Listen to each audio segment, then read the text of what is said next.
Good morning, everyone, and we'll call the meeting to order. Welcome and Happy New Year to everyone. Just a quick note that our delegation today is ill and won't be here, but we will have a brief discussion about that item. We respectfully acknowledge that the County of Haliburton is located on Treaty 20 Mishi-Saugig territory and in the traditional territory of the Mishi-Saugig and Chippewa Nations, collectively known as the Williams Treaties First Nations. We acknowledge a shared presence of Indigenous nations throughout the area and recognize its original Indigenous inhabitants as the stewards of its lands and waters since time immemorial. Could I have a mover and a seconder to adopt the agenda, please, or Councillors Fury and Carter? Moved by Councillor Fury, seconded by Councillor Carter. Be it resolved that the January 11th, 2023 Haliburton County Committee of the Whole agenda be approved. All in favor? That's carried. Is there any notice of pecuniary interest or general nature thereof today? Hearing none.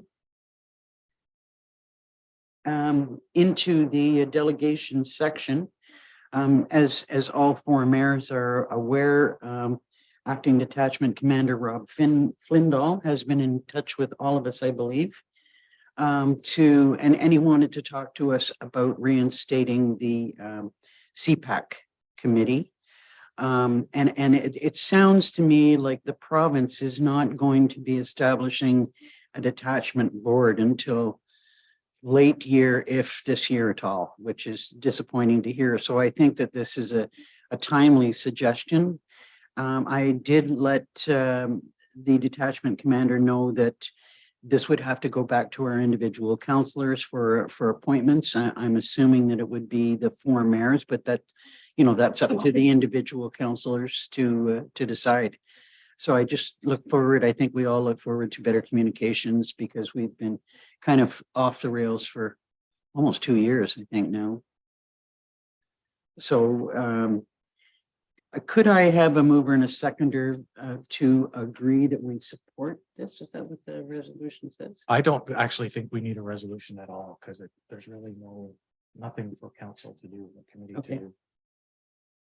Just that we're in general agreement that this is a good idea and that we will. I think he is anxious that this be taken care of as soon as possible. So hopefully it can go to our individual councils at our next meeting, at your next meetings. Councillor Carter. So what exactly, just explain the process a little bit further here. So we go to council, and we say, okay, we have a representative from each council. We then notify Mike, and what do we do? Like, what's the next step after that? Well, that's a good question. I would think that, yeah, we could each one of us notify Mike and Mike could collectively advise the OPP. I'm happy to do that. There's no, the county really doesn't have a mandate for policing at all. I'm happy to share that information with them, but it's never been through here. Your staff would notify the OPP who had been appointed typically or traditionally. Okay. Your staff would notify the OPP who had been appointed and then they would call meetings as required. Who is they? The OPP. The OPP. Okay. Keeping in mind that it is the members of the CPAC committee's meeting as opposed to the OPP's meeting.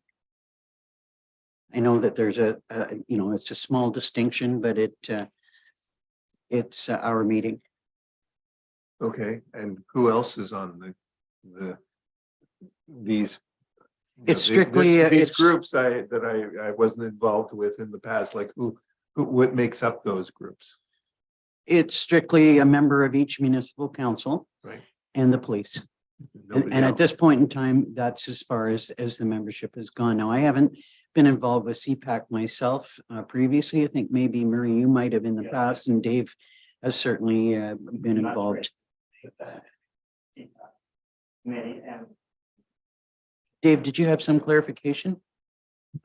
I did. I just wondered if there's not terms of reference somewhere around each municipality for. There is a terms of reference that the CPAC committee developed, and I can forward them to you, Bob. that I actually, the previous chair sent them to me yesterday, It would save us rummaging around the basement, right? try to find it. Councillor Royale? Yeah, my question would be like, if it's a committee formed and for the purposes of the county, why would the OPP be calling the meetings? Why wouldn't we be calling the meetings and letting them know that we want them at a meeting? I think it's probably as a result of the meeting that county council had with the OPP and the concerns that we raised. The fact that there has been very little communication for some time now, and they're acknowledging that there won't be a detachment board and that there needs to be better communication between the two groups. I'm sorry, I'm not sure I completely understood your question. That's what I'm trying to get clarity on. Like, we're forming the CPAC committee, which is a good thing. And it's going to be members of county council, which is also a good thing. Well, it's And it's our actually, for meeting. clarity, it's a member from each of the lower tier municipalities. Okay, but either way, it's a Halliburton County, whether it's upper tier, lower tier organization, to which the OPP is also involved. So why would we not be the ones calling meetings when we need it, rather than allowing the OPP to call a meeting whenever they decide? Because if they don't decide to call a meeting, we'll never have one.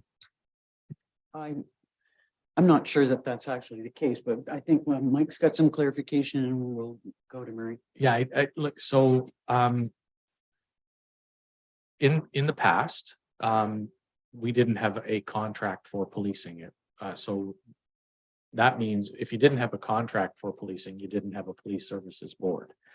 So as a means to gather input from the elected officials in the county, if in the absence of a detachment board or a police services board, the OPP created the CPAC, which is an advisory committee, so that there could be some means, formal means, to actually advise the OPP on issues that are, sort of involve the police and all of that. But they call the meetings. It really is something that the OPP has set up to make sure that they get feedback from elected officials in the county. So that will all change when we get a detachment board, but for now, we don't have a contract for policing. So they've established this committee to get feedback from the elected officials in the county of Halliburton. And the terms of reference is something that the committee can look at and change should they decide that that's necessary. But at least we've got something to start with. Councillor Burton. For some reason, I believe that the chair did call the meetings. And that, I guess, either it was an advantage or disadvantage that we met at the OPP headquarters. But I'm pretty sure that the chair did call the meetings, not the OPP. Thank you. That sounds more appropriate given whose committee it's supposed to be. All right, I've got a note to make sure that I send out the terms of reference to each one of you. Any other questions or comments? Okay, can I have a mover and a seconder to adopt the minutes of October the 12th? Councillors McKechnie and Burton. Moved by Councillor McKechnie, seconded by Councillor Burton, be it resolved that the minutes from the October 12th, 2022 meeting of Halliburton County Council Committee of the Whole be adopted as circulated. All in favor? That's carried. The next item is correspondence on the municipal representation on the Trent Conservation Coalition Source Protection Committee. Can you speak to that one?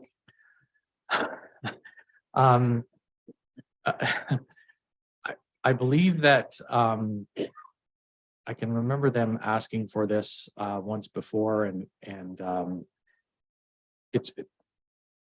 my recollection is, yeah, Brent DeBolin sat on behalf of the County of Halliburton, and Doug Elmsleaf was from the City of Kawartha Lakes, and both have indicated that they aren't interested. So They aren't. They aren't, yeah. So they are looking for a representative, hopefully from Halliburton, if anyone's interested.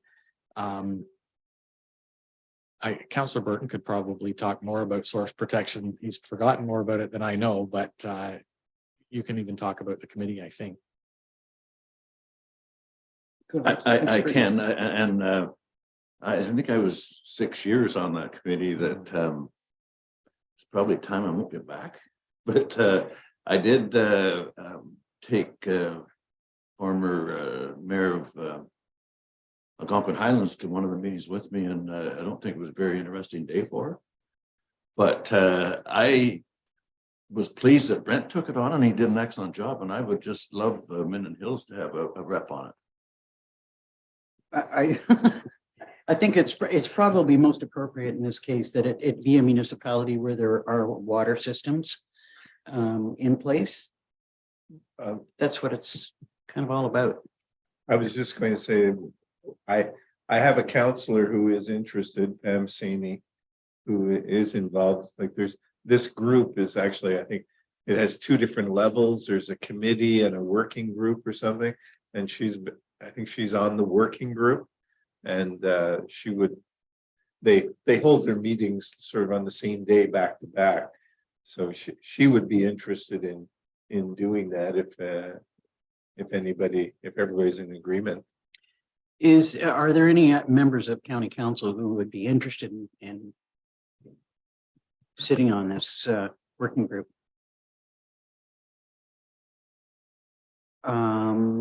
Okay, I don't know that we can appoint Councillor Saney here.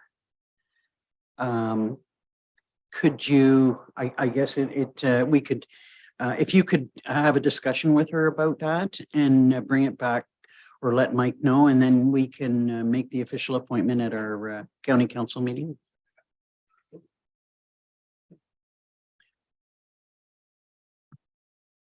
I think, Councillor Rail.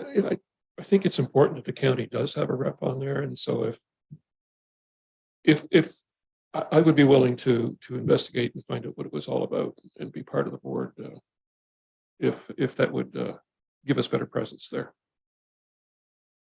Okay.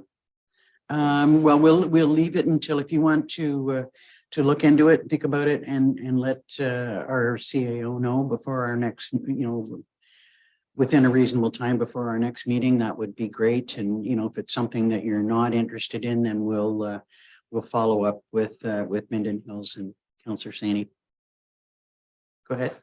If I could direct the question to Mike, is it similar to the Upper Trent system, or is No. it completely different? Totally different. Okay, thank you. Okay, so we'll defer that until county council.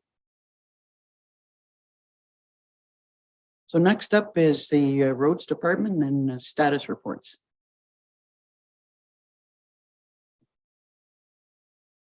Good morning, Warden and Committee of the Whole. Good morning, Robert. We just have a really quick update. We'll be talking about budget later on.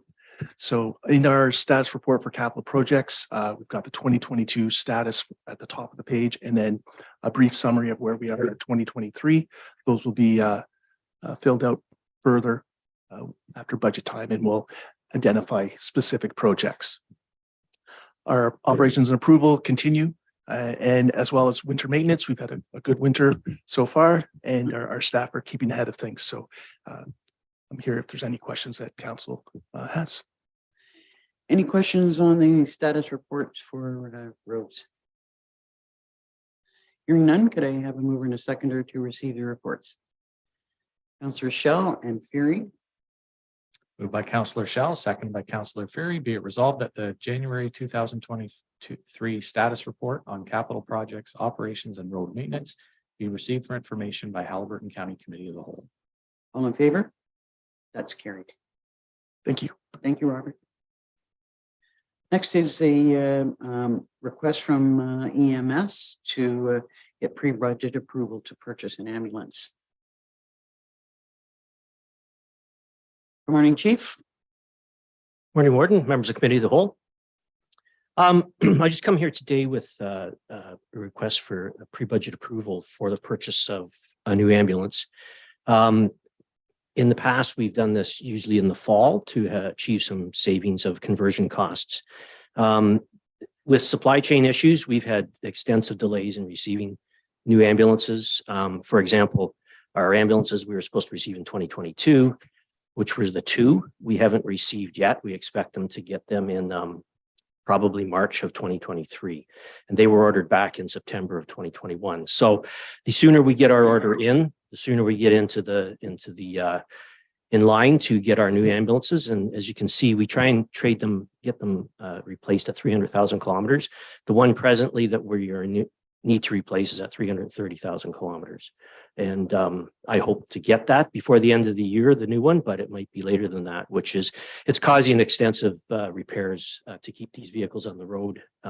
So hopefully, and we'll see in our budget presentations later today that we can catch up a bit. But the sooner we get this order in, the sooner we can get this new ambulance and replace the old ones that are costing us significant repair costs. So.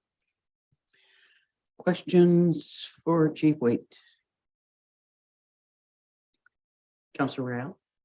I guess, Chief Waite, you're probably putting the request in 23 so you can get it in 24. That's, and I would have put it in earlier, but in the fall, but I couldn't get a quote. They're having difficulties getting quotes on the chassis from the supplier of GM. So I didn't get the quote until in December. But my hope is maybe we could get it in late 2023, but more realistically, it might be in early 2024. Thanks. Any other questions on this request? Could I have a mover and a seconder to approve it? Councillors Dayu and Carter.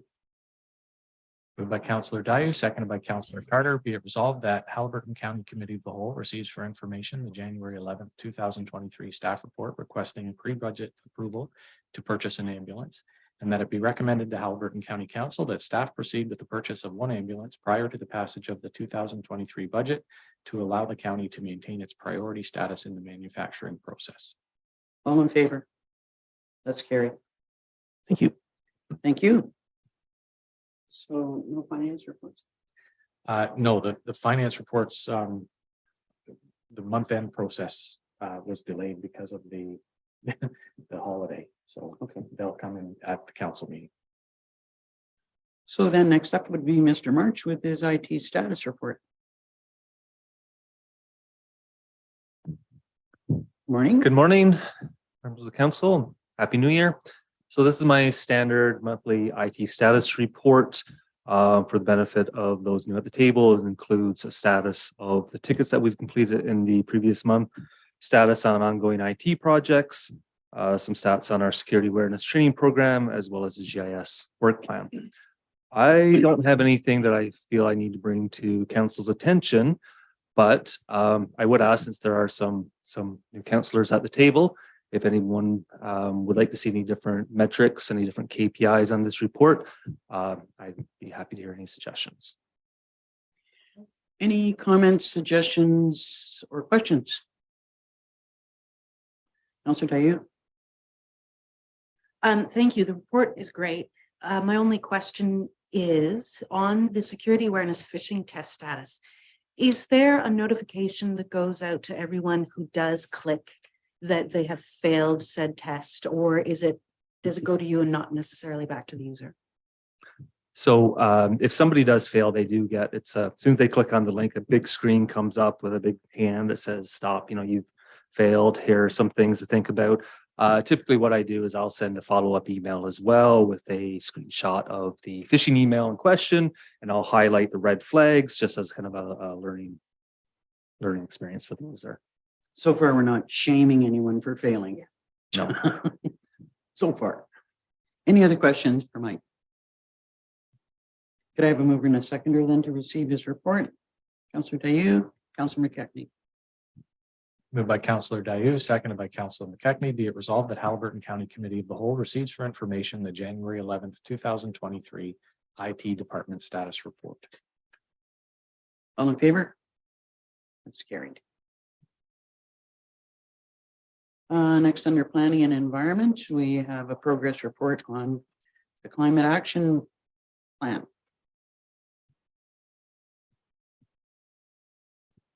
Good morning, Warden and members of committee. Morning, Kurt. So the county and its 4 local municipalities are working on a 3-phased climate change planning process. So this report highlights some of the progress that's been made. The first phase is corporate mitigation, for which plans were approved by each council in the fall of 2020. So these plans are designed to reduce greenhouse gas emissions from our municipal operations. Some achievements so far include the installation of electric vehicle charging stations in each community, pilot composting programs, as well as green fleet policies and initiatives. This report also measures our annual corporate greenhouse gas emissions for 2021. So it shows that the county's emissions have decreased by about 8%, but it's important to note that both 2020 and 2021 were pandemic years, so they were somewhat impacted by COVID. The second phase is corporate adaptation, for which a plan was approved by each council this past spring. So some highlights include the ongoing work on the floodplain mapping project, as well as some new communication efforts on water levels, as well as invasive species. Lastly is the development of our community-wide plan, which is expected to come forward to each council this spring. So we've completed lots of community engagement so far, ranging from forming a community climate action plan advisory group last year, which was made up of members of each council as well as members of the community. We've performed 2 community-wide engagements, as well as interviewed local organizations that are already working on climate action in some form. So happy to answer any questions. Questions or comments for Corey? Councillor Dayu, I can see you itching. Ask. Thanks, Corey. I have a question about the corporate adaptation plan and the floodplain mapping in particular. Does that project look at both the hazard areas, but also the natural assets that support mitigation? I've been reading a few articles over the last few years about the natural capital accounting and trying to put, it sounds crass, but a dollar value on wetland complexes, carbon sinks, things that help us to naturally mitigate in order to raise, I mean, you know all of this, but just for the benefit of all, in order to raise awareness of the value towards mitigation that those assets offer places like Haliburton, and offering an opportunity to think about investing in those natural spaces as mitigation, et cetera, et cetera. You know all of this. So does the project include natural assets that could lead to a natural capital accounting program ultimately?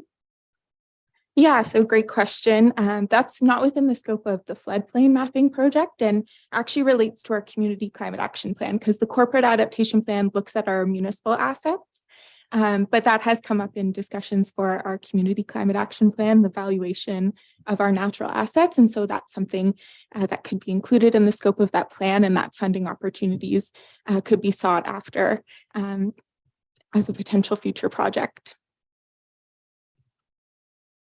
Other questions or comments for Corey? You're making great progress, Corey. Could I have a mover and a seconder to receive the report? Councillor Shell and Rael. Moved by Councillor Shell, seconded by Councillor Ryle. Be it resolved that the January 11th, 2023 staff report entitled Climate Action Progress Report be received for information by Haliburton County Committee of the Whole. That it be recommended to Haliburton County Council that staff be directed to present the Climate Action Progress Report to each local municipal council. All in favor? That's carried. So now you're going to talk to us about your countywide food cycler program. Yes, thank you. So this next report provides options for a potential countywide food cycler program that utilizes federal funding. So the majority, or about 77% of our municipal emissions are a result of organic waste breaking down in our landfill sites. Managing this waste is also very expensive for our local municipalities.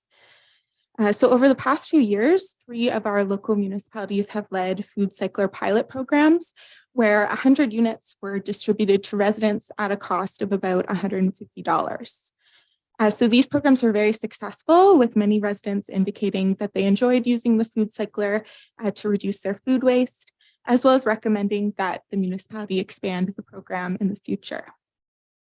The two biggest complaints during the pilot program were the size of the bucket being too small for certain families, as well as the cost of the units being expensive. So the proposed expanded program would address these two issues. So the FC50 unit, which was the unit that was used in the pilot programs, would be offered to residents in an expanded program at a cost of $50, which is a more accessible price point.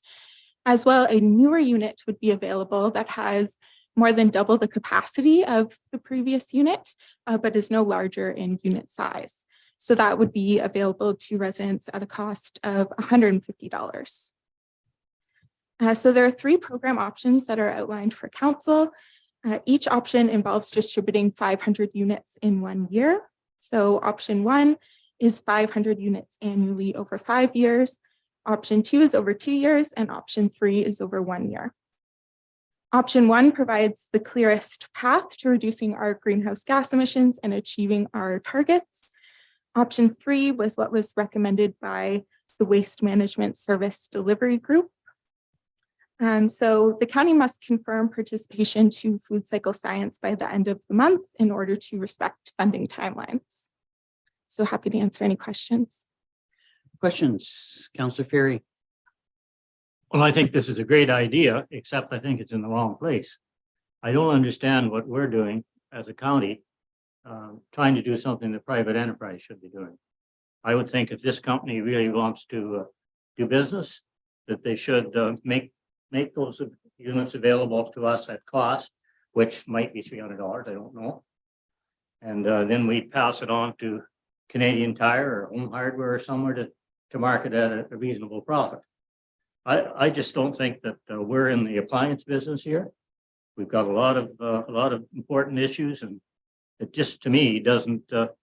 It's a great idea, but I think this is the home for it. That's my opinion. It's $100,000 in the budget too for it. Looks to me like Councillor Carter's got a comment.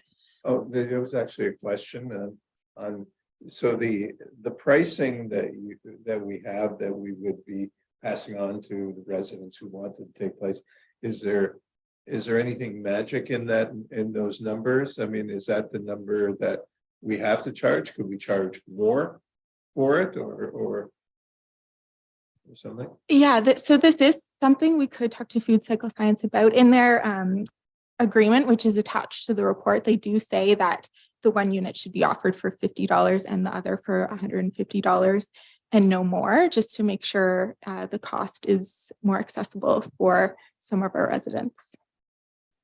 So is this part of their agreement and the funding that they're getting from the feds? That's Yes, so this is, the pilot programs were part of round 1 of the Impact Canada funding. This is now round 2.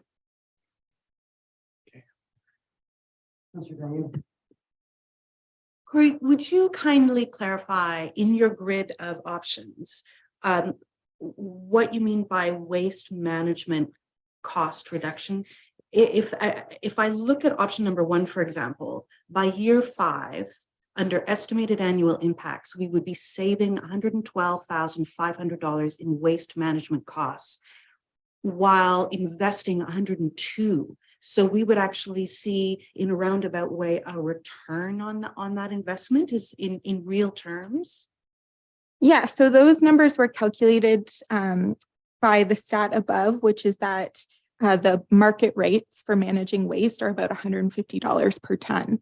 So for every ton reduced, you save about $150. And so that's where sort of the cost savings were calculated from. That's really impressive. Yeah. I think it's a good idea, but it's in the wrong home. First of all, this takes a lot of time. I know from Dyser, this takes a lot of staff time, and I'm wondering if you have that kind of time. That would be in the work plan for next year. It would be led by county staff, but local municipal waste management staff would also help support it as they've had experience leading the programs, and you would need different pickup points across the county for residents as well. Well, I'd just like to add that the comments I'm hearing, even from the company, and by the way, the stats you got on the savings, I think came from the website that the company produced. Anyway, bottom line, the stats what I'm hearing about from customers is it's very loud. And even the person making the presentation at Dysart said that it was so loud that they took it to the basement. Now, I don't know if we're going to have to take it to the basement, how many people are going to carry? I mean, we're lazy as a society. I just question that people that can afford this and really want to work after the environment can afford $300. I don't know why we're subsidizing with county taxpayers. I'm sorry, I just couldn't support that. Other comments, Councillor. So what's this magic by the end of the month? I mean, we have, only a few weeks left before the end of the month. So is that set in stone that we have to actually decide this by that time? Yeah, so that timeline is a result of the Impact Canada funding timelines.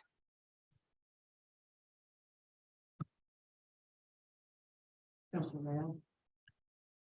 The way you're describing it, there is some sort of subsidy, I'm assuming, involved with this. So when you're looking at the total cost, is that the total cost with the subsidy put in, or is that the total cost and then the subsidy is removed from it? Yeah, so the costs in the table would be the county's portion of the cost. So the Impact Canada funding covers about half of the unit, and then the other half's covered by the county and the residents. So the costs outlined in here are the county's portion. One thing, that this is a program that we had in Algonquin Highlands. It was a program that we did have in Algonquin Highlands. It was extremely successful. And I heard not one negative comment about it. I mean, personally, if you've got a small kitchen, it does take up a certain amount of space, but I hadn't heard anything about the noise that it makes. I think this is an excellent program. I'm not sure that I think that it could be considered to be the appropriate place here. But I'm because there are some concerns being raised about it. What I would like to suggest is that we hold off, if we have until the end of the month, that we hold off until we've had a little more budget discussions and see where we stand with respect to it. So would council agree to receive the report, but defer approval until because I think we'll have had a couple of opportunities to go through budget information and we might be better informed at that time. Thoughts, questions, Councillor Dayu? I think that's a sound idea. When Algonquin Highlands rolled out its program, each councillor was also offered an opportunity to trial the system in our own kitchens, which I found to be really, really helpful in trying to answer some of the questions about sound and time and energy usage and all of those things.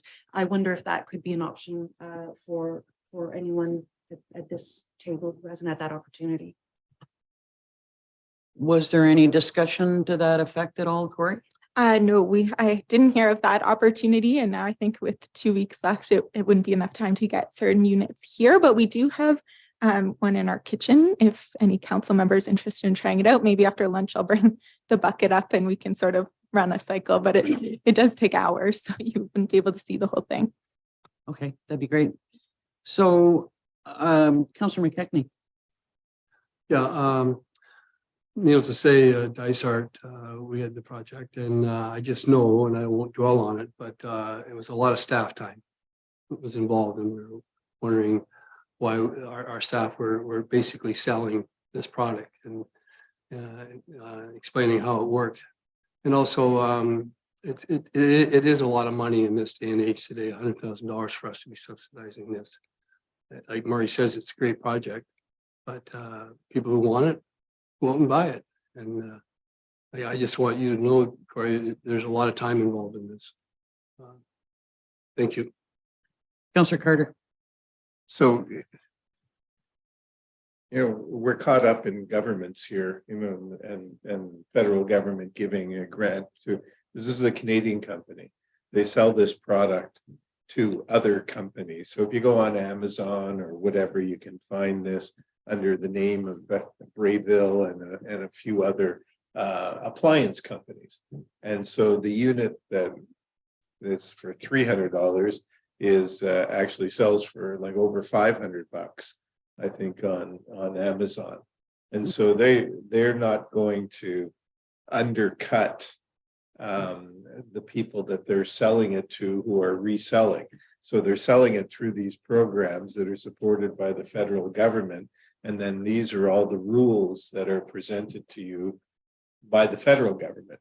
So they don't have any wiggle room.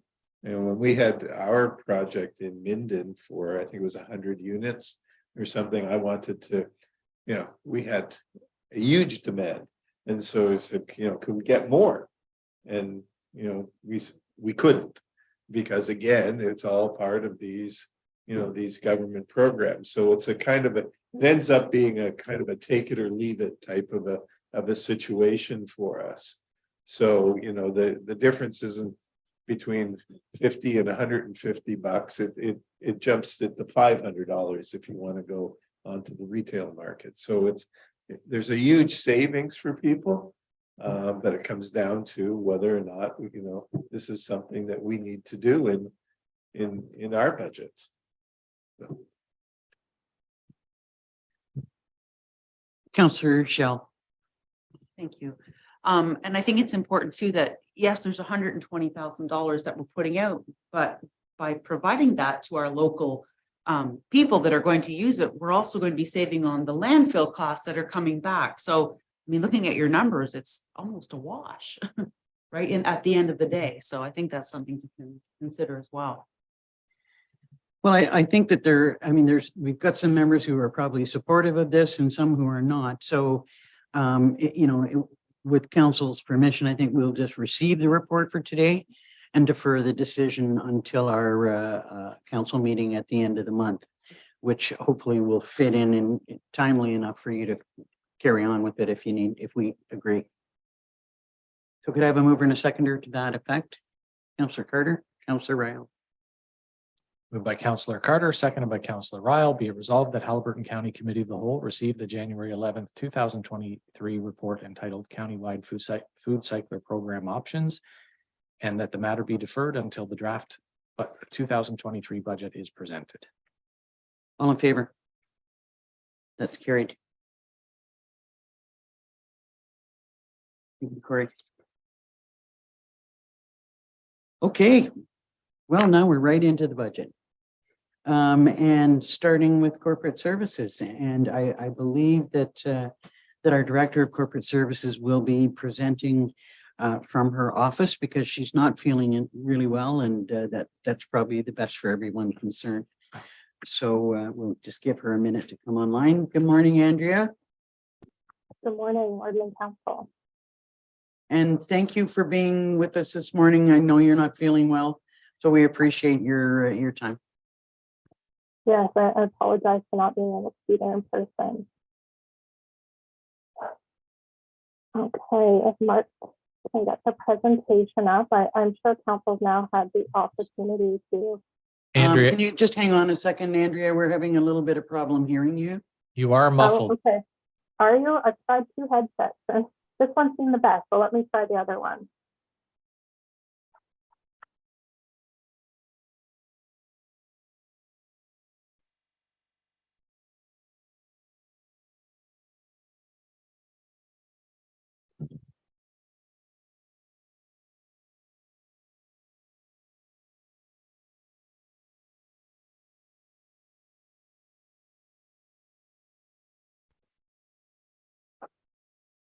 Okay, is this one better? Not a lot. Yeah, I tried this one and the other one, and the other one seems to be better. Mike March is on his way. This is deja vu from last year.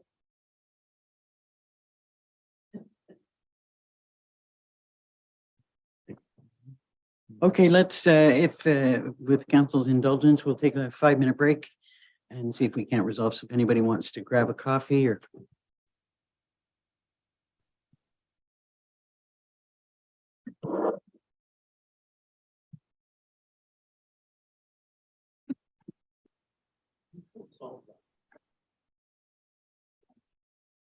Why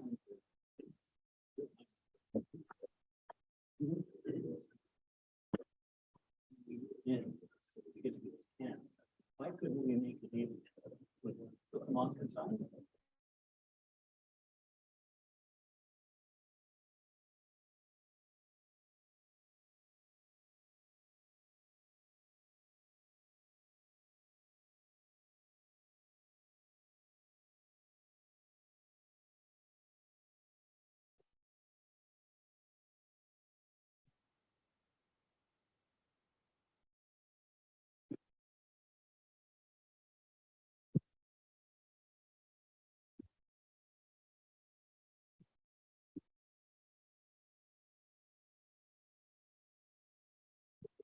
Okay, we're back in business. So the first presentation will be from corporate services, and I hopefully we'll be able to hear Andrea a little bit better. Okay. Yes. perfect. Hopefully, I just need to. Okay, there we go. Sorry, get myself organized again. Good morning again to Warden and Council. This seems a bit like deja vu from last year. I had headset issues starting budget presentation last year too. Again, I apologize for not being able to be there in person today, but I'm thankful that we have this option so that I am still able to participate. Next slide, please. I'm sure now that council's had the opportunity to review the documents, the budget documents, I'm sure you can agree that this has not been an easy budget for staff this year. I'll start by highlighting the budget process. After providing today's first draft, staff would like to recommend to council that all further budget updates come to their regular scheduled committee of the whole meetings, with the final adoption to take place at the regular scheduled February or March council meeting. Next slide. Today, I will be providing you with a high-level overview of the county's finances and our preliminary 2022 year-end results, along with our 2023 funding opportunities, challenges, and budget pressures. Each director will then provide you with an overview of their cost centers that they're responsible for, highlighting any operating items with significant change and providing you with their capital requests. Next slide, please. Staff's goals and objectives while creating the draft budget were to balance projects and priorities as identified to staff by council, and to continue to provide efficient service delivery to our ratepayers as directed by council. In an effort to keep our tax rates as low as possible, staff have used tools such as strategically using reserves and funding opportunities like Safe Restart funding to phase in new programs and/or positions. Next slide. At the time of creating this presentation, I did only have the November 30th information available. However, I am now able to provide you with some early year-end numbers. Currently, as of December 31st, we are 97.54% of operating budget spent and 94.08% of capital budget spent. We will continue to receive 2022 expenses for likely the next few weeks. It is still early, but we do anticipate to end the year slightly under budget. Any unspent 2022 budget monies will be brought to council with a recommendation to be transferred to reserves. Next slide.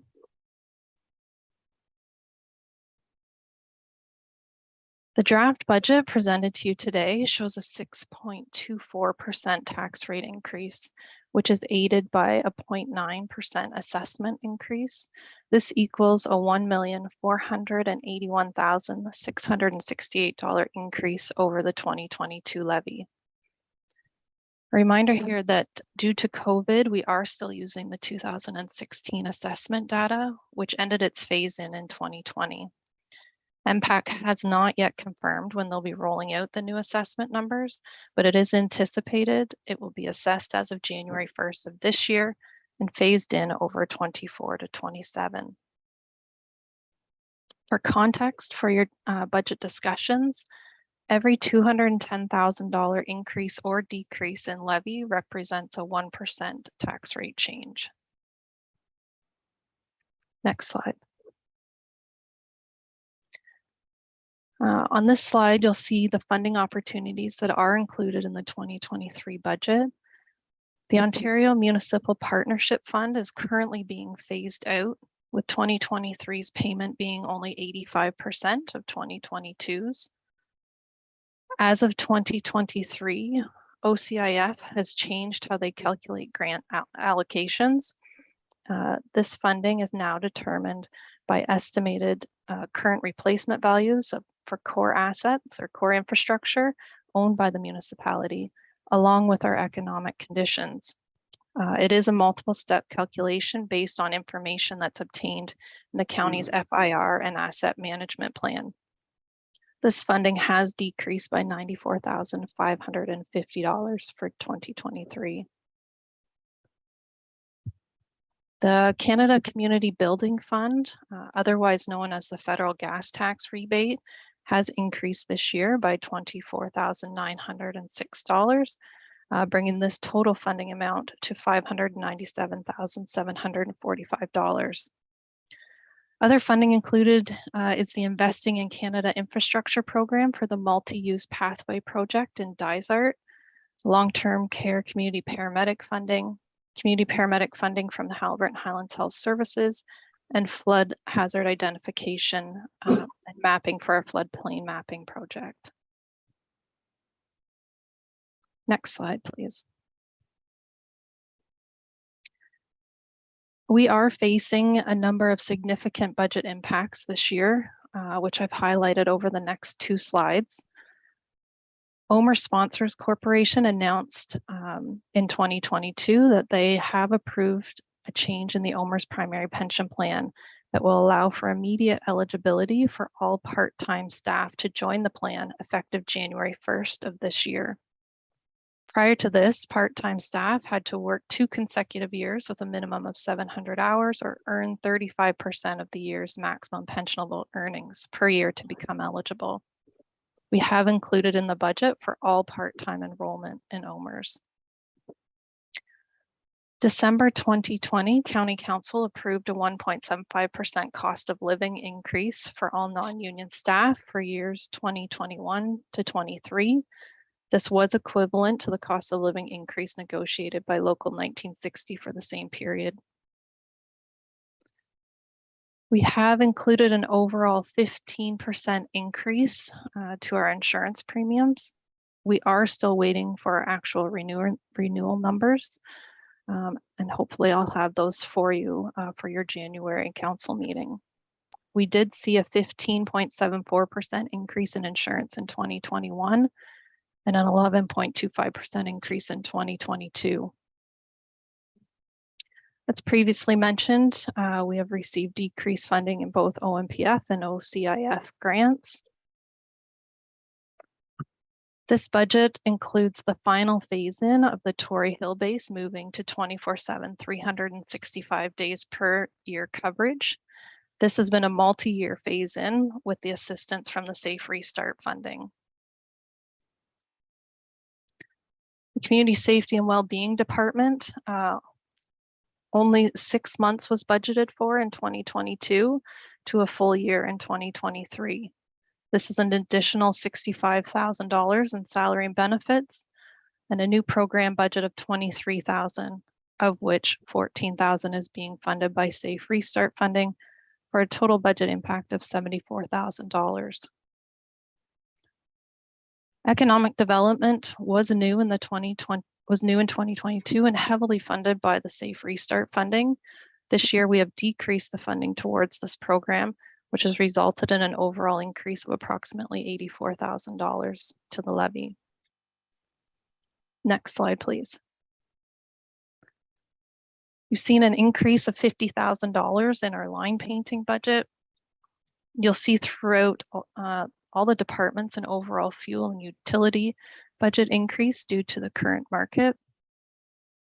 IT has seen a significant increase in its computer licensing, along with cybersecurity initiatives. The Director of IT will speak more to this during his presentation. The health unit includes an almost 13% increase in our health unit levy. The health unit's municipal fees overall have not increased. However, the county's portion of those fees have increased from 9.63% to 10.87%. This change is based on the recently released Statistics Canada 2021 Census of Population data. City of Kawartha Lakes 2023 budget request for housing was an increase of just over $172,000, and social services an increase of $2,000. City of Kawartha Lakes, I believe, will be attending your February Committee of the Whole meeting to provide you an orientation of their services along with their budget presentation. These impacts over the last two slides, which the majority are out of our control, total $1,277,129. If we converted that number to a tax rate increase, it would equate to 6.08%. Next slide, please. Sustainability is the ability to purchase, replace, or repair critical infrastructure and assets as required, along with being able to maintain existing programs and services without raising taxes or increasing our debt. Achieving sustainability is an important piece of our budgeting process and is a target we continue to work towards. However, this seems to be more challenging this budget year due to the current market situation and the unknown of the future costs of infrastructure investments. The county has also seen a large population growth over the last couple of years, which has increased demand on our infrastructure, but has not come with new assessment dollars, as the majority of the have made their recreational residence their permanent one. I've tried to include on this slide for you the areas in which we have reached sustainability within our budget. Next slide, please.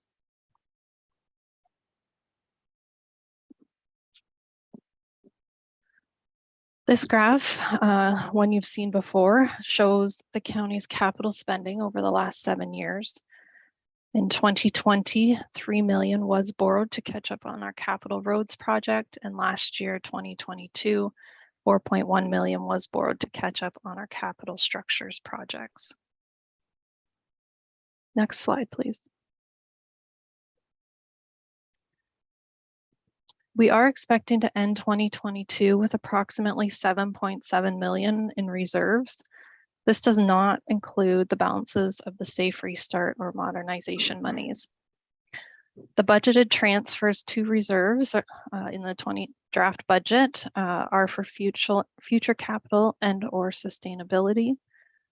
Staff are proposing to use $1,853,733 of reserves to fund the 2023 budget.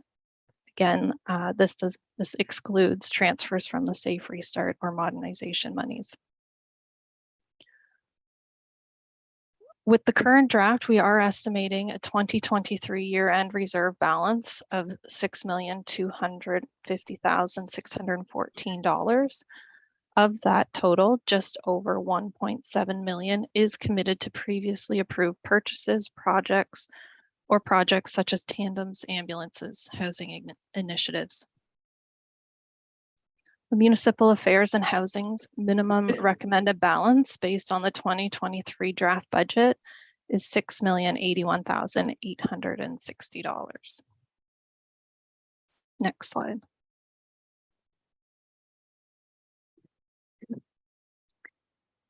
In 2015, the county borrowed $1.725 million for the construction of the Minden ambulance base. This is an amortizing debenture that was taken out over a period of 20 years, and payments are made semi-annually. This debenture has an interest rate of 3.24% and will have a total borrowing cost of $632,300.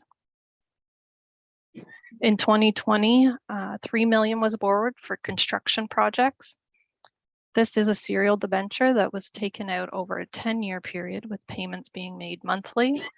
This debenture has an interest rate of 1.38%, will have a total borrowing cost of $208,800. Finally, in 2022, $4.152 million was borrowed for road structure projects. This is a serial debenture that was taken out over a 10-year period with semi-annual payments. Our first payment is scheduled for February 2nd of this year. This debenture has an interest rate of 4.24%. Will have a total borrowing cost of $925,400. We are not recommending any new debt for 2023 in your draft budget. Next slide, please. These are the cost centers that I will be going through with you. Next slide. We'll start with the 2022 operating, with the first cost center being accessibility. Accessibility is expected to end 2022 under budget. No projects were completed in 2022, and therefore the previous council approved to move the project monies to the accessibility reserve. Next slide. General administration is expected to end 2022 under budget. This is due to delays in filling positions and unutilized mileage travel expenses. Next slide.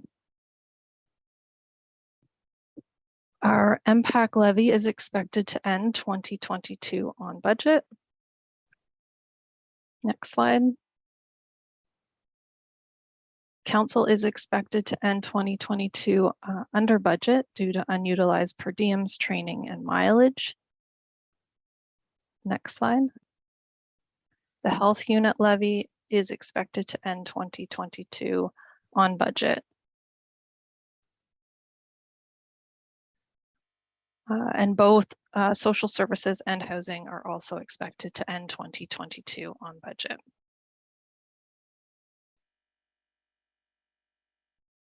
On to our 2022 capital. Admin had 2 capital projects budgeted in 2022. The electronic records management was not completed and has been included in the 2023 budget. This project is fully funded by the municipal modernization funding. The financial software implementation, we have finished the majority of the implementation of the software in 2022. This project was also fully funded by the modernization funding. Next slide. An amount of $180,000 was budgeted in both 2021 and 2022 for a total committed amount of $360,000 for the Highway 35 project. There have been delays with this project, and therefore we have not received a payment request for the project. The full $360,000 has been placed in the Affordable Housing Program Reserve for this project when required. Next slide, please. On to our 2023 capital requests. Administration has the same 2 capital projects budgeted for 2023. As previously mentioned, the electronic records management software implementation and a small amount, which is the remainder of the financial software implementation, both of which will be fully funded by the municipal modernization funding. Next slide. The county budgets $252,251 annually for the capital projects for the City of Kawartha Lakes Housing Corporation. This is based on their 10-year capital needs report. This is for their existing units. This year, their capital ask is $218,196. And therefore the balance of $34,056 will be placed in reserves for future years. The county has also included $275,000 to fund the Affordable Housing Target Program, which would be used for new units. This is not a budget increase from 2022, and there are currently no specific project asks for 2023. Next slide, please. I'll now go through a line by line to highlight, to identify any areas of significant change for you. So I'll start under the 010 General Government tab. There are no major changes to the accessibility budget, which can be found on page 2. The AAC project that I've identified on the slide was originally scheduled for 2020 and has been postponed due to COVID. It is intended that the committee will discuss the rollout of this project again in 2023. Next slide.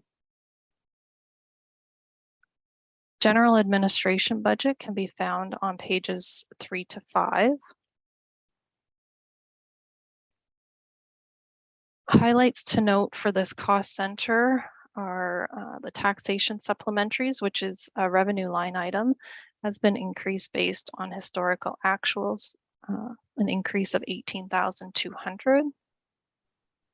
As previously mentioned, the OMPF funding is being phased out, which is a decrease of 26,100. Wages and benefits have decreased due to moving the Community Safety and Wellbeing Department to its own cost center this year.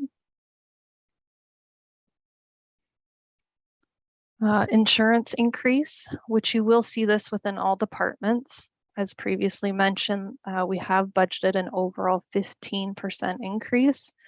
For administration, this equals $23,190. Our interfunctional line, this is offset in ambulance cost center. This has been updated with the new rates after the 2021 market analysis that was done, along with the new positions within IT.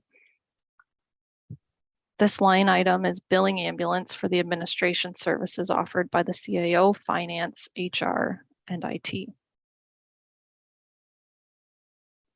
And finally, the future employee benefits line. This was not budgeted for in 2022 as we didn't receive our actuarial report until April. And therefore, this line has been identified as a large increase for 2023.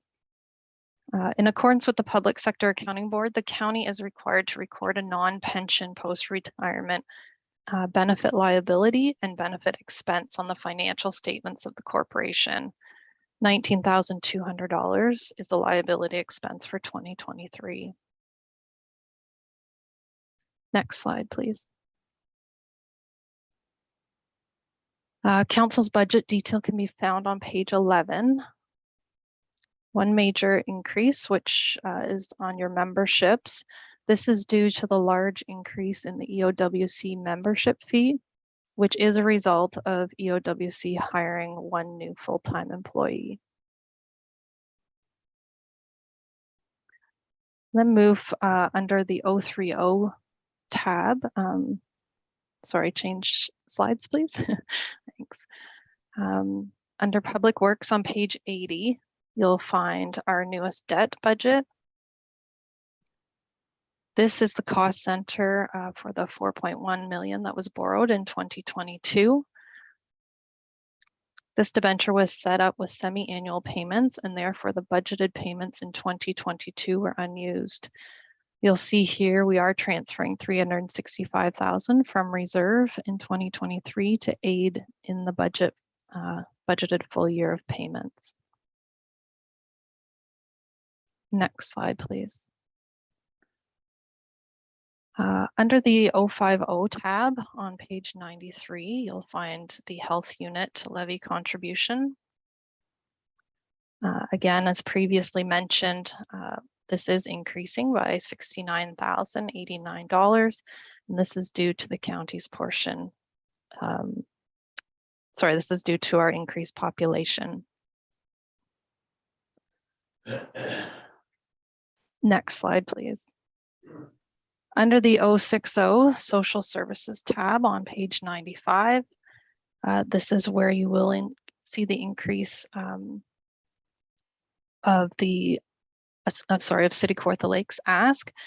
An overall increase in transfer payment of 11.16% or $172,126. As previously mentioned, they will be at your February Committee of the Whole meeting to provide you further details on that ask. Next slide, please.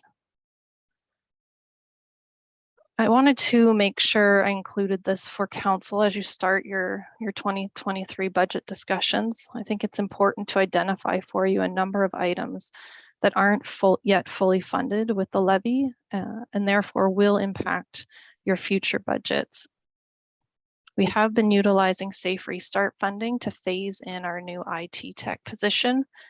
We have transferred 1/3 of the salary and benefits to reserve in 2022 and have proposed the same in 2023 to help phase in, as it's assumed that Safe Restart funding will not be available after this budget cycle. An additional $348,000 will be required in 2024 for debt payments. $90,000 of the economic development operating budget in 2023 is being funded by Safe Restart funding. 14,000 of the community safety and oh, sorry, I'm echoing a bit there. I thought someone was asking a question.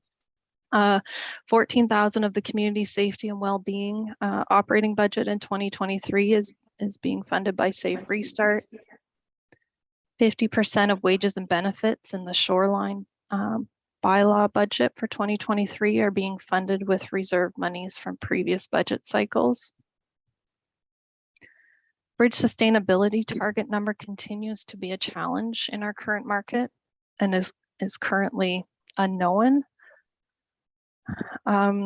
These identified challenges will, however, be offset by our 50% funding from the province for the Tory Hill Up staff, which we should start receiving in 2024.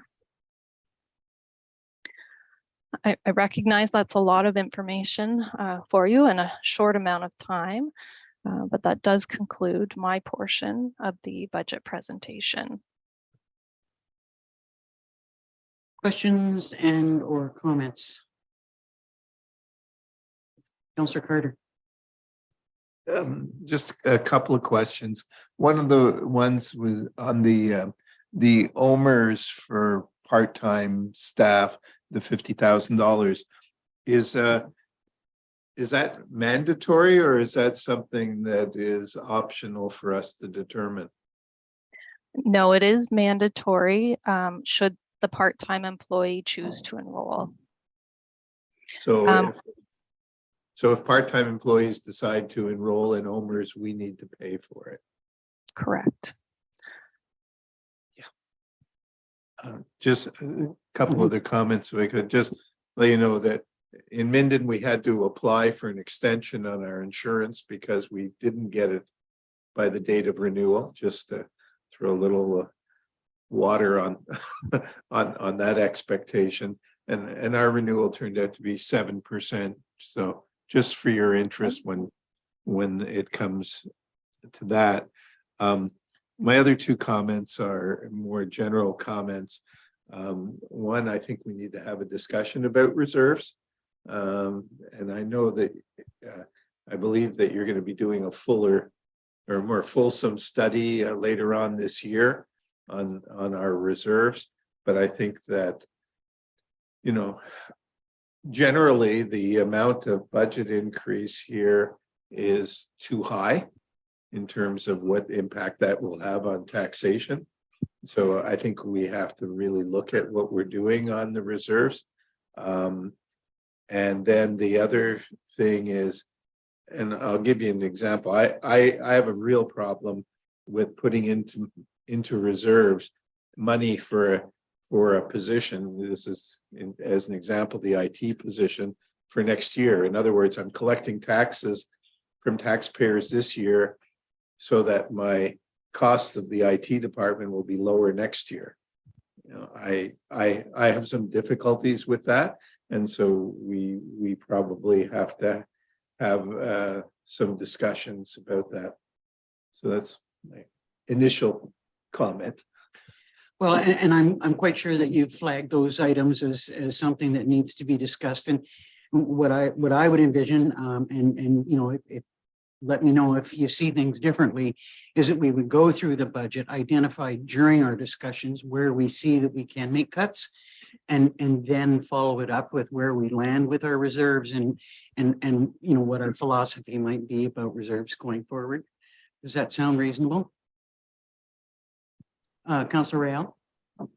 Yeah, I think it's a great discussion that we should have. And again, my position has been pretty simple. It's when you draw from reserves, if you're drawing it for a one-time expenditure or a capital expenditure or downplaying debt, that makes logical sense to me. But when you're drawing it out to pay off something that's going to be ongoing, such as energy, such as various other types of costs, I think that's counterproductive, because all that's going to happen there is inflation is going to increase it. And what we chose to defer this year is going to be twice as much next year. So again, no comment in terms of what we're doing, just a philosophy of what I think about reserves. Thank you. Go ahead, Councillor Fury. The loans that we have, are they all locked in, and who are they with? They're with the banks, or you know, maybe Mike could answer that, or Andrea? Andrea can start. That's You don't have the answer then. actually, I do. It's her role. But Role to respond. Yeah. Go ahead, Andrea. they're with Infrastructure Ontario.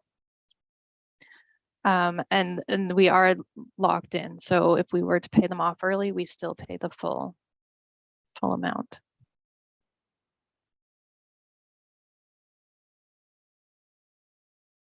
Any other questions for Andrea at this point in time? Thank you, Andrea. It looks to me like next up is IT.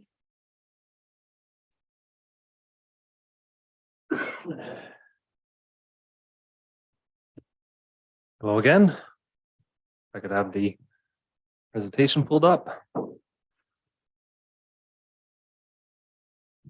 So next slide, please, Mark. So as y'all know, my name is Mike March. I'm the IT director for the County of Haliburton.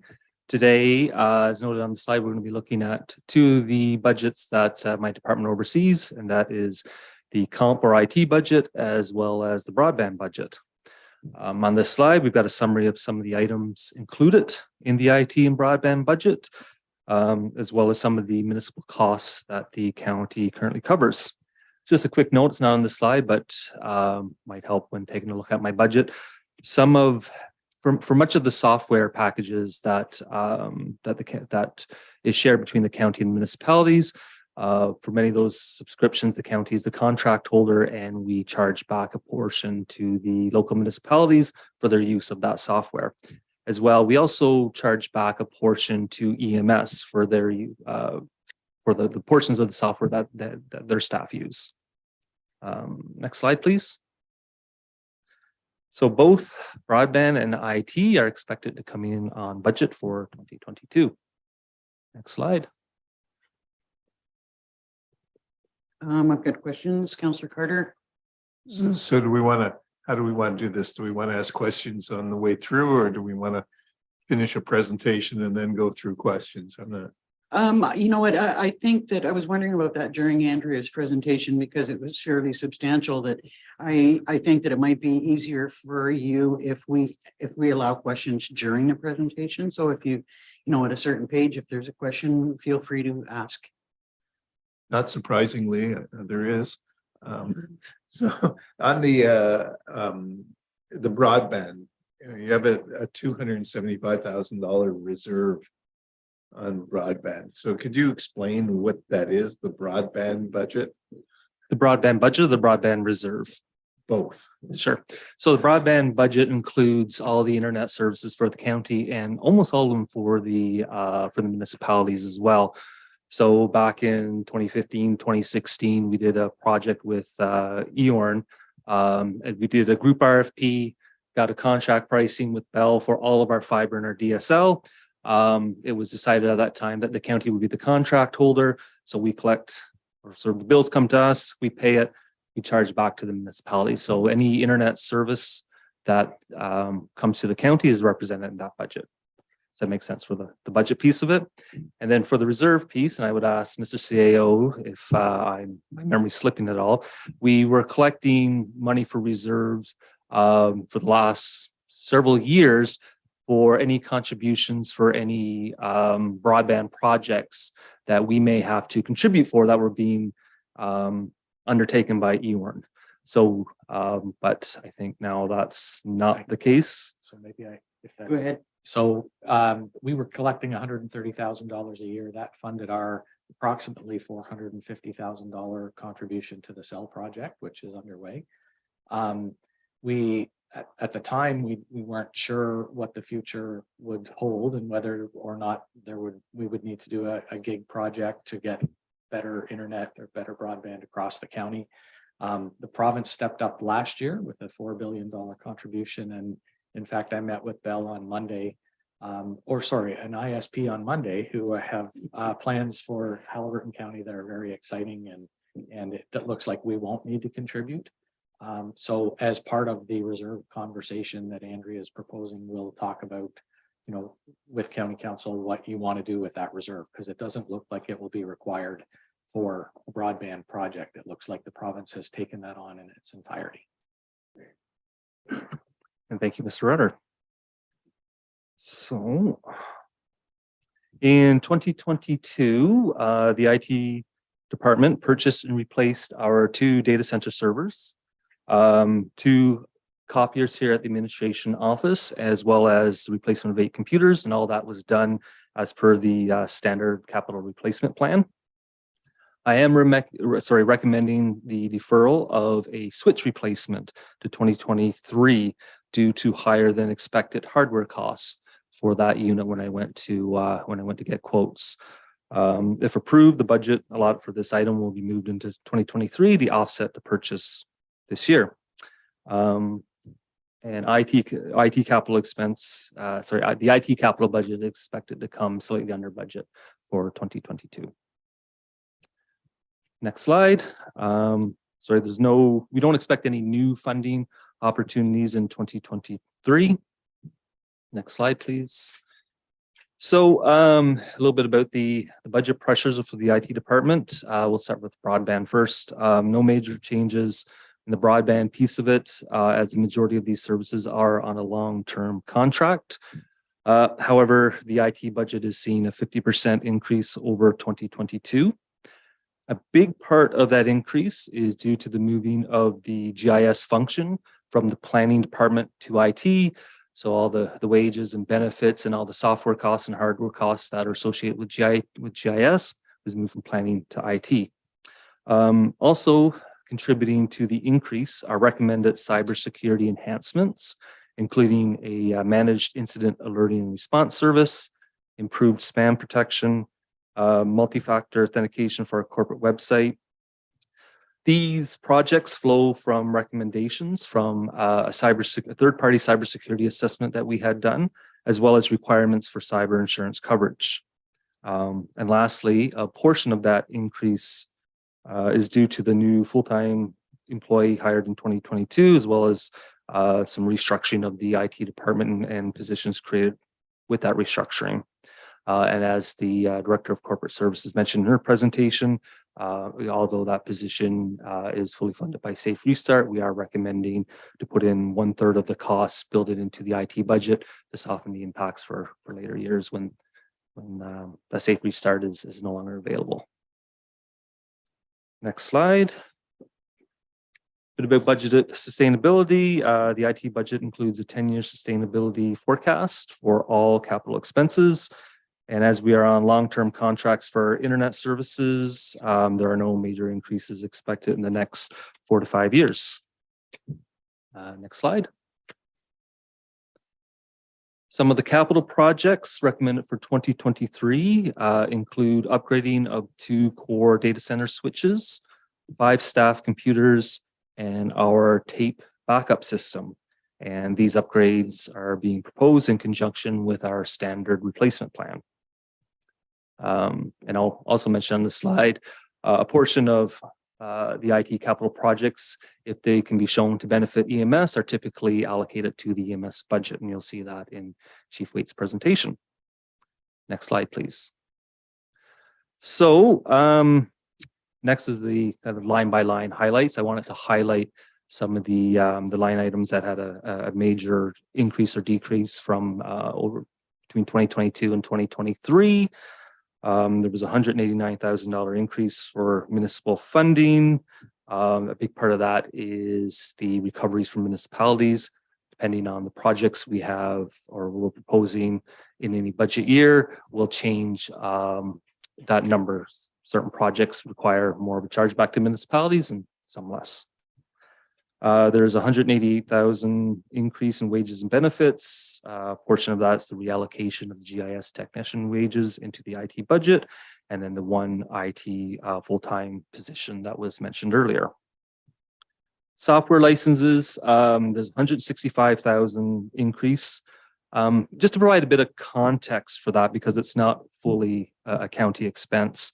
The software license line item, which is on page 13, I believe, if you're following along in the budget, of that $110,000 that's in that line item for this year, $156,000 is billed back to the 4 municipalities, which leaves about $154,000 left as the county's licensing costs for 2023. In 2022, our licensing cost was $76,000. So what this represents is a $78,000 increase in licensing between 2022 and 2023. Of that $78,000 increase, approximately 42.5 is due to the transfer of the GIS software and licensing costs from planning to IT. So there's no big changes there. It was just a reallocation from one budget to another.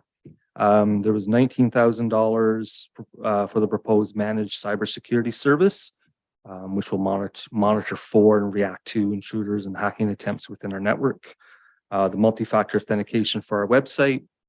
And then the remainder was just some price increases, either due to increases we've seen from the vendors or extra licensing due to new staff, new computers, et cetera. So I just wanted to provide a little bit of context to that, to the slide, to that line item, because I think that maybe explains that number a bit better than just saying it was a $170,000 increase. Also in that line item, we talked about the multi-factor authentication, cybersecurity service, GIS. There's some monies requested for licensing compliance, spam protection, and the PDF accessibility remediation software. Next slide, please. Sorry, question. Councillor Diane. Thanks. Just before we go on to the next slide, I'm looking at the increase for software licenses. Is this number a bit of a blip? Should this be coming sort of leveling off or coming down in the next couple of years? Or is this sort of an indicator of the sorts of increases that we're going to be looking at year by year? So it's a bit of a blip just because of the transfer of licensing costs from GIS into IT. So that was about $42,500. Like I mentioned before, not all of that is the county's expense because we are billing some stuff back, but most of it in there is year over year. Like I think this is an anomaly year. I don't see coming back with another huge ask like that, but the caveat there is the cybersecurity world is changing and the requirements to keep up are changing as well. So as we get more information, new recommendations come in, have conversations at the CIO level and figure out what we want to bring forward to our local municipalities and kind of do a risk assessment to see which route we want to go. Does that make sense? Councillor Carter. So a couple of things. One, you keep mentioning the GIS. Do you have a total of how much is going into your department for GIS? So that when the next guy comes up, we can see if he's got that amount taken out of his budget? That is a good question. If I had the exact number, I do know that. But we can get it for another time. But yes, so I can definitely come back with a total for that. I have it somewhere. I just don't have it in front of me right now. Because if it is a straight transfer, then somebody else should have a decrease. Yeah. Right. If we're going to make this revenue neutral. The second part of it is from my perspective, when we go into your cost center and whatever this 4201-600 software licenses, you've got your whole list of things there, which I think is $311,000 in this year. I guess I would like to see what would happen if some of that money wasn't there. Like if you were down 10% or 20% from that number, what would we be sacrificing? In other words, you got your shopping list. What's the priority? Do we get the Haagen-Dazs ice cream, or do we do without this time? Yeah. So, Um, I'm just asking for that number. For sure, Not for looking sure. for a response right now. And then the other thing on those is that cybersecurity. This is endless, right? I mean, we've got more people who are capable of attacking and are willing to make the attacks. And I guess the question becomes the cost benefit of all this. I mean, we've seen a situation right now. Sick Kids Hospital got hit in November. They're still not recovered yet, but there may be some special reasons for that. When you go to these cybersecurity conferences, you talk to the banks, they're not onto their first level or third level, they're on their 10th level of security for their systems. Nobody else but the banks can afford that. So I guess it comes down to at what point is enough? Like at what point are we spending more on the cybersecurity than it is potentially costing us? And perhaps we don't get the insurance coverage that we have. So I would just like there to be some at least analysis of that, because you've got well over $100,000 going into that in 2023, right? With some of the projects. No, well, actually, the new expense for 2023 would be about I would say about $30,000 to $35,000 with with our share. And I should say too that some of that, there's a bit more than that if it's for the county, because some of it is into EMS as well. So we could say $45,000 would be new projects for cybersecurity. We've roughly. got 83,000 for managed. Then I'm just saying what you've got here saying you're going to spend. So I'm. Yes, so some of that is being billed back to the municipalities as well. So as a group, then yes, it's $100,000 worth of expense. I pay it either way, right? So then the taxpayers do also. So if you add all the projects up, it probably is well over 100,000. So I think that we need to at least look at this, because we can spend forever on that. We could and never be. And never be 100% secure. And if I may, so one of the challenges always is trying to figure out what the actual costs for a breach could be, because there's so many factors, and depending on the scope and what happens, whether you're down for 24 hours, whether you're down for 24 days. Some of the costs I've seen for an average breach, again, more in the small, medium, not in the enterprise side, you're looking at $250,000 plus. That could just be hard costs, not necessarily including lost staff time. Typically what happens to after you have a breach is all these things that could have been done before ends up getting done really quickly right away. So yeah, but I do take your point that a cost analysis needs to be done. And we do that here, because believe it or not, there could be a lot more that we could be spending in it, but I do realize that our pockets aren't endless. Councillor Ferry, then Councillor Ryle. Just because I wasn't here, but what triggered the relocation of the GIS wages to IT? So if I may, the GIS and IT have always worked very closely together. We work because of the nature of our GIS technicians' role. We're constantly talking back and forth, talking about upgrades, enhancements, so on and so forth.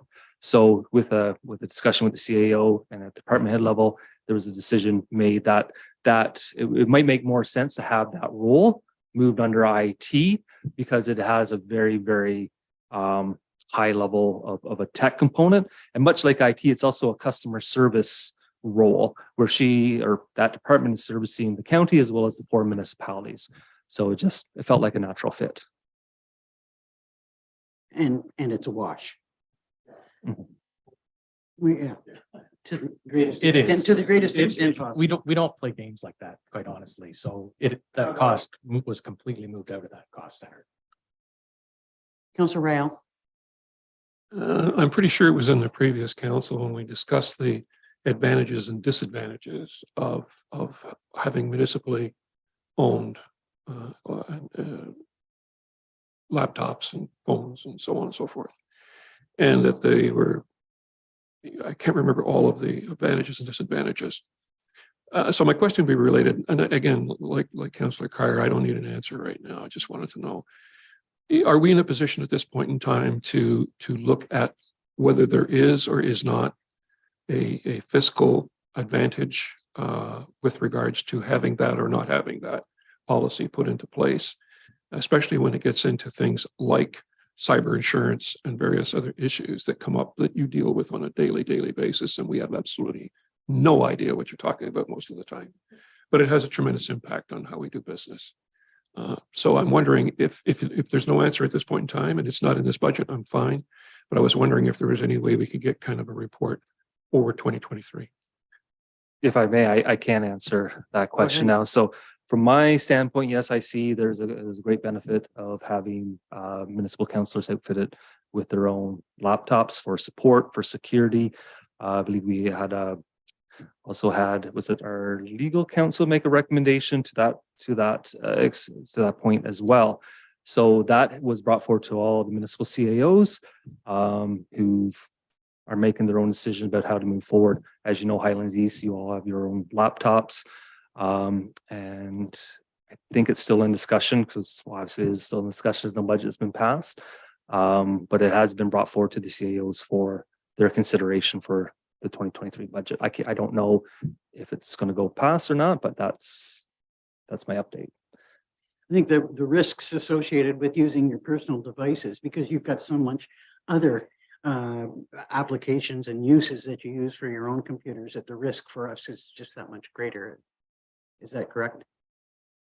Yeah, so if I may, there's always a risk of, as counselors, you deal with a lot of sensitive information. There's different levels of comfort levels with IT amongst all of the counselor group at this level and at the municipal level. Providing our own system to you means one less thing you have to worry about in terms of securing the data that you may download onto your laptops, because we would encrypt it. And also for support as well, there are some rules about to what extent IT can go and support personal laptops. That gets wiped out too. If it's a corporate laptop, you just bring it in and say, Mike staff, this isn't working, just fix it, and we'll fix it. Go ahead, Councillor Rao. Mike, thank you very much for that. And I recognize it's still a decision yet to be made if it's made. I guess my question was more geared on to assist those that are still trying to make that decision. Is there a way to quantify the impact of it in terms of the advantages and disadvantages, especially if it comes to the fiscal side of it, whereby you've got dollars at risk and things that you may be paying because you have to deal with that current challenge that you could avoid if there was a uniform system across the board.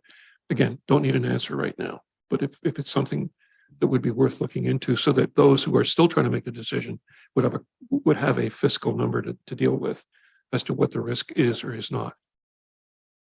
I'll make a note of that. Councillor Fury.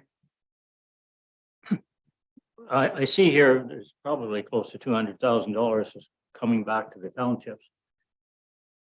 We're doing our budgets there too. So do we know, because you haven't got your budget passed yet, how is the township supposed to know they're going to get another bill for $80,000 or whatever? If I may, I start on my budget in July of the year because I know that I have to get everything sorted and be able to give all your treasurer to CAOs Okay. what I expect that the budget spend is going to be for them. So they've all had that since maybe September-ish. Now, obviously, the decisions at this table, Okay. if you decide to remove something and you decide to say not to go ahead with that managed security services, then I go back to the CAOs and say, county council didn't pass it. Probably doesn't make sense for you to pass it, so it can be removed from your budget. And the only other thing I'd like to review is when we're funding something from the county here, there is a percentage that each of us pay. And then it seems that some of it gets kicked back to the township. I don't know whether that's a review that we need to have, or to me, that's the way it always used to work, but I see more and more charges coming back to the township, not just on IT, but on some other things. So anyway. Go ahead, Mike. It's a discussion. Yeah, and certainly we can have that conversation. I think what we try to do is look at each case individually and say, if you can measure the benefit, where one municipality is getting more benefit than another, then we try to make that a user pay. So that, as an example, if Dysart pays 40% of the levy and Algonquin Highlands pays much less than that, but they get the majority of the benefit for a service, we would typically try to make that user pay where Algonquin Highlands pay that cost. It's not on the levy. If it is, it's very challenging, there's no question. But if the cost is sort of equal to everyone, often we will divide that by 5, and then the county pays 20%. If it is a sort of traditional, then it finds itself on the levy where people do pay proportionately, there's no question. But as an example, the larger municipalities would have a lot more users than the smaller municipalities because there's more staff. So those are the sort of how we try to allocate it. We look at each case individually and say, is this something where one municipality benefits more than another? And maybe that makes sense to be user pay. If it's fairly equal to everyone, then maybe that's user pay, but 20% each. And if it's sort of, probably the larger municipalities use more, then we leave that on the levy. There was considerable discussion about it when we made that step. And it did seem like the fairest allocation of way of doing things. Councillor Carter, you had a question or comment? It was just a comment, and it was just the top of mind that everybody's thinking of, the idea of having computers, given or provided by the county. I mean, the ultimate security for Mike would be that if you wanted to see any document in the county, you would have to come into this building, go into a locked room and read the paper. That's not the world we live in. And the second part of it, the world we live in, it's pretty hard to live even your personal life without these devices. So one of the problems that you have is if you have a second device, people are then carrying around 2 computers or dealing with 2 computers. And that's whenever you read about, somebody left a computer in the bar with all the social insurance numbers on them or something like that, that's probably the guy's work computer that he left at the bar, and as opposed to his personal one. So, there's 2 sides to the story, and a lot of what you have with your MOS, whatever it's called, MOS 360 or whatever the IBM thing. I mean, those seem to be the way of being able to put something on a personal device that is encrypted and is controlled by the county. So it's not a simple solution, and it's not necessarily a solution that people will welcome, because carrying around multiple ones of these is not ideal.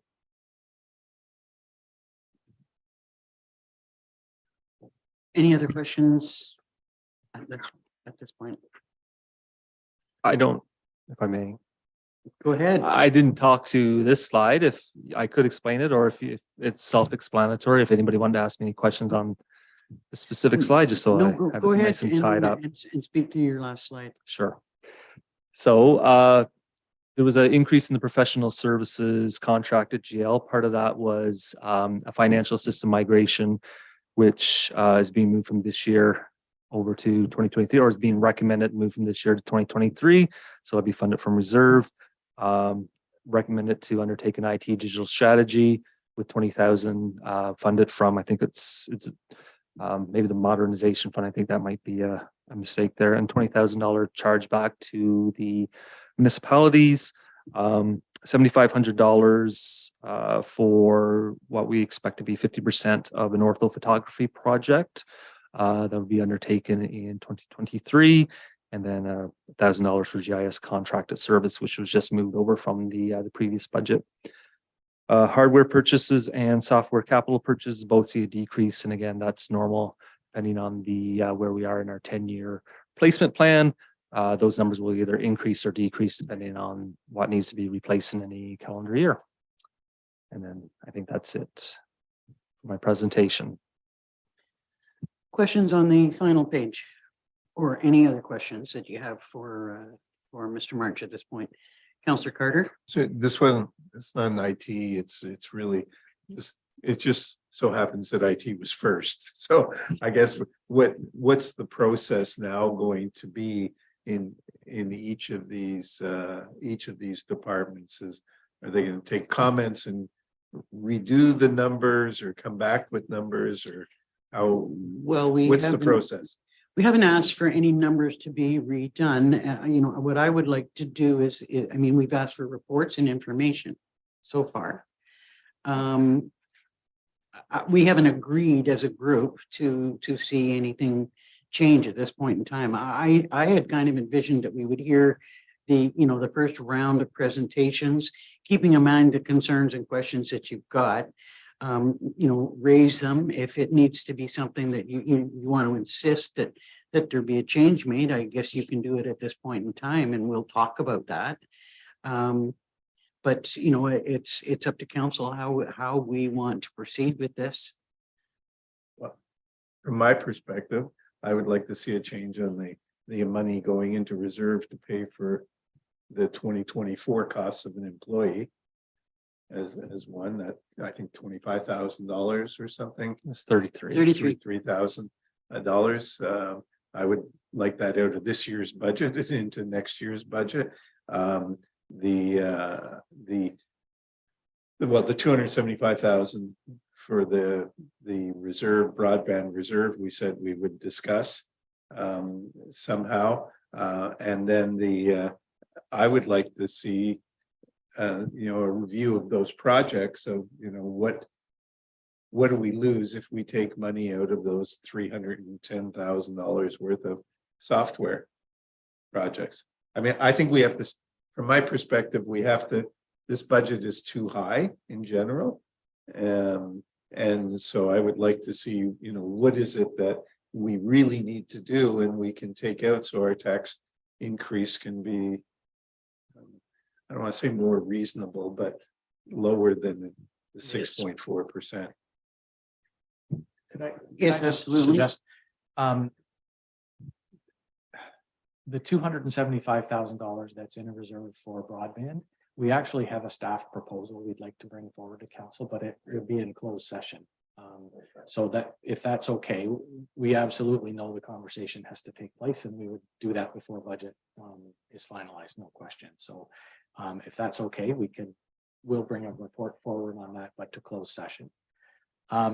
The 33,000, it really is just a philosophical thing. So we have, we completely understand from a staff standpoint what we don't want to happen.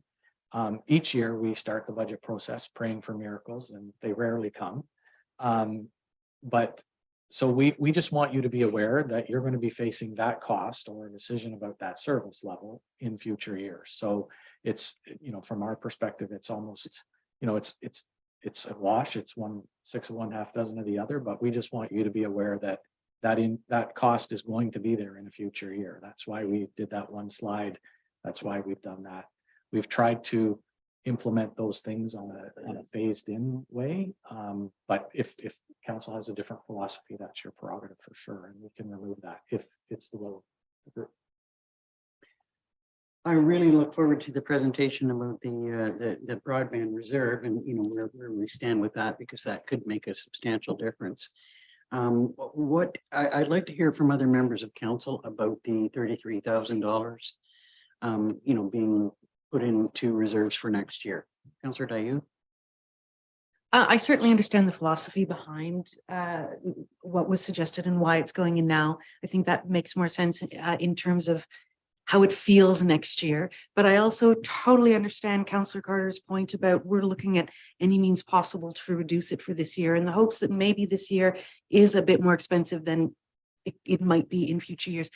I don't know if at county we work on a parking lot system the way we do in Algonquin Highlands, but I'd be very happy to throw those items into a parking lot and just compile those and see what the balance of that parking lot looks like at another time. I'm very happy with that. It does work very well, but by the time you're done, you've seen, kind of what your total what you've achieved as overall. But that we'd have to identify who's going to keep track of the parking lot, items we put into that parking lot. I would assume as long as she's still conscious, Andrea Robinson is watching, and there she is. So I'm sure she's keeping track. Will that work for you, Councillor Carter? Okay. Other questions at this point about IT or comments? Thank you, Mr. March. Thank you. Shall we continue on, or should anyone feel the need for a break? Let's carry on with the next department. Economic development it is.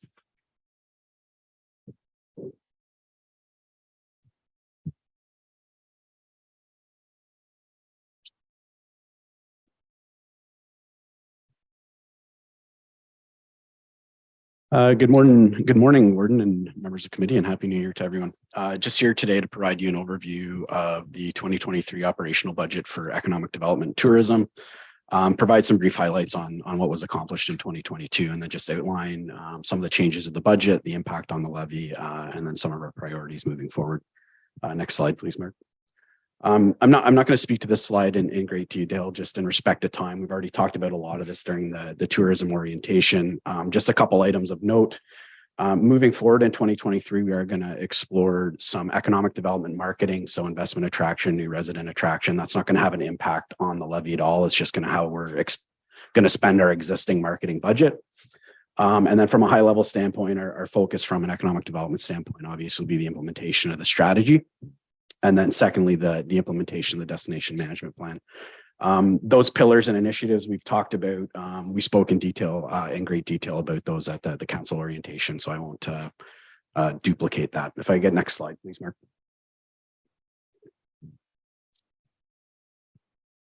So the 2022 Economic Development and Tourism Department budget is expected to come in under cost or under budget. Really, the reason for this is, for all intents and purposes, both myself and Tracy really started at the start of 2022. I was hired in November of 2021. Tracy started in January 2022. So we also had the impacts of COVID-19 for about the first quarter. We were still under government mandates around travel restrictions that limited our ability to market in respect to those mandates that were implemented.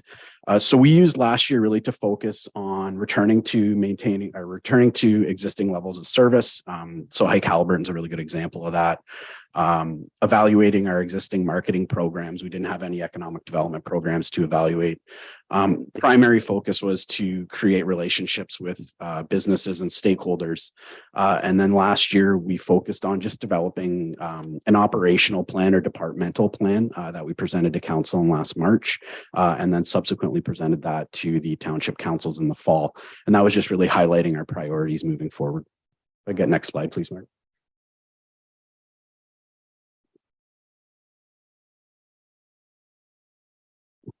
Councillor Carter. Just quick, what page is your budget on? Starts on 104. 104. Okay, thank you. No problem. So Mr. O'Bell, just slow Oh, down sorry. just a little bit. you. So in respect of time today, I'm not going to go through this slide in a lot of detail. I'm just going to highlight some of the success stories that we had last year. Again, talked about our primary focus on stakeholder engagement. So we conducted over 100 interactions with businesses, whether that was digitally or virtually. We did host a business and tourism summit in the spring, which was highly successful, and it's something that we'll be looking at moving forward. We did begin our economic development strategy with the goal of that being completed by the end of the first quarter. And we talked about that in our council orientation as to why we ran that over from the previous council to the new council, really for providing you the ability to provide your input on that.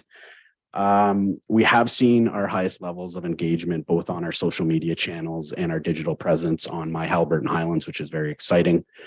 We did engage with the township council, so that's something new that we've done, presenting our operational plan. I'll speak to our priorities in that space near the end of the presentation as we're gonna try and enhance that service or information sharing. And then lastly, with council's direction, obviously, and budget approval, we are looking at implementing a community wayfinding strategy. We know it's something that's been talked about in a lot of detail, probably over the last decade, and Tracy and I are both hopeful with council support that we can steer that home.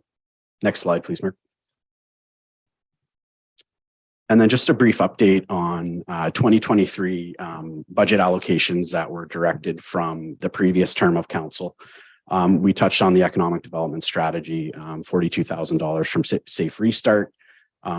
We have the community wayfinding plan. And again, there was some direction from the previous council just to include it in the budget for council's consideration. We were directed to actually proceed with the project, and then got some direction at our last meeting of the year in December on our economic development website, and including that in Safe Restart for 2023. What we're also seeing, both Tracy and myself, as some of the organizations and government agencies have reduced the funding they're providing related to COVID recovery. We're starting to see the return of programs that were traditionally offered in the economic development space and tourism space. So we'll be actively looking at applying to any of those programs that support council approved projects. And I think it's really important to note that anytime Tracy and I are looking at grants, we're looking at trying to secure funding for initiatives that have already been approved by council, or they're identified in an existing strategy. We're not just out there trying to create work or new programs and looking for money. If I get next slide, please, Mark. So our 2023 budget pressures in the department obviously is the implementation of the economic development strategy and the continued implementation of the destination management plan. A big component of the economic development strategy, obviously developing programs specific to that space and identifying funding sources. We can't always just go to the tax levy. So again, that touches on our ability to go out and try to secure grants to support some of those programs. Facing the ongoing impacts of COVID-19 and the impacts they're having on local businesses. Touched on it as well in the orientation. It's the impacts of possibly going into or already being into a recession. With interest rates going up, it's impacting businesses that have already borrowed money or businesses that are exploring borrowing money. It's going to definitely impact how they move forward. And then just a summary of our Safe Restart funding. There's $25,000 there for Hike Haliburton. In the past, county staff would actually go to businesses and approach them about being a sponsor for the event. We still feel it's important that it's not really the right time to continue to do that. So there's money allocated in that space. $50,000 for the destination management plan implementation. Identified within that is $30,000 could be used for the community wayfinding plan if we're directed to do so. And then $15,000 in 2023 for our economic development website. Next slide, please, Mark. And then just a line by line summary. If you could just actually go back one, Mark. Or nope, I got the slides in wrong order. That's fine. So just some line by line highlights. We've seen an $85,000 decrease, and that's just a removal of our Safe Restart funds. There's a $30,000 increase in our web design and maintenance. 10,000 of that is for meltwater marketing communications services. So that's a social media software service that we utilize. It helps us really streamline how we communicate with the public. We get multiple licenses with it, so we can actually train, and we have 4 or 5 staff that have been trained on it. We can actually operate. They are now have the ability to operate their own social media, news, and post and schedule. It creates a lot of efficiencies. We've talked about our economic development website. It's really important to note with both of those line items, those are going to be annual expenses. So the $15,000 in 2023, that's covered by Safe Restart. In 2024, that $15,000 will be a cost that we'll be putting on the budget. Obviously, an economic development website could be viewed as a marketing tool as well. So we, Tracy and I obviously evaluate over the course of the year how we can best utilize that and hopefully minimize the impact on next year's budget. We've seen a $5,000 increase in the business retention and expansion line, and we've just reallocated our marketing budget. There's no actually net increase to the levy. And then lastly, just reallocated our overall marketing budget. As I talked about earlier, Tracy and I really utilized this year to evaluate where we're spending money and how we're spending it, and also reviewing previous budget years. Next slide, please, Mark. And then one of the larger increases you'll see is the $56,000 in our programming line. That's to support the implementation of our economic development strategy. So we recognize once the strategy is complete, we'll need some funds there potentially to support the implementation of any projects that are identified within that document. And we want to be able to hit the ground running with that and really build up trust and goodwill with our business community, that it's not something that's just going to sit on a desk. I do want to really note, though, that any, particularly for that $50,000 related to the strategy, if we're spending money out of that, Tracy or myself would be bringing a report back to council saying this is what we're doing, this is the cost, and here are the outcomes. It's not a pool of money that we're just going to show up in November and said we did A, B, C, and D, and here's how much it costs. There'll be necessary reports associated with that. 6,000 is obviously allocated to the Business and Tourism Summit. We were lucky last year that Ontario Highlands Tourism Organization provided us some funding. We're not certain that we'll receive that again this year. That's really related to just venue rental costs and keynote speakers and any other kind of ancillary costs associated with that. Our mileage, obviously our membership and mileage budget increased last year with myself starting November, Tracy starting in the new year. It was kind of a vague budget line. And obviously with COVID somewhat diminishing, we'll be on the road, hopefully a little bit more. And then we're also seeing that conferences are really starting to return to an in-person attendance model. It was great for some of us to do it virtually, but you do lose out on a few things when you do it virtually. There's a $100,000 decrease in contracted services, and then a $50,000 decrease in software purchases. Next slide, please, Mark. And then just some of our priorities for 2023. I touched on the fact that we'll be kind of exploring some economic development marketing and highlighting Haliburton County as a business destination. Prior to my arrival, we predominantly, when it came to marketing, it was just focused on tourism and bringing people here. So we're going to explore how we highlight all the wonderful things that our local businesses are doing. We'll be hosting Hike Haliburton, both a fall and winter event. Our primary focus this year will just be about kind of enhancing our partnerships with the businesses within the community. It's wonderful that people are coming to the county and participating in a hike and getting outside, but really when they're here, we want them spending money to maximize the impact of that event and kind of creating that economic impact. We've talked about the destination management plan. So the community wayfinding strategies identified within that, and with council's support, we proceed with that.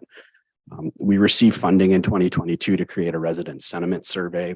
That's really about working with our community and identifying their perceptions of what we're currently doing in the tourism space and whether it aligns with the community's priorities. We have a wonderful tool called Wade in Haliburton. So we received funding to set up that strategy in 2022, but moving forward, we can do that with existing resources now that it's been set up. So that's exciting. We'll continue our business outreach program and our business developments workshop series with HCDC and the Chamber of Commerce. Next slide, please, Mark. And then lastly, we'll talk about our business and we'll look to implement our business and tourism summit most likely early May of this year. Currently exploring the possibility of tying a job fair within that or doing a job fair in March. Again, as we're seeing kind of things return to more in-person interaction, there's an opportunity there. And we've talked about our economic development strategy and the website. And if we receive direction from council, obviously we would continue to work and support council's desire in the space of a municipal accommodation tax. And then one thing that isn't on this slide, and I'll just close when I'm talking about our priorities. One of our focuses will really be about how do we help individual townships? A lot of what we've done from since I've started has been kind of at the macro level, and it's been kind of how do we impact the county as a whole. But Tracy and I, when we particularly present to the township councils in the spring, really looking for ways that we can be act as a support service to the staff and the departments that exist within your municipalities. We understand that when we were hired, it was more cost effective to kind of create one department at the county level instead of 4 departments at the township. So that'll be a priority of ours moving forward as well. And just kind of food for thought for the councillors at this table when we're speaking to your councils. Maybe that's one of the primary discussions we can have. And next slide, please, Mark. So in conclusion, basically the increase in the budget is really a result of the county taking on an economic development function and the programs and initiatives that are associated with that and the portfolio. The biggest increases, just from a line perspective, is the increase in the programming budget. And I just want to kind of emphasize again to council that when we're spending that money, any reports will be associated with those initiatives. It won't be just us going out and saying we're going to do this and move ahead with that. So with that, happy to field any questions. Questions or comments on economic development? Councillor Dayou? A question that I'll be following up with you when we are able to sit and meet in person, but I wonder if you could just give a bit of a highlight reminder on this now. For your economic development marketing, which is a big piece, new resident attraction, could you break that down a little bit? If only because it seems like we don't have any difficulties attracting new residents. You know, it's more about how to support them when they're here. So is that, which line are you going down? I guess. And through you, Ward, in that space, when we talk about new investment attraction or new resident attraction, it's really, we're basically trying to get people here to kind of solve some of the workforce issues we're having. So when we're talking about new resident attraction, maybe it's not, you know, I would almost phrase it as workforce development, where we're trying to promote the existing businesses that we have and, you know, hey, come to Haliburton, here's a wonderful opportunity to work at company X. And here's all the reasons why you would want to come here. That's really what we'd be looking at doing. And it's really about highlighting the existing businesses that are here. We don't have the budget to create a campaign to attract some big multinational corporation, nor do most likely want to get into that space, considering we're having workforce development issues and housing issues as is. So I always look at it as it's a lot easier to retain a customer or a business than it is to attract a new one. It's more cost effective. So in that area, it'll really be highlighting all the wonderful things that our businesses are doing and, you know, come spend money there or work there. And that's why it's wonderful. So with respect to workforce development, I know one of the things that you had mentioned to me earlier in the last year was the fact that there are people here who aren't working.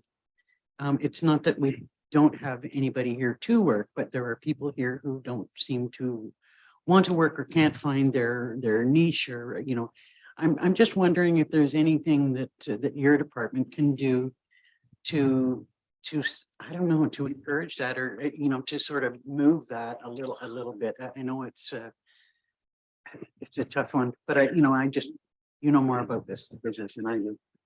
Yeah, it's a wonderful question. I think the statistic the Workforce Development Board uses is participation rate. So if you look at the unemployment rate, it's actually quite low, but the workforce participation rate, particularly for Haliburton County, is a different stat, and it's actually quite high. So we've had actually lots of discussions, and this is where our partnerships with the Chamber and HCDC have been particularly productive, that there's not a solution that the county is going to come up on our own and say, hey, we've solved this. And it's really important for us as a smaller department working with them and identifying solutions. I know it's something that Bob at the chamber has talked about quite a bit, and our staff has been kind of working with him behind the scenes about how do you get these people back into the workforce that maybe face some challenges during COVID. So we're hopeful that some items might be identified in the economic development strategy, but we're also kind of working with our partners to come up with ways that we can connect and communicate with those people and make them aware of the opportunities that are out there. Okay, thank you. I think I saw Councillor Royale's hand first, and then Carter and Gary. Yes, Scott, you probably are aware of, but BRNE surveys were conducted in 2011 and again in 2017.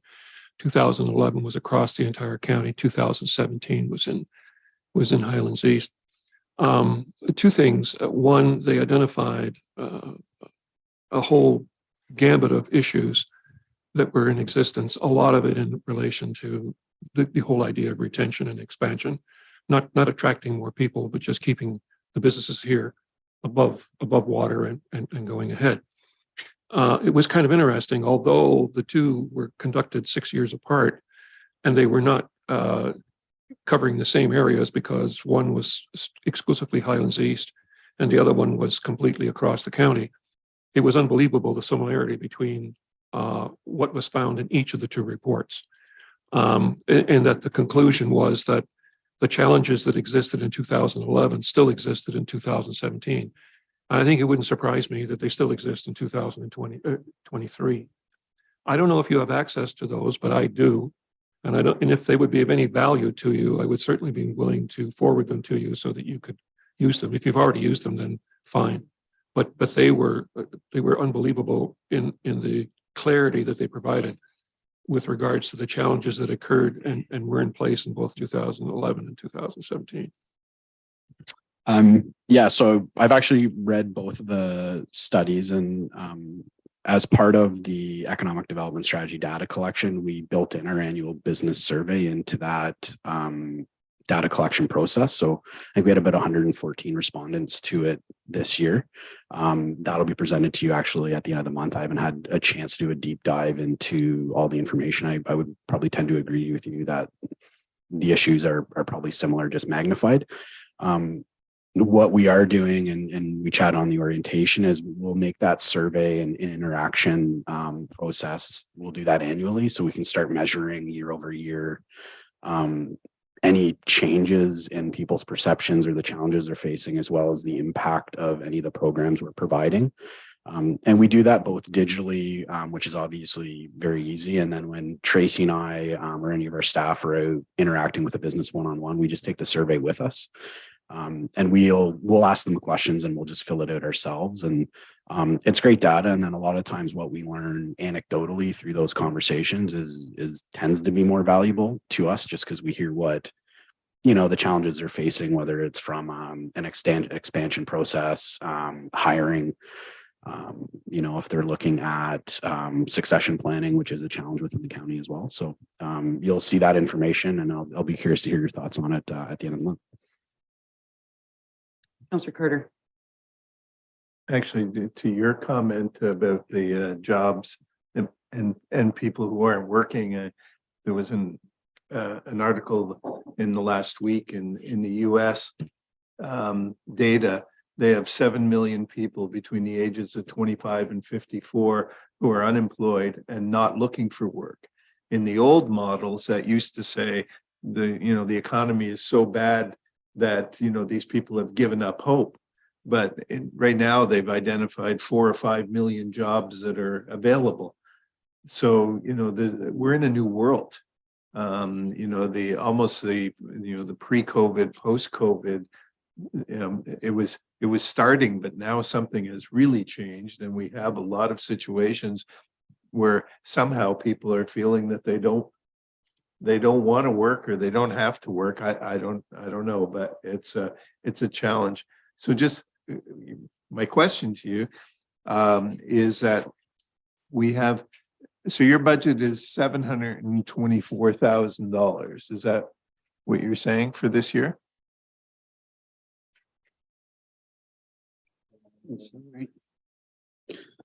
I've got the budget at 633,536. Yeah, I'm that's looking- after, the net after you total, yeah. move money Yeah, from yeah. reserves. Yep. Right, so, but you're spending 720. Yep. 724. I guess my question is probably a question more for council is that, we haven't in Minden yet been able to, we're developing our budget right now. But I'm a little bit concerned as to what that number is going to look like. So I'm very concerned with with what we've proposed here today of the 6.4%. And maybe the rest of council feels differently about that. But, I would like to say, is there anything in this budget, your budget, that can be hauled out into the parking lot for us to determine, is this something that we really need or we really have to do? Because, I believe in what you're doing, but it is speculative. You're investing in things that hopefully have a return. And so, is this a year where we are going to speculate? I know that we've just started down this road and you don't want to change directions also, but I think we have to look at all the numbers. Well, I see your hand, but Councillor Fury is first. And I just did want to comment that given the times that we're in and the challenges that our businesses are experiencing, I see that this is maybe one of the more important times for us to invest in this kind of work. Now, I mean, there may be something where, where we land and think, well, okay, maybe we don't need to do that. But, I see that this is probably a more important time than we've seen for some time for us to invest in assisting, local business and investment in the community. But that's just me. I would look to Councillor Fury and then Councillor Dayu. Well, first of all, I agree with you. I don't think we're going to bring in an international company to set up business here. That doesn't happen and won't happen just because of location. Tourism, I don't know what you could do with tourism. Where tourism, the biggest thing right now is cottage rentals, which we're trying to get a handle on. That's where the tourism is right now. A lot of the resorts are struggling and motels and everything. I don't know. At some point, I'd like to see how you measure your success. Through you, Warden, that's actually a deliverable within the strategy, is actually to identify and set up KPIs, standardized KPIs that we can utilize in the operational plan for the year that'll bring forward at Committee of the Whole in February. We've identified KPIs for each initiative that we'll be working on, but we do need to kind of standardize those across the board for the department so that we can report on them year over year to again kind of, I guess, really justify the investment that's been made into the department. That answer your question? Councillor Dayu. Further to Councillor Carter's point, a general observation from a new member of council is that when you answered Warden Danielson's question about employment, my mind went from, oh, that looks interesting to, aha, okay, I get it. Because there was a link made between the pressures that we're facing in this county on a daily basis and what this plan can do. And I wonder if going forward, looking toward what gets into the parking lot and in the ethos of not wanting to lose what's important because we've got a long list of what is urgent. I wonder if you could help new members of council such as me create those links between what this strategy is in relation to those direct pressures that we're facing. Because I think that's when we'll understand why it's so, and I don't get me wrong, I'm not questioning it, but it will help us to understand exactly what Warden Danielson is saying about now is the time to invest. Okay, but great, let's see how this is going to help leverage change for our community. rather than looking for new things that are divorced from those pressures. Did you have a response to that? I guess just, yeah, simply economic development, really. I mean, it's a nebulous topic and it means different things to different people. And that the understanding of it really just comes from myself and colleagues and staff being in front of you and kind of communicating with you and really, I think to Councillor Fury's point is to, again, have those KPIs so you can kind of quantify it, which is challenging, but it's a focus of ours. And, you know, we're happy to sit down with any member of council kind of at any time to have those discussions and make those connections and links. Councillor Ryall and then Councillor Fury. The other thing too, and I totally agree with what people are saying. But one of the challenges that we ran into when we were going through this in our municipality was that most of our companies that were there just said if we had additional skilled people, we could increase our sales by 15%. And of course, that's the whole idea of bringing people forward. We have had a focus on tourism, that is to say, bringing the person from outside into our county. Well, guess what? We got people in our county now that are looking for stuff that we don't have, or we don't have the capacity to fill.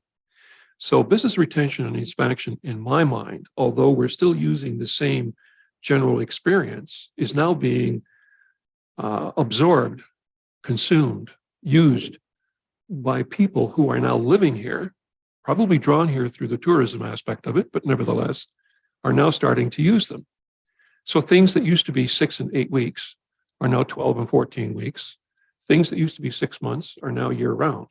But we don't have the infrastructure, not us, we're county council, but the people who supply that experience don't have the infrastructure to keep it going. A lot of it is related to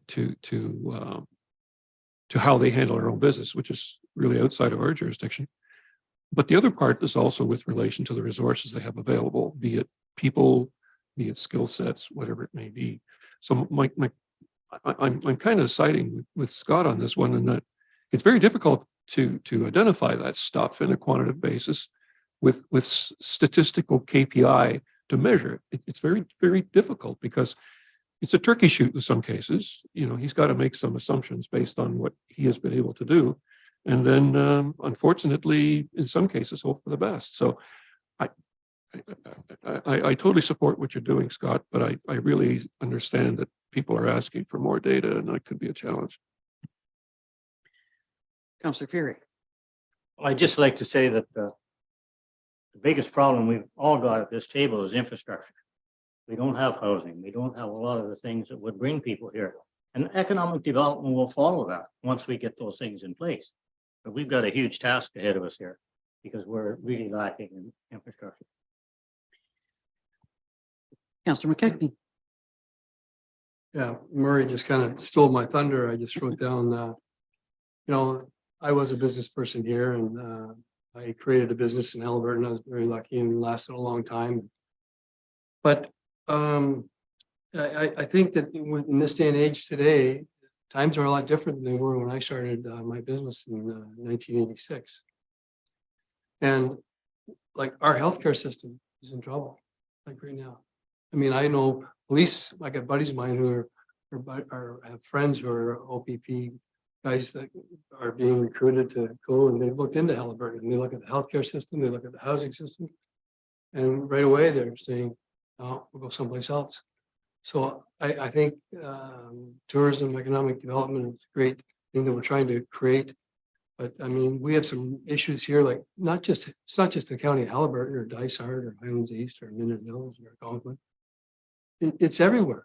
And this has got to be addressed. And I'd really like to see us, like here, I'm going back to priorities. And to me, housing and healthcare is such, you build it and they'll come here. The healthcare system is something that we've really got to get a handle on. Imagine bringing a young family here and you know exactly what the situation is in our hospitals. Pretty scary. So sorry about that negativity, but it's still a great place. And I think that we're in a situation here where we have so much too. Like we provide a lot more than we realize. And it just seems that our customers today want more and more, and the costs are just outrageous. And so don't beat ourselves up as much as we are here. I think we are providing a lot. Thank you. Thank you. I don't see that as negativity at all. I think it's, you know, it's a reality check that we all have to live with and acknowledge. So when it comes to economic development, we, you know, we've heard, can we cut somewhere? Can we, you know, bring this budget down a little bit? You know, in order to put something in the parking lot, I think we need something more specific. You know, unless we're asking Scott to take a look at his budget and see where he can make changes. You know, it'd be nice to give a little more specific direction about what specific concerns we've got. We've got a department that's in place for a reason, and you know, we want to see them help others be successful. So I'd like to see some specifics about where you see some possible cuts. Now, maybe we can just, you've got a comment, Scott? Yeah, if I may, Warren, I understand and totally familiar with the challenges that face a municipal budget. If council just wishes to give me direction, if it's a specific initiative that they just don't see the value, and let me know, or if it's just a number that you think the budget's got to go down by, I can work or explore with that. I'm just specific direction on it. Kind of makes my life a little bit easier when I go back to it. I would just suggest that we continue on, keeping in mind that, you know, we've got, you know, we're looking at this area. Unless, and do you have something in specific? You know, it's very difficult for us to be giving you specifics because you know, you have the expertise in this area. The thing is, you know, I would rather do it along the lines of saying, if your budget was going to come down, what is it we lose? You know, which one do we lose? Do we need the, you know, the $50,000 or whatever it was, the $56,000 in programming? Is there, you know, is there some wiggle room there? Is there, you know, you know, you're better to tell me what would be the impact if your budget is reduced. So you know, as much as we'd like to start talking about specifics, I don't doubt anything that anybody is going to be presenting to us today. I mean, you know, I think that it's all factual and it's good, and there's been a lot of work going into trying to keep it right, and it's best effort and so on. But I also have to think about all the taxpayers out there who, you know, can they really afford it in these days? And so if there's a way that we can make the tax increase more reasonable, then, you know, I think we at least have to explore it and recognize what it is we're going to lose. The only comment that I'd make about you know, the $50,000 for programming is that we're developing an economic development strategy, and then there it sits. You know, there needs to be something in place to help implement that. But, you know, I mean, it's the one place where I can see it's, you know, I think you use the word nebulous, or somebody used the word nebulous. It's not specifically targeted. I'm seeing Councillor Feary, then Councillor Royale, and then Councillor Daya. Well, I certainly agree with my colleague from Minden Hills. Department heads are in the best position to look at their overall budget and say, this is what I can't change. I mean, but maybe I'd like these other things, but maybe I can make some adjustments. And I don't think we're in a position to do that. I think it's not public, but I did tell our staff, go back, look at it, see what you can do. And they did a tremendous job. And they didn't take a lot of programs out, which I think Walt and I are pretty pleased about it. We're going to do this Friday, but they're in the best position to do it. We can't do it for them. And if we do, they won't like it because we'll cut something we shouldn't, because we don't know. Simple. Councillor Royale. I just want to make the comment. I think it's very close to what Councillor Carter was saying. And you've got the cost of doing something, which is hardcore. And then you get costs of not doing it, which is the other side of the coin. So at the end of the day, we can choose to spend this much money and get those results based on what we have, or we can choose to save that money by not spending it. And here's the impact of what that would be. And it sounds to me like that's a lot of what everybody's looking for. Is there a way to measure the cost of not doing it as opposed to the cost of doing it? Cost of doing it is right there. The cost of not doing it is the part that we don't know. I know we're asking for, something that's rather difficult, and you've probably already, to some extent, gone through this process already. I know that staff have been working on the budget for months and, have been asking themselves these very questions. We'll just hear from Councillor Dayu and then back to you, Scott. I guess I'm not going to ask for this overtly, because I think it would be going into a degree of detail that probably isn't fair for you, especially given the constraints of budget time. But maybe when I speak to you one-on-one, or when others speak to you one-on-one, my key interest is to turn this inside out and to understand what are the fulcrum points with these investments. So how, if it were even possible to prioritize, which of these budget lines are going to relieve pressures that are being created by our rapid demographic change, or hit some of the service needs, like Councillor McKechnie spoke of healthcare. So is there something in here that is going to help to relieve that pressure on healthcare? Or, one of my favorites, aging at home. How can we create a business plan, or is there something within your economic development strategy that will enable people to age at home easier, because we've enabled those services to be brought to the county, because that's the demographic of the county. So if with an understanding of how these line items relate to those sorts of pressures, I feel that I would have a sort of a better awareness of where we might cut and where we really cannot afford to cut, because it will create something that's greater than the sum of its parts. But that, I know that's asking for a ton. So maybe that's more for one-on-one conversations. Well, you know what, I mean, I understand your need to, or desire to, have a greater understanding of, how things link together. I do believe, though, that in some cases that conversation is better to be held by all of us.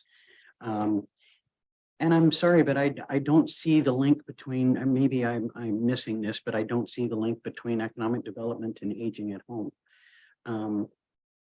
Maybe you can help me there. Yep. Sure. Just that there may be certain services that are based from home offices, orthopedic consultants, or in Algonquin Highlands we spoke about RMTs, or folks who have some kind of I'm pulling at straws, but people who could see bringing their professional services to Haliburton County in order to provide at-home aging support through their profit-making businesses, because the demographic here would really, really love that. There's a real need for that and a market for that. So, yeah,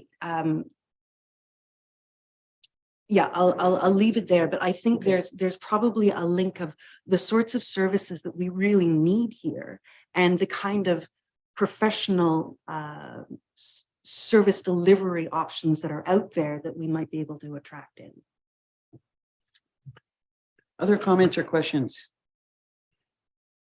We'll leave it to you to make any comments that you've got. Obviously, you've got a little bit of thinking to do. Yeah, through you, Warden. I think as a lot of what we're doing this year too is covered by Safe Restart. So, that programming line, I think, is challenging just because it's kind of sitting there and there's not a defined strategy that we can say it's 5,000 here and 5 there, and here's how we're going to measure it. So I may come to regret it, but I'm more than willing to kind of go back through that and have a conversation with our consultants. And once I get a look at kind of the presentation that they'll make to council at the end of the month and get a feel for what the strategy is going to look like, I think we can revisit that line. And in conversations with the finance department, the CIO and my colleagues, happy to try and get that number as low as we think we can get it, while still giving us some leeway to implement the strategy when it's there, and be fiscally responsible with the money that's there, and that it's not underspent, and therefore people are taxed for something that wasn't spent, if that makes sense. Does. Thank you. Councillor Carter. Yeah, I think it's important that, we're not here to slash and burn the budget presentations. I mean, there could be cases where some departments need to spend more money in order to get what is required here. We're just trying to come out with the best budget that we can afford. So, it's not like, we're trying to take an axe to it, but, if you have some very sharp pruning shears, that would be helpful to us. Well, and just for everyone's, thought processes, we're going to be saying the same thing to all departments.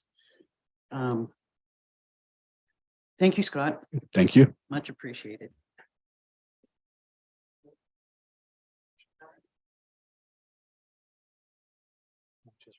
Well, then that sounds like a good time for us to break. Okay, so we will break for lunch until let's say, I don't know, 12:30, or is that too? That's good. Okay.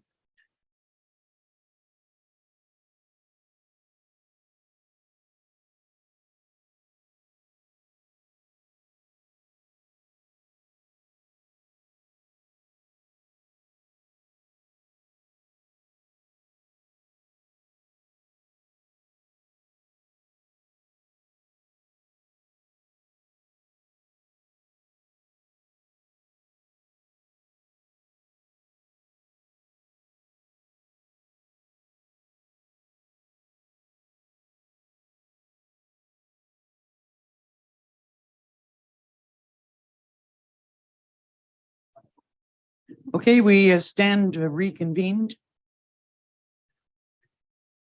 Everyone, we're reconvened. So we welcome the presentation on Public Works. Morning, good afternoon, Robert. Oh, good afternoon. Good to see you again, Warden and Council. We'll start with our budget once the slides get brought up for our public's work budgets, rather large budget. I'll try to go through fairly quickly, understanding that there'll be questions along the way, and that we're still working to learn what's the right amount of information to provide council as we go. If you don't give it to us, I'm sure they'll ask. That's for sure. So in summary, we're going to talk about, first up would be a summary of 2022 projects. In some areas, a little more detailed than normal because of the election and the lame duck council. Then we're going to go through some 2023 budget highlights and then finish off with the 2023 line by line.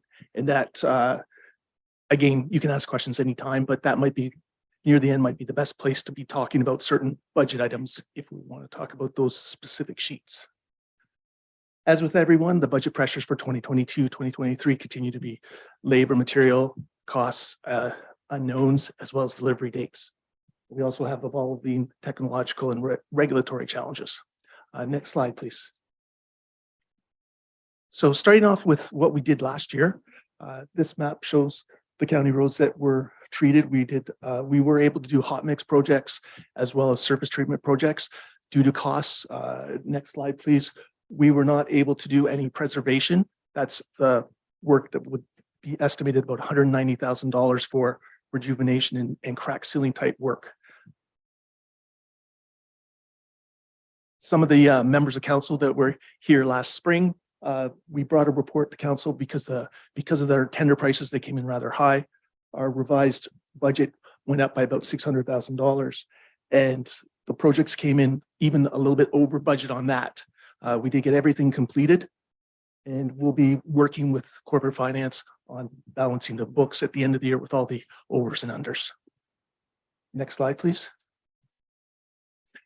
Here's a picture of the structures. We had a very busy year, as Andrea mentioned about our loan. We did 4 structures this past year. They are all completed. We do have some minor deficiencies that will get completed next year. Next slide, please. Here's the budget totals.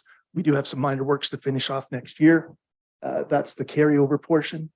And we're significantly under budget there, but that's just that we were able to borrow less money.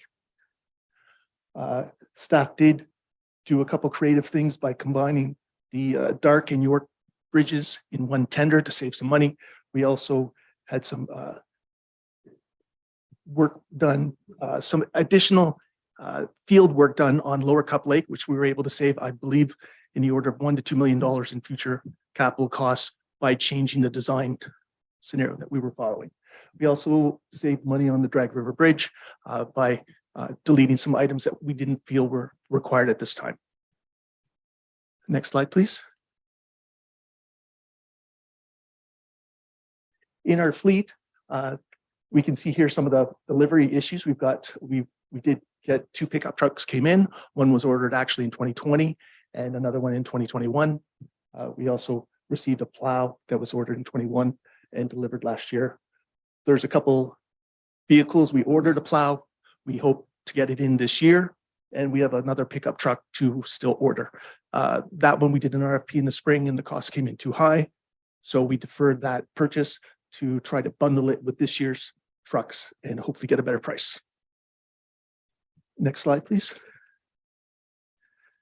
As a quick summary of what maintenance did last year, there's a number of items here. This is just the work that gets done daily through the summer and the winter. We replaced a lot of in-house culverts. Our staff replaces more smaller culverts. If you noticed in their structures a couple slides ago, we did have a contract, and that's where we hire a contractor who has bigger equipment to be able to do some of the larger and deeper culverts that our staff and our equipment aren't able to do efficiently or economically. We've also been concentrating on shouldering and ditching, which is helping our road conditions. So it's been a proactive measure to try and get those things, just like a house, getting water away from your house, just like getting away from the road helps those roads. And it's also helping us on lowering our patching issues and actually claims against any sort of road damage with potholes, et cetera. There's some other items there. We also did only about 50,000 on the rail trail. We did an extra calcium application instead of doing a planned capital project. So we saved about $40,000 there, knowing that the year was going to be challenging and there's some issues with some people have concerns about riding bikes on the rail trail. So we're trying some different trial sections. So we were able to defer costs and we've got that money back in this year's budget. Next slide, please. For our buildings, the administration building that we're here standing in today, we did some minor work on asbestos removal in our electrical room, just getting ready for knowing that we were doing renovations. We also started doing renovations with new furniture, carpet, in various areas of the room, various areas of the building to get ready for the hopeful taking over the second floor of the land registry office. We also completed facility condition assessments for all 3 buildings, and those will help us develop those budgets and get to a sustainable amount. So we know if we should be spending 50,000 a year on our buildings or 100,000 or more or less. So that's one of the items that we'll be looking at for this year. The Minden Daycare, because we know we're going to be doing asset management coming up, as well as some of the work that we ran into the Halliburton Daycare, we're looking to do those facility condition assessments there as well, because again, that will help us plan for those buildings, as well as help us complete our asset management plan that's due in 2024. Robert, excuse me, you said that you did facility condition reviews on 3 buildings? We did them on this building, land registry office, as well as our 3 patrol yards. Okay. And then the 2 that we didn't do would be the 2 daycares that the county owns. And part of the chief's presentation, I believe under their master plan, they've done a facility condition assessment as part of that. So we'll be able to collect all that data to be able to use in 2023 and 2024 for the asset management plan for all the facilities. The last one on this page is the Land Registry Office. We did find, when we were doing asbestos testing, we did find a number of items with asbestos in it, in the floors and the ceiling. So that was all remediated. We also had to put down a plywood floor. That's the picture that's in the lower right-hand side there. So really the costs that were incurred this year were mainly generated here in this building, as well as setting the stage for being able to do the work over in the Land Registry Office once we actually get the ministry to leave. Next page, please. And so for our patrol yards, so the 3 that we own, that's where we did the facility condition assessments for the 3 that we own. Kinmount we use in the winter and share that with Minden Hills. Some of the other items that we did complete were some roof repairs, some storage containers. Again, Highland Grove, we had to repair some roof, but we also had to remediate mold. It's a brick building that's exposed to the elements. And so we had to do some mold remediation so it was safe for workers. And that's one of the items we'll see in 2023, looking for insulation to prevent that problem from happening again. A couple other items that for all the patrol yards, we installed the card lock and fuel tank system. That's a great system. It's saving us a lot of money, even though we're way over on gas. We'd be even more over if we weren't doing that. That's where we get gas at rack rates, much cheaper than what's at the gas pump. So that came into effect fully. Some of the townships have partnered and other townships are looking to maybe partner in the future on that. I think the last one is that this council heard in December, we're looking at installing cameras at our 3 patrol yards, and that's ongoing with IT taking the lead. Next slide, please. So that's the end of 2022, and now we're looking at some highlights for 2023. Next slide, please. Busy slide, but this is a slide that's a plan that was developed back in 2019, 2020 that Public Works and Council's been trying to follow, knowing that we have a new council as well as rather challenging rates for road construction and whatnot. The blue bars are just showing what our actual costs were expended on the roads, with the slash lines for showing how much the loan was costing. So you can see what was actually spent on capital versus what was spent on principal and interest. The green bars going ahead are the proposed budget that was again developed back in 2020. We are in receipt of new information, and we are hoping to bring back to council a new plan once we understand level of service expectations as well as budget expectations. With this one, there's the red dotted line across the top where it's showing that what we've spent in the last 3 years and what we're planning to spend in the next 7 roughly comes out at about 3.75 million.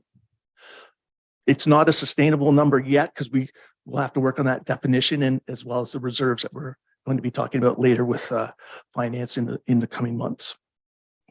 The black dotted line is the network performance. That's a number that council is going to be able to weigh in on what's our target. How good or bad do we want our roads to be? And so that's kind of a mark out of 100. Is it 80 or is a 60 acceptable? So depending on the municipality and the budgets, we can set those targets. The question, Councillor Dayou, then Councillor Carter. So is this an average, that final network performance, is that an average of all classes of roads via the MMS? And so, you'd want your class 4 to be at an 88% and you want your class 2 to be an 88%, and together they're both 88%. Like, could you break down by class a little bit how that works? Right now, the numbers that are in the county has a program that's similar to what Dysart has. And we're collecting that data and we'll be running those scenarios. So right now, I believe it's an amalgamated number whereby it's just everything's lumped in, and that's the overall network. But we certainly can look at segments. We do have kind of two types of roads in the county, really, is our hot mix roads and our surface treated roads. And we're about 55% surface treated and 45% on hot mix. And so they have different life cycles. And as anybody's ever driven on them, different riding characteristics. So that's part of this puzzle of, getting to that number. Our surface treatment roads don't last very long. And so it's hard on the life cycle because they can blow apart with a bad winter, or they can last longer than we ever expected. So we're working on that data, and these programs are actually very advanced and give a number of options that we can bring to council saying, here's how much you need to spend if you want to hit this target, or vice versa. So we can work it from how much money you want to spend or what's your service level target. Councillor Carter, then Councillor Rail. I think I'll just let that sink in and try to figure out what it all means in the next presentation. Okay. Councillor Rail. I was just asking about the question with regards to substrate itself. Okay, in many cases, the roads break down and then we find out that possibly the challenge is really not in so much the top coat, but in the substrate, and the substrate often can be more expensive to remedially repair than the top coat. Is that included in these numbers that we're talking about, the repair of the substrate, or just the surfacing? Through the chair to the councillor, it varies depending on road. One of the deliverables from the road needs study is the consultant or staff go out and look at the roads, and they will look at the drainage conditions, and different roads will fail different ways depending on what the subgrade looks like. So there are individual results for these roads. This is all, rolled up. So to answer your question, yes, it is looked at. We do live in a challenging county. As anybody knows, we're either in kind of swamp or rock. So drainage is a really big concern in our county. Any other questions at this point? Carry on. Okay, thank you. Next slide, please. This slide might be a little bit easier. This is our proposed roads for hot mix and surface treatment for 2023. So we've got a number of roads around the county. And maybe to the councillor's question that just asked about substrate or the subgrade, this coming year, because our roads are getting a little bit in worse shape, we're not actually being able to do any single surface treatment roads. We actually have to go a step further and do double surface treatment. And that's one of the issues with leaving a road a little too long, is that cost will basically double. So it's always a challenge to balance that number of what's the right budget increase, tax increase versus, we can't do all the roads in 1 year. So on the next slide, please, we have our proposed roads. Now, looking at this, I'd like to note that again, in 2022, we weren't able to do any of the preservation that we'd like to do, the crack sealing and the pavement rejuvenation. And while we were preparing this budget, we actually had County Road 19 that we were also hoping to do. Knowing that this was a tough budget year, we've already taken that road out. The recent results that we've gotten from our consultants showed us that County Road 18 was actually in worse condition than 19. So we've got a couple of roads that need work, but we provided a budget and an estimate for, we've already tried to, I guess, rank those roads and put them in here for council's review. We are carrying 195,000 for preservation. Those roads would be selected in spring once we see how things have weathered the winter, as well as see how our tenders come through. We have to make sure that we don't overcommit depending on what the costs come in this spring. Once we do hopefully pass the budget and know what we'll be tendering. One of the last line items here is we look to add some money back to road reserve. It was a significant drain on the road reserves last year. Maybe to the councillor Rail's point about the one-off type use for reserve. Council supported that increase or that reserve allocation to help us complete the projects last year. We're trying to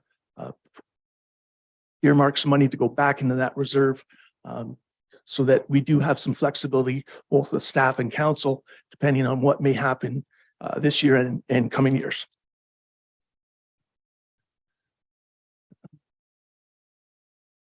One of the other things we did is that plan that we showed you a couple slides ago with all the lines.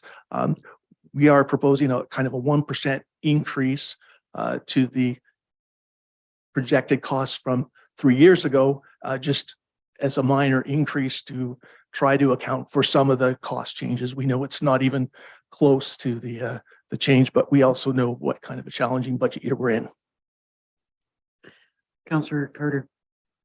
As the world changes, our population changes and so on, do we ever do reviews as to which should be a county road versus which should be a municipal road? Like, do we look at this on a regular basis?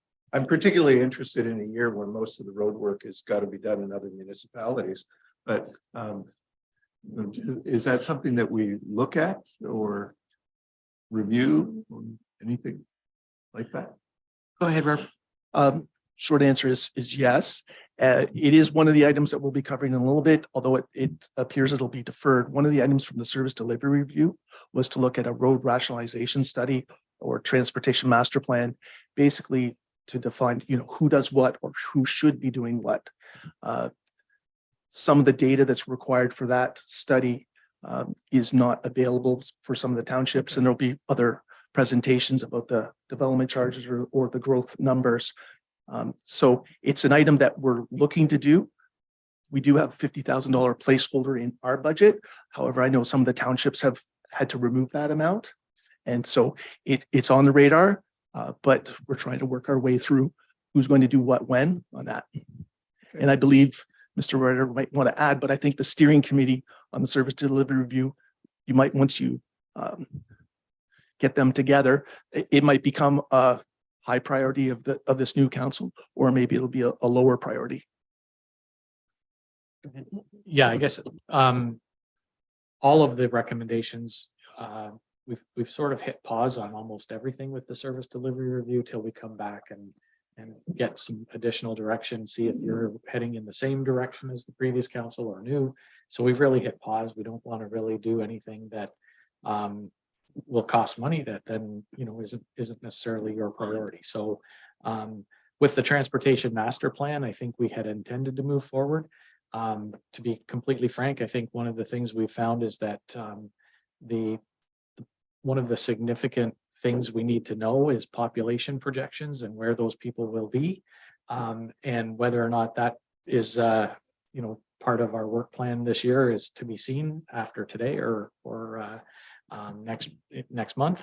And then as Robert indicated, everybody's at a different place in their budget process, but we understand that some of the local municipalities have removed that from their budget proposals, and so they likely won't be moving forward with that in 2022. And it's one of those things that really doesn't make sense unless we're all in to do it. So I have asked staff to bring forward the discussion on service delivery review and where we stand, so that we come to an agreement on how we're going to move forward and if we're going to move forward and where.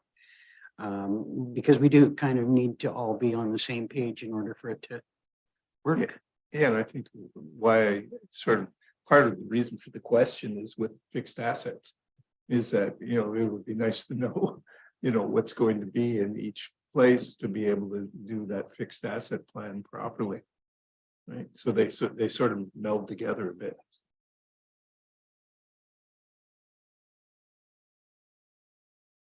Carry on. Okay.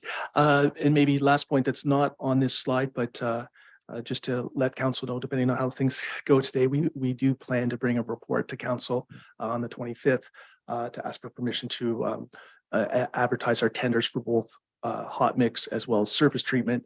There'll be flexible tenders so that we want to get the best prices that we can by getting out there early. understanding though that we're still in the middle of a budget process. So we'll bring that report to council again, as long as things go well for the last little bit of this presentation. And we'll also hopefully be bringing one for structures as well. Although depending on the timing of when our structural designs ready, that one might be coming to say committee of the whole in February. Just, we don't want to bring something too soon. Council was very nice and allowed the RFP for the tandem snowplow to go in December. And I can let council know that it went out the next day. So we wanted to have those things ready so that we're not asking for permission to do something and then trying to put together the document. So that's our plan going forward. Next slide, please. Now, similar to the road slide, now this one doesn't have a kind of network performance to it, but again, using the data that's available to us, I have kind of the blue bars of what we spent in the last 5 years and approximately what we're spending this year. And then the OSIM study that is just coming in, we don't have the actual final hard copy. I do have an electronic copy. Is proposing the green bars going ahead the next 5 years. So averaging those numbers out, that's the red dashed line, comes in at about 1.67 million. The report does recommend a sustainable amount going through in the future of 1.775 million. We're going to bring our consultant in and present to council early in the year and discuss those numbers. And again, it's a level of service type of decision and what's sustainable and what's fundable. And then if we go to the next page, it'll show just the one structure that we're planning to construct this year and one structure that we're planning to start the engineering work on, which would then be constructed the following year.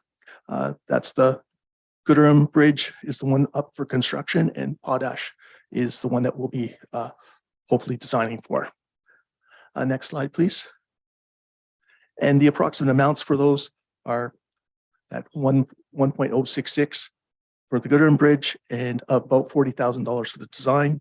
We do work on, we're trying to work on a project basis. So if you see here the estimate for $40,000, we have taken out, which is not in one of these slides, but in the next year, if that estimate was $1 million for next year, we're anticipating that we'll only request $960,000 next year, so that the two numbers would add up to the total estimated cost. Councillor Dayu. So do I understand correctly, Gooderham would be a complete replacement of the bridge? No, they're all rehabs. It's So- all rehab. Oh, I see. Okay. At this time, gladly, we're not into any total bridge replacements. We have replaced culverts. Actually, the picture that's on this slide was a culvert replacement, Fishtail Creek, that was just done 2021. But gladly, and that's where that 1.775 number, the million, is. We will have to, or future councils, future staff will have to replace structures, and they're not cheap. Go ahead. Oh, sorry. Go ahead.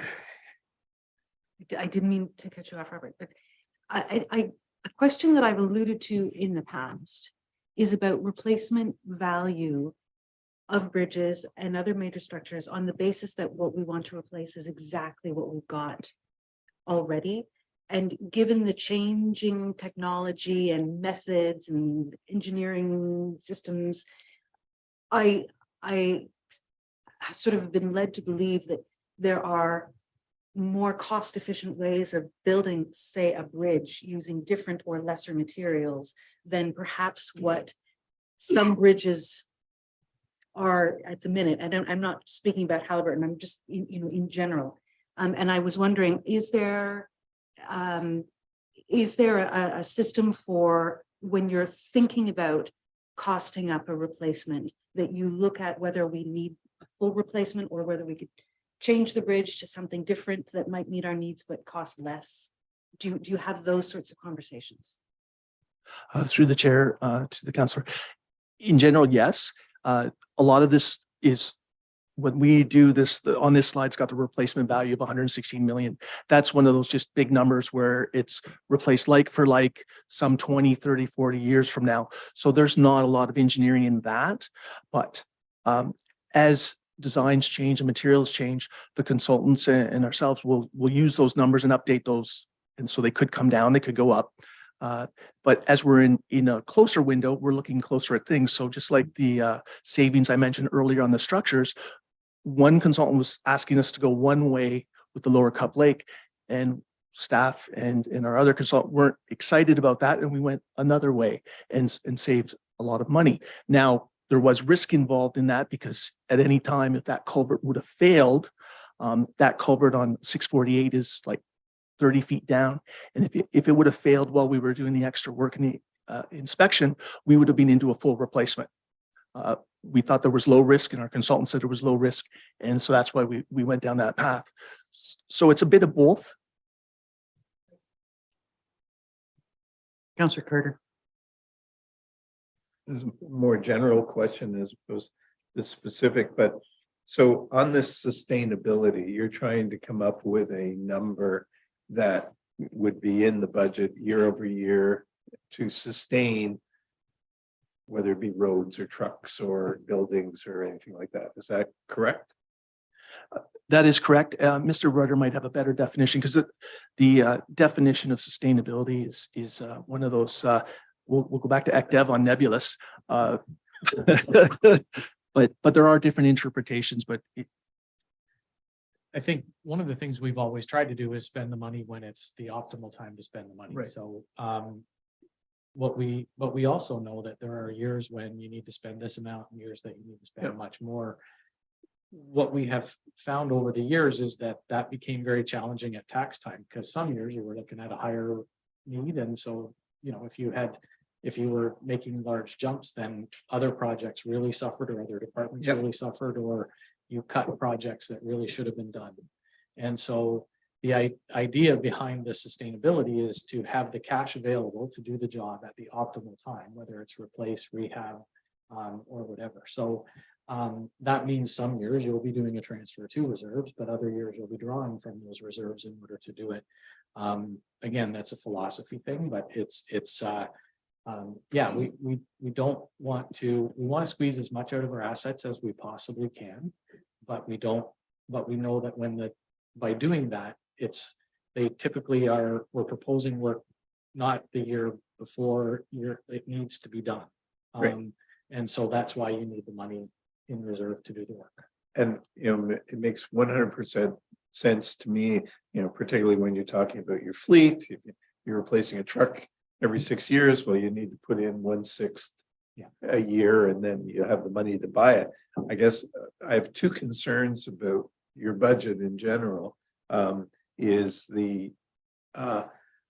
when I look at the numbers you've got on your capital plans, there's no inflation. So you're paying $45,000 for a truck, and 10 years from now that you're paying that now, pretty much guaranteed it's going to cost more in 10 years. So, you know, that may make your sustainability number a little lower than it should be. And then the other thing in general, and it may be in there, but in looking at it, it doesn't appear that you've really put in an amount for inflation on things like materials and on equipment rental and so on. So you're using, in a lot of cases, you're using the same number from 22 to 23, and 23, I gotta believe in those things is probably at least 5% more expensive. And, you know, if I take the total budget, you know, that adds $500,000 or $600,000 to the budget. So, you know, I don't want to, as much as I've tried to cut things. I don't know if you're offering or. No, as much as I want to cut things, at the same time, I want to make sure that our numbers are realistic here, because I don't want to get to the end of the year and have you know, hat in hand come to council looking to be able to pay your bills. Robert's got a comment. Yeah, hopefully I have a couple of answers for you. So yes, you're correct. What we have is base year dollars. So there's different ways of doing this. And as Andrea and Mike and I, once we get back with the reserves, again, back to that sustainable amount, what some municipalities do, not all, is when you work in base year dollars, you then assume a 2% tax increase every year on CPI. And therefore, when you work in those dollars and you get a tax increase. If you keep that, then those you readjust every year. So 45,000, you're right, 10 years from now is not 45, but we can't crystal ball 10 years on 45. And that's the same thing with the structures projects, roads projects. They're in that window when we do reports where they update. Otherwise, we'd be continuously updating and spending a lot more money on consultants, which I understand is not Not popular. a popular topic. So again, we have to take snapshots in time and use the best available information on that. And apologies, you had another question in there. I do have an answer for it, but the material costs. Yes. When we get to the slides, we have increased that. So there's kind of two components to the maintenance. We've got kind of we'll call it our employee pie. And so we have those people work on priorities and emergencies. So we have to do our minimum maintenance. And then we have other things that consultants are doing for us, but more contracted services. Those items in our budget have gone up. So we are taking those into account. Where we're flat is we've kept the same employee numbers. So our costs that have gone up are gas, fuel, contracted services. So we can look at those numbers as we go forward, but hopefully that helps answer a little bit of the question. And if I might, just when we did the sustainability, when we started the sustainability process, we were working in a really low inflation environment. And so we did, the plan was to increase by 1% or 2% a year. But at the end of the year, we would get to, at the end of the budget process, we'd sort of, well, that creates an unreasonable cost increase. And so we would scale that back in some cases. And so, you know, to Robert's point, in some ways we've lost sustainability in some of that, but you know, I think I know myself, I wasn't planning on, you know, I'm hearing horror stories about 15-20%. I'm hearing all kinds of you know, those anecdotal things that just keep us awake at night. And absolutely, we did not envision that when we developed our work plans or our capital plans. We didn't see that on the horizon at all. Councillor Grail. Again, somebody can refresh my memory if I'm wrong, but I think when we first came on with county council 4 years ago, we were operating more in a triage type program whereby we were repairing what needed to be repaired, because if we didn't do it, all hell would break loose. And I think Mike's argument at that point in time is that's just suicide waiting for a place to happen. And his argument to us then, and if I'm wrong, Mike, you correct me, was that we need to be more in control of the situation. We cannot stop anything from happening, but we might be able to predict it and certainly displace the load. So although the number doesn't appear to be going up and it doesn't appear to be going down, what it might be a reflection of is the severity that's being repaired is now less than it used to be. So that now we're repairing smaller damages as opposed to huge ones because we had no choice. That might be part of the equation. I'm not saying it's all of it, but if the plan that we started is working, that should be happening. Yeah, I would say there's no question we're spending less time on the emergency stuff than we were a number of years ago. There's no question about that. I know that we have a process where if someone does damage to their property or their car or whatever on our roads, they can submit a claim, and that was a fairly regular occurrence for us for a while. I don't remember the last time we had a meeting to discuss that. So I think that's working.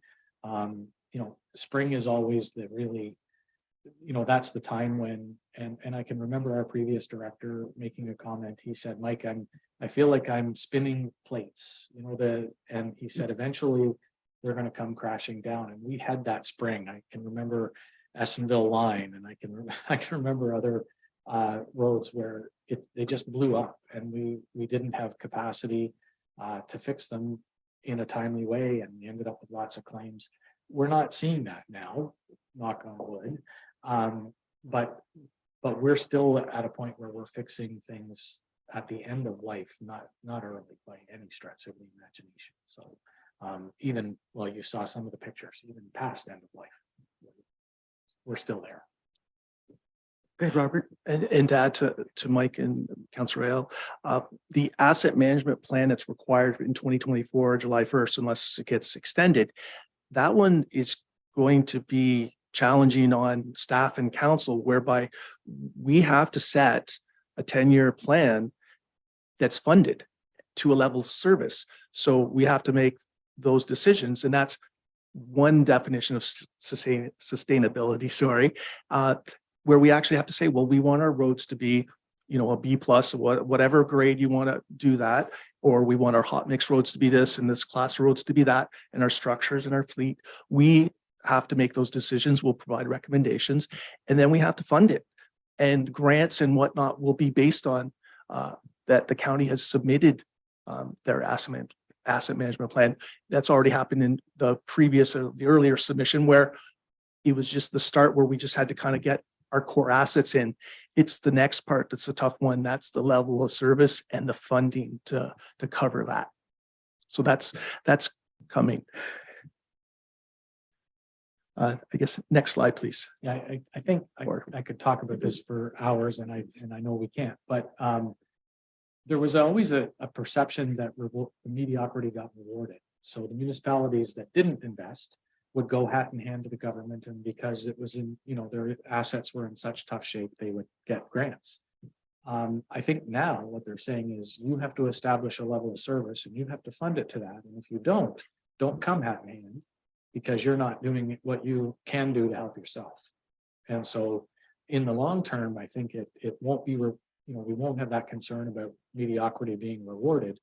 But the flip side is you have a plan that you you buy in an obligation to follow it. Did you have a comment, Councillor?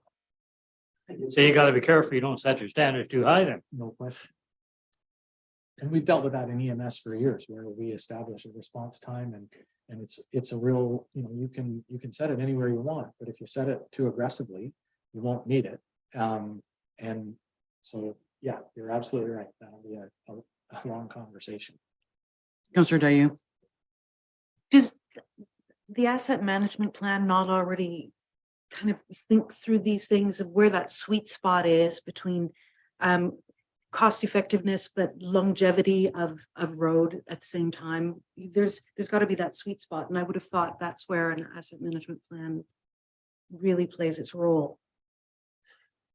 The asset management plan that was completed by staff in 2018 and accepted by council was mainly done in-house to look at basically an inventory of the assets, but also some recommendations. That's where those sustainable numbers come from, but it's also the target. The earlier slide that had all the lines on it where we had the network performance, council back in 2020 set a target of 80, which at this time, I don't even know if that's attainable within our budget scenario, which will run, and that's why we'll be bringing back numbers to council. In that asset management plan, they didn't have enough information to kind of go there with, say, structures. And there was other parts of our assets that weren't even in that yet, because of that was just the first deliverable in 1819.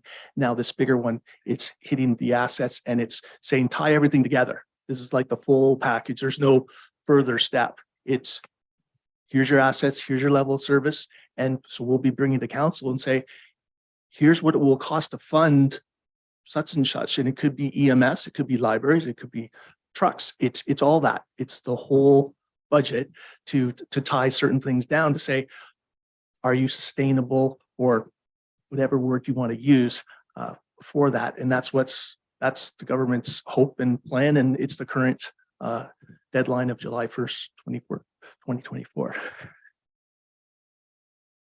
Any other questions or comments at this point? Okay, carry on. Okay, so here we are on fleet. So yes, the blue bar are kind of an average of allocating of what we actually spent on vehicles. This is just the capital expenses. This is not oil or repairs or gas. This is just buying vehicles. And so the gold line that's there is just an indication of back in 21, we kind of set a sustainable number. So kind of a target that here is shown as a straight line because we haven't introduced any sort of CPI yet at $618,000. The red dotted line shows you what the average would be, assuming these prices held, of about 560,000 over 10 years. So what that means is during those years, we'd actually be helping the reserves when, say, the green line or the green bar is above the yellow line.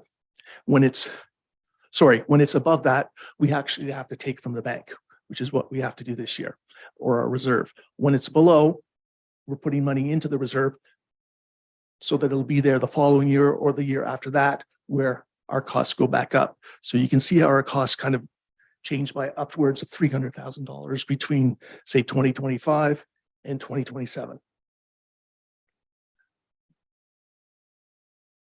Next slide, please. So for our capital plan, again, this slide is just showing that plan. It's rolled up because we have different types of pickups and tandems. It's just to try and summarize from 3 pages in previous budgets down to 1 page. With that, I can note, so pickups, we do try to, the fleet plan that we do have in place is a 10-year renewal. I can note from our 2018 asset management plan, our average kilometers in our fleet was 100,000 kilometers for just our pickups and admin vehicles. Currently, at the end of 2022, that's now 200,000 kilometers. So we've lost ground, if you will. So that's on that component of our fleet. What else do we have? So with that, we've got a number of vehicles that we're looking at, and to prepare this budget, we did change. Even if I go back to the orientation slide that I showed council back in November, we have been trying to refine and move things around, and we are in discussions with the other townships to see if we can bundle any vehicles, to see if we might, say, defer a tandem plow a year, or they might bring one forward so that we can see if there's any additional cost savings that could be had.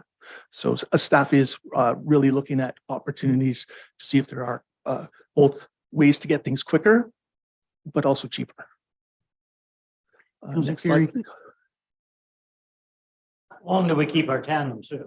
By kilometers, or are you trading them every 5 or 6 years? Tandems, we're trying to get to 9 years. Right. But it does depend on use and wear and tear. So some vehicles, or maybe we got a lemon or whatnot, but we're trying to get to 9 years. Our crew cabs, we're trying to get to 12 years. And the large equipment is based more on hours and repair history and things like that.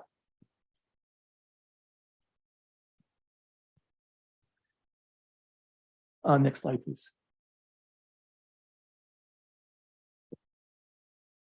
So here's the summary of the actual vehicles that we're proposing to purchase this year, subject to council approval and whatnot. I do note that the costs are just a moving target, and when we come back in February, we might have to refine this, not and subject to whatever you guys might ask for us to look at. We do have some numbers that just it's like hitting them. What did they call it? Changing the tires on a moving vehicle. It's very challenging for our staff. They get quotes, and then 2 months later, the quote's way out of date. So we're working towards that. Again, we'll take whatever input that council has on if something needs to be looked at. We'll refine our numbers when we come back. Let's see, next page, please. So for our buildings, for this building here, we have some minor renovations to finish. We also put in a grant application at the end of the, I guess I finished that kind of end of October, early November, for accessibility improvements. It's a grant that could provide us up to $100,000 with us providing a minimum of 20% of whatever we're given, but we can also provide more if we'd like to. So if we're successful, which we should hear about in 1 or 2 months, we could be looking at, say, $25,000 to $50,000, but that would be accounted for out of the building reserve and not hit the tax rate if we're successful. And it would help make this whole building accessible for both workers, but also people coming here to look for services or attending county council or committee meetings, et cetera. The Minden Daycare, we don't have anything major planned, although we are working with them regarding a fence that might be needed to help with some neighbor issues. The Halliburton Daycare, it is an older building, so we're looking at possible upgrades that may be required. We're also looking at grant applications or any sources of funding through Worth the Lakes, et cetera. That leads us to the big one, our land registry office. We are knocking on wood, Mike, optimistic that maybe the ministry will be leaving this year in the first quarter or second quarter.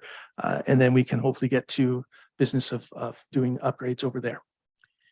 Did they not ask us to help them relocate? Short answer, yes. Maybe we should do that. Well, we have. It's the agreement for those members of council who haven't participated in this, the agreement with the province with respect to the registry office was very heavily weighted in favor of the province. I think you probably experienced something similar in Minden Hills. They basically had a right to renew, and the only thing we could negotiate was the rates, and that was pretty limited. But we made a suggestion that they consider an alternative location that the province already owns in Minden. It seemed like a very simple request, anyway, they eventually said yes, but they didn't have any money to relocate. So council approved at the time some money to assist in the relocation. And it's still just, we keep having meetings saying that, well, the ministry has agreed to move. We just have to figure out when. And then 2 months later, they ask us to a meeting and they say the ministry has agreed to move, and we just have to figure out when. And then 2 months later, we have a meeting and they say the ministry has agreed to move, but we have to figure out when. And so we had a meeting last week, I think, really tried to emphasize this is, we just want to get on with life. The building's not open to the public, so there's no counter service. We had the issue that Robert talked about with the asbestos, and so it's not a very comfortable work location for the person anymore. And so, our hope is that they just move into a building and that the province saves money on rent, and we have a facility that is much more accessible to the public in a better location for these kinds of meetings. But it's not been an easy process. I kind of like the idea because they've sort of suggested that we help them move, that we just help them move. Well, we did that and got in No. trouble. We did move some furniture around and because of they had a lot of files that have been taken out of the building and removed to different locations. So they have made some progress. But when we were looking at the asbestos, we just moved some furniture because we couldn't wait. And anyway, they didn't. It ruffled some feathers.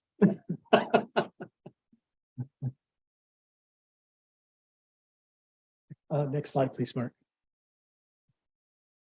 So onto our other buildings, our patrol yards. Again, they're all aging and require work. The last point at the bottom is, again, those facility condition assessments that we hope to review and come up with a 10-year plan, both for council's benefit now, but also that's going to be a component that's required for 2024 as well. So we're trying to be efficient to get that base information in place and start this process, because it's not going to be an easy one when we consider all of our assets. So Inglesby, which is Patrol 1, we're looking at replacing exterior doors. Eagle Lake, we have the sand dome that requires roof repairs. Highland Grove, that one, that's where we just installed the new salt storage facility. Part of the salt management plan is to get a settlement pond and asphalt paving. That's kind of related to the source water protection item that was discussed by council a little bit earlier. Also, there's that insulation and siding issue that I mentioned earlier about helping out so that the mold does not return.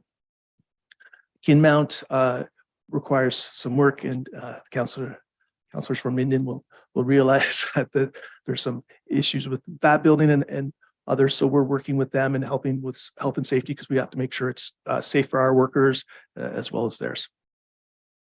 Next slide, please. So now we can move on to the kind of line by line for the areas.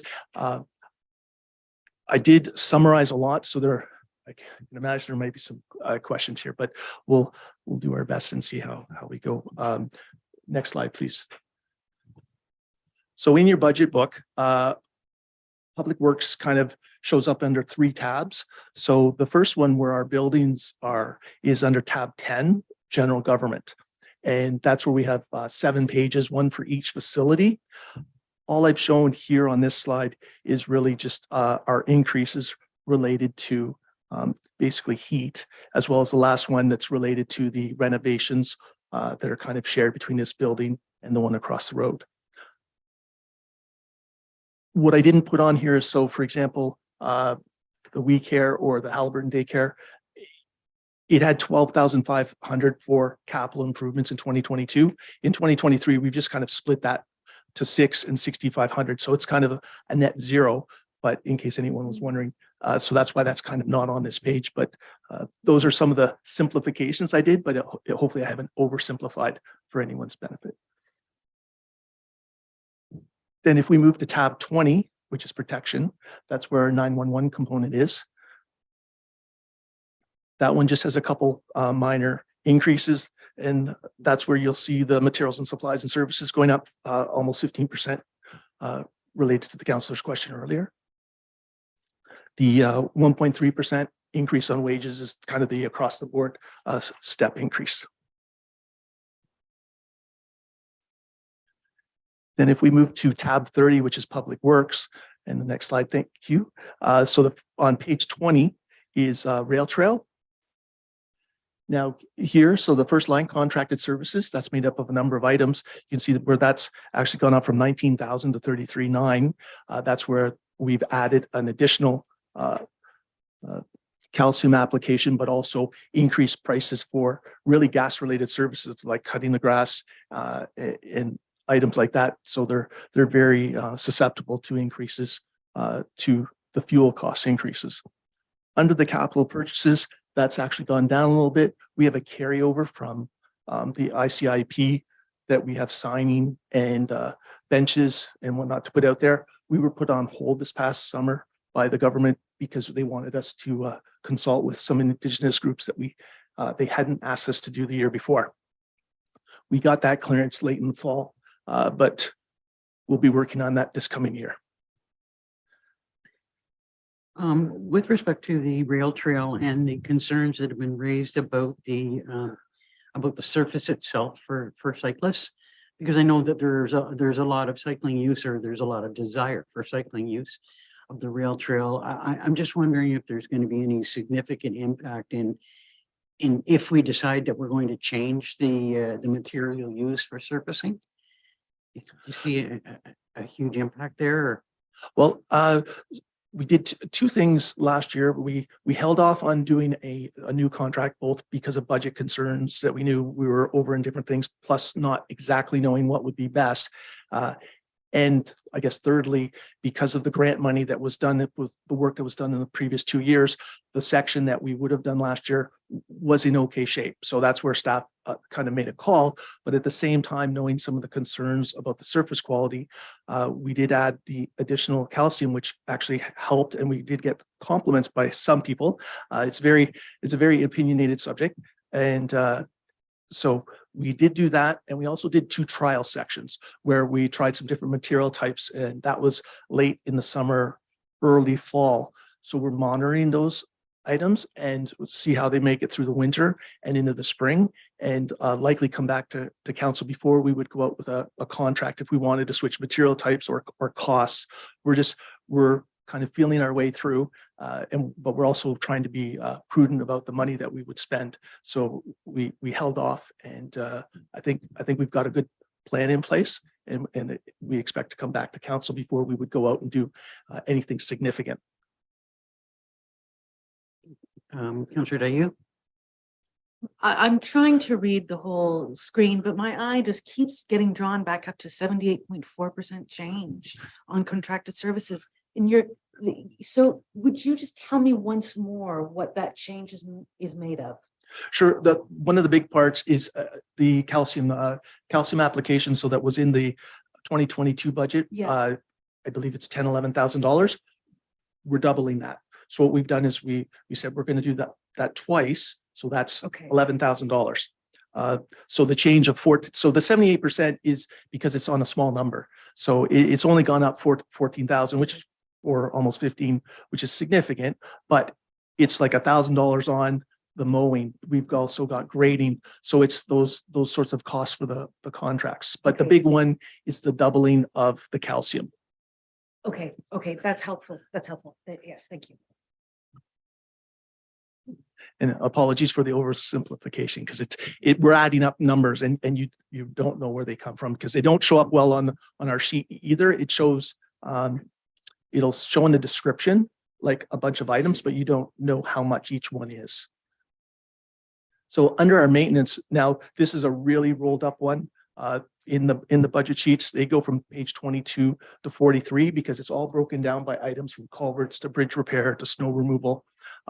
So this is kind of the rolled up numbers. And so that when we roll that all up, the wages and benefits for what we have is going up about 2%.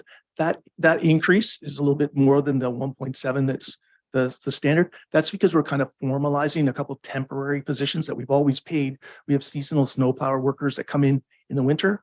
So as the budget process gets more elegant and we've got different systems, we're trying to like identify these things that we've always paid. So technically it's not an increase, but it is on the numbers if you look at 2022 versus 2023. So, and to the counselor's point here on materials and services, these ones, it hasn't increased. But if we look down below a contracted services, we're up 15%. So again, this is our staff trying to balance, knowing not that we were trying to hit zero, but maintenance is one of those things where we can provide some flexibility on what we work on. We have to do the certain things, but sometimes we'll again focus on ditching and culverts to try and lessen those costs on patching, so we can move that money from patching over to ditching. So we try to see how the priorities go for the year and try to stay under budget. And so these numbers don't include like fuel and whatnot. That's in our fleet account. So this is just our contracted services and what our staff does.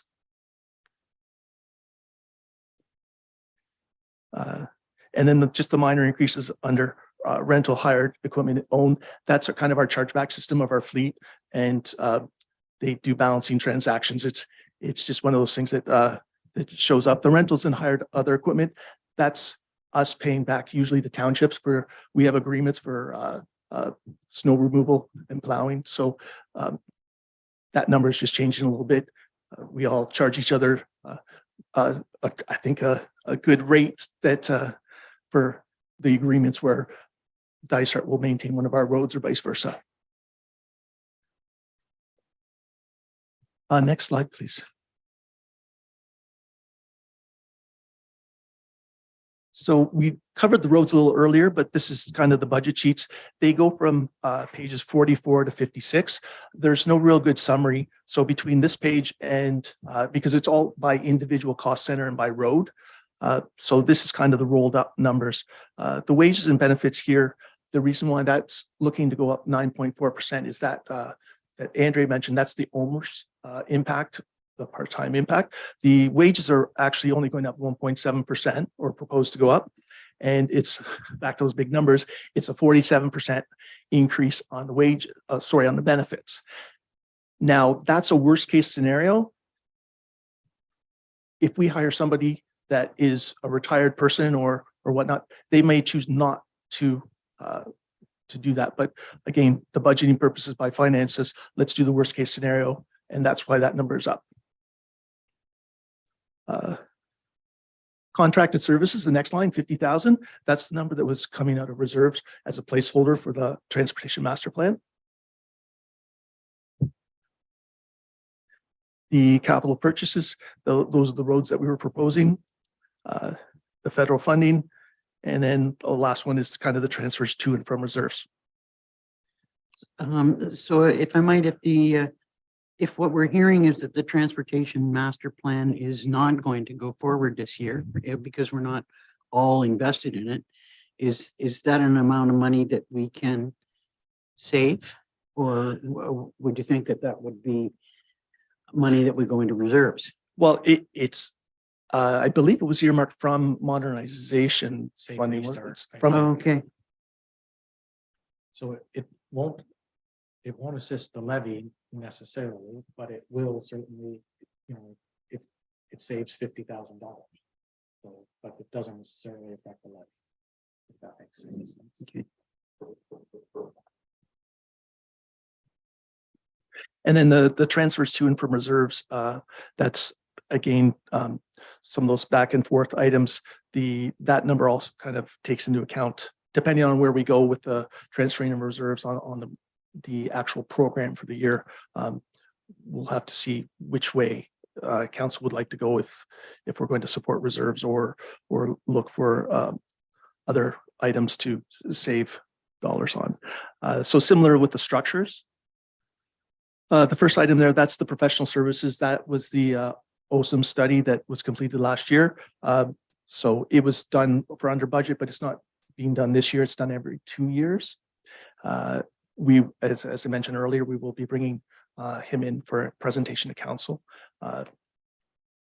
Hopefully the first quarter, but depending on how things go, it might be before the end of the second quarter.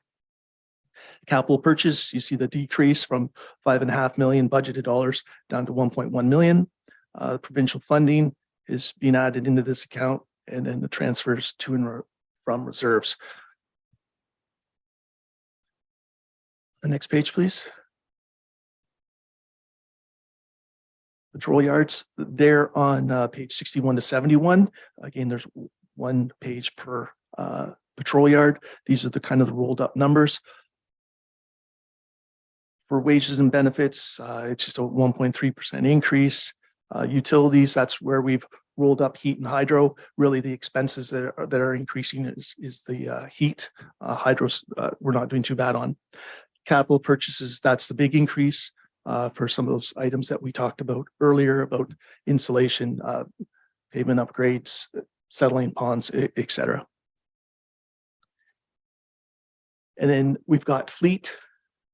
This is our fun one, where we've got the sale proceeds. So when we dispose of a vehicle, we use Gov deals. And actually this year, we've actually made a lot more money than our budgeted amount because of the vehicles that we're selling and the timing. But that's also due to a delay on when we actually got vehicles. So we can't get rid of certain things until we actually receive the new one. So our estimated proceeds next year is down to 47 from the budgeted amount of 87 this year. Wages and benefits. This is very similar to the other number. The 8.7 is correcting something where the 2022 number, we're not comparing apples to apples. So it's not a true 8.7 increase there because we were paying certain monies. It just wasn't allocated that way in the previous budget. Vehicle parts and repairs and oil. That's combining a couple items. That's up to 270. We're actually, because the fleet's aging, we're over budget on that item this year. So our mechanics are working as diligently as possible, and we're looking at some options there.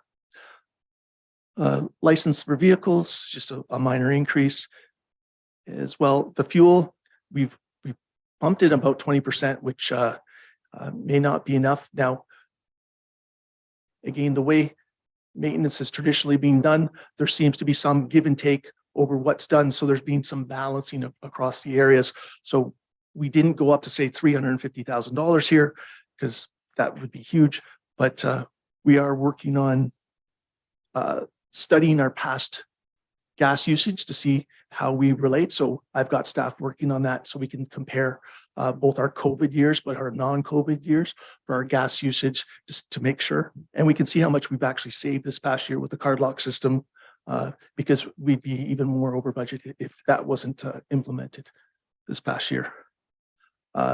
Materials, supplies and services is up 13%. Capital purchases, that's the vehicles from fleet. We're up 94% for what we plan to purchase, although again, that will be, if approved, the tandem plow, which we will order this year, but we will not receive it likely till the next year. So that money would go into the fleet reserve. And then the last item is just the transfer to from reserves. You can see how those, if you add up those two numbers, you'll see how they both would add up to 618, because that's just the combination of what we buy and what goes in reserve to keep that 618 number for the sustainability amount. Next slide, please. If I Or may, questions? the one vehicle that is in there that I would say we're not absolutely married to replacing is the administration vehicle. In the past, it's been used by the library. The library have made plans to get their own. And so what I've asked staff to do is an analysis of how many kilometers it would be driven. I know that there's, in the long term, we probably need it. I know IT travel between municipalities, and it's, you know, there's a challenge in not replacing it in the long term. It may take a while for that analysis to be completed, and maybe that we wouldn't be in a position to actually purchase it in 2023. And if we did purchase it in 2023, we may not get delivery in 2023. So there is some flexibility there. The only thing I would say is it may not impact the overall levy because it's that 618 sustainability number. And if you want to maintain that, then it would be taking less from reserves. So, but from a straight purchase standpoint, the analysis isn't complete yet, so we're not sure if we need to replace it. We just wanted to make that, make council aware of that through this process. And as I say, in the future, certainly I know that it's not fair in some ways to ask IT staff to put too many kilometers on their personal vehicles. So we're sensitive to that, but the analysis isn't complete yet. Thanks, Mike. I just for council's benefit, we did run numbers for 2021, and I believe it was around $18,000 of office admin mileage that we paid, and we don't have the up-to-date numbers for 2022. And so we did, knowing that things were going on like that last fall, we actually did bring one of our vehicles from our public works and make it more available to planning and IT, and they've been utilizing it. That's our plug-in electric. So they've started using that. So we've been kind of shuffling around the chairs on the Titanic, as they say. But so we've been taking advantage of that, and we knew that council would want to know some of these items if you needed a business case on certain vehicles or other items. So that finishes off fleet. Next page, please.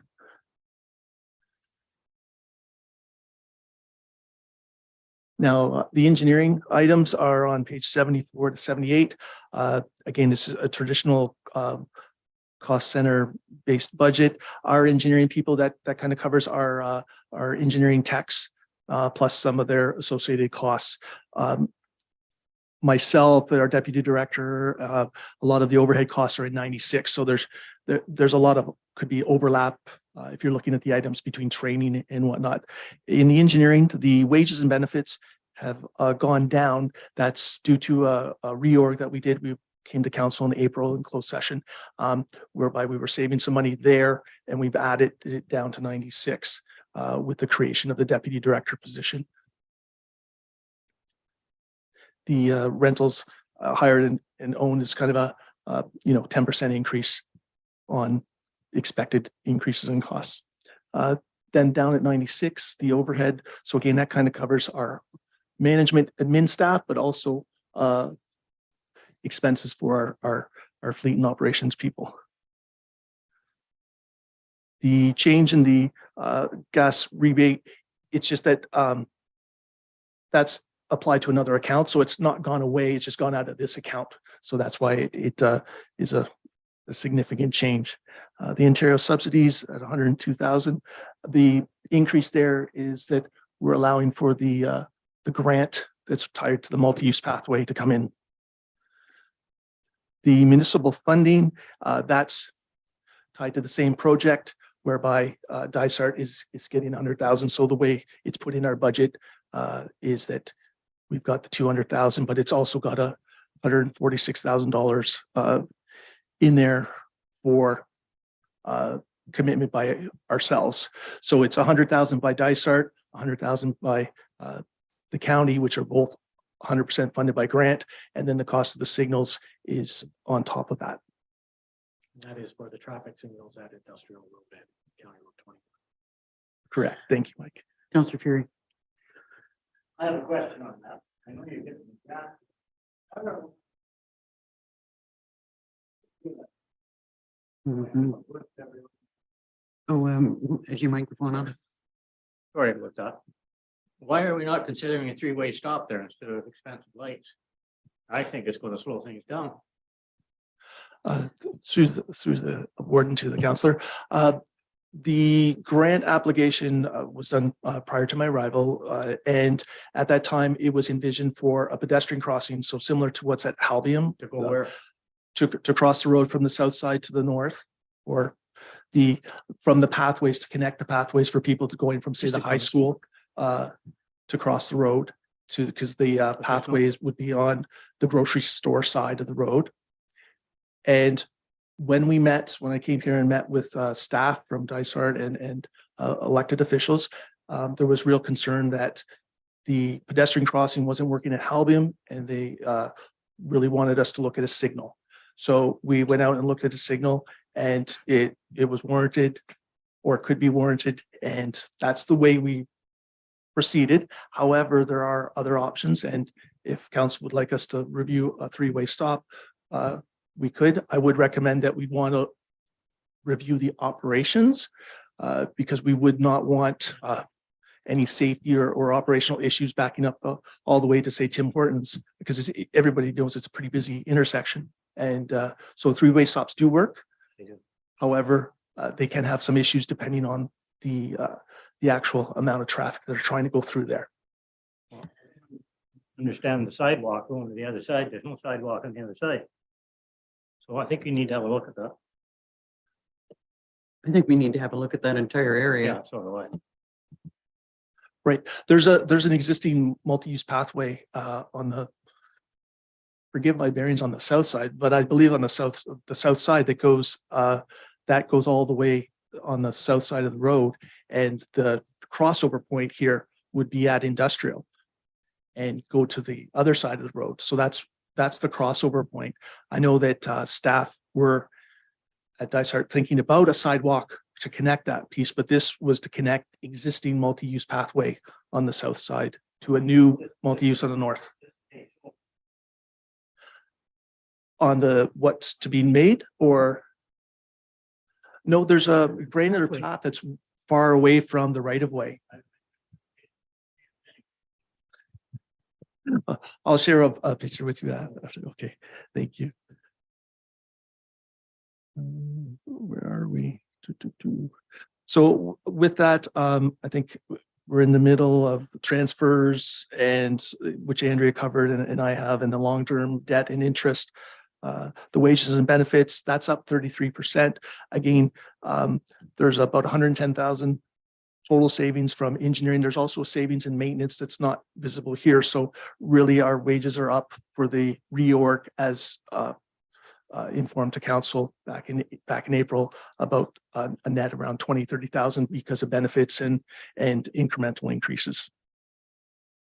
Hydro, we're cutting another 500. That's the LEDs are really working. We could probably cut that even more, but we've been dropping that by 50% each year. The last one's the insurance deductible. The thought is that we've built up enough reserve that if there's a claim that comes in, the claim would be paid out of that, and at this time not added to the budget. Next slide, please. That's the slide you were waiting for, right? Yeah, I was waiting for it. Questions, comments, Councillor Carter. I don't think he was waiting for the second part, which was question. But thank you, isn't it? So just some comments about that I would like you to look at. So one of the ones actually was insurance. You have a deductible on, you have a reserve of 177,000 for roads. And I think from what I understand, there was an idea that reserve would be 2 times our deductible, which is 100,000. So that really should be 200,000 in that reserve. So It's depending on the type of claim. It can be like, well, I don't know if council's aware of this yet. We just totaled a truck, a pickup, hit a deer. But that was a $10,000 deductible. So okay, we're not married to the 200,000 number necessarily, just we think there's adequate amount in that reserve. And we'll just monitor it as we get claims, but we knock on wood, we tend, it takes a while for a claim to be finalized. And so we've looked at what's outstanding, and you'll get a report on that this month sometime. But we look at the claims that are outstanding, and we just looked at that and thought it was sufficient. okay, that's fine. I just wanted, to be looked at. The second note is, I know that you said you have monies in there, and in some of the slides, it looks like you do, but I would like you to look at your cost of materials and the cost of rentals and contracted services to make sure that you have covered off the inflationary rate. Because I don't want to, again, be surprised at the later on in the year. And then the other questions really do come down to reserves. Like we've got a situation, I think it may be on Rail Trail or something, where you actually have an expense, but you're also donating to reserve, and you've got a sizable reserve. So, should you, instead of having that donation to, input into the reserve, it should just, help to defray the expense perhaps for the year. I know it's a more general question about the reserves, We but have another county councillor who will remain unnamed, but it's the warden, and she has threatened us, to keep putting money into that reserve. So we'll let you guys do that. okay, well, We, there'll be an arm wrestling tournament later in this. Okay. Session. in the month, later in the month, okay. Yeah, so I think the whole thing on, the way the reserves are set up, and I understand why, like the reserves on vehicles make, perfect sense. I mean, it's pretty straightforward. You're replacing these every 6 years or 9 years or whatever, and you can come up with the sustainability program. Some of the other reserves are a little bit more ambiguous, and I think, having a separate one for the patrol yards and a separate one for this and separate one for that can add to maybe some excess funds in a lot of them, which may or may not be necessary. So I think it's worth, if it can reduce our taxes, it's certainly at least worth the discussion. And I know I don't want to kill the reserves down to nothing, but at the same time, you have to make sure we're. Yeah, and generally, like I think, Andrea, I can't remember the exact number, but it's over $1.5 million that we've already recommended we bring from reserves. So that, but I think we did follow almost verbatim what Councillor Ryle was talking about. We've used reserves where it's a one-time expense so that it doesn't double the problem next year.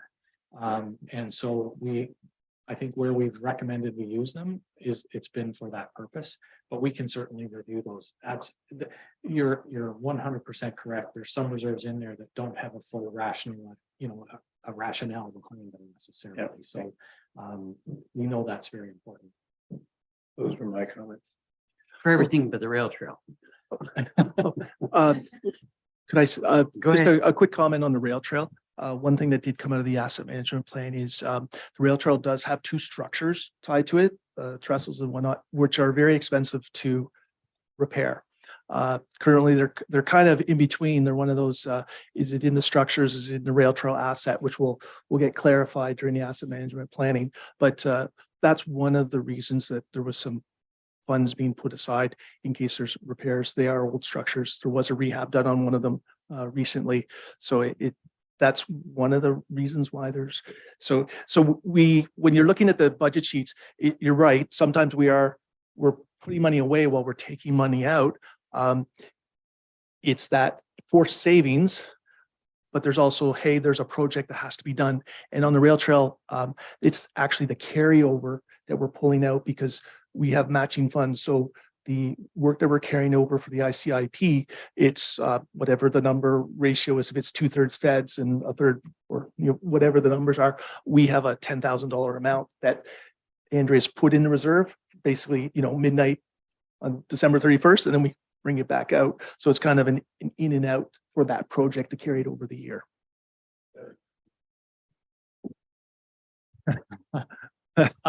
The one thing I would say on the rail trail is that we had been replacing the surface. So I can't remember the number of kilometers, 5 rings a bell, but it could be more than that per year. And we were doing it as we moved along. And then the intent was to do that in perpetuity, really do every 5 years.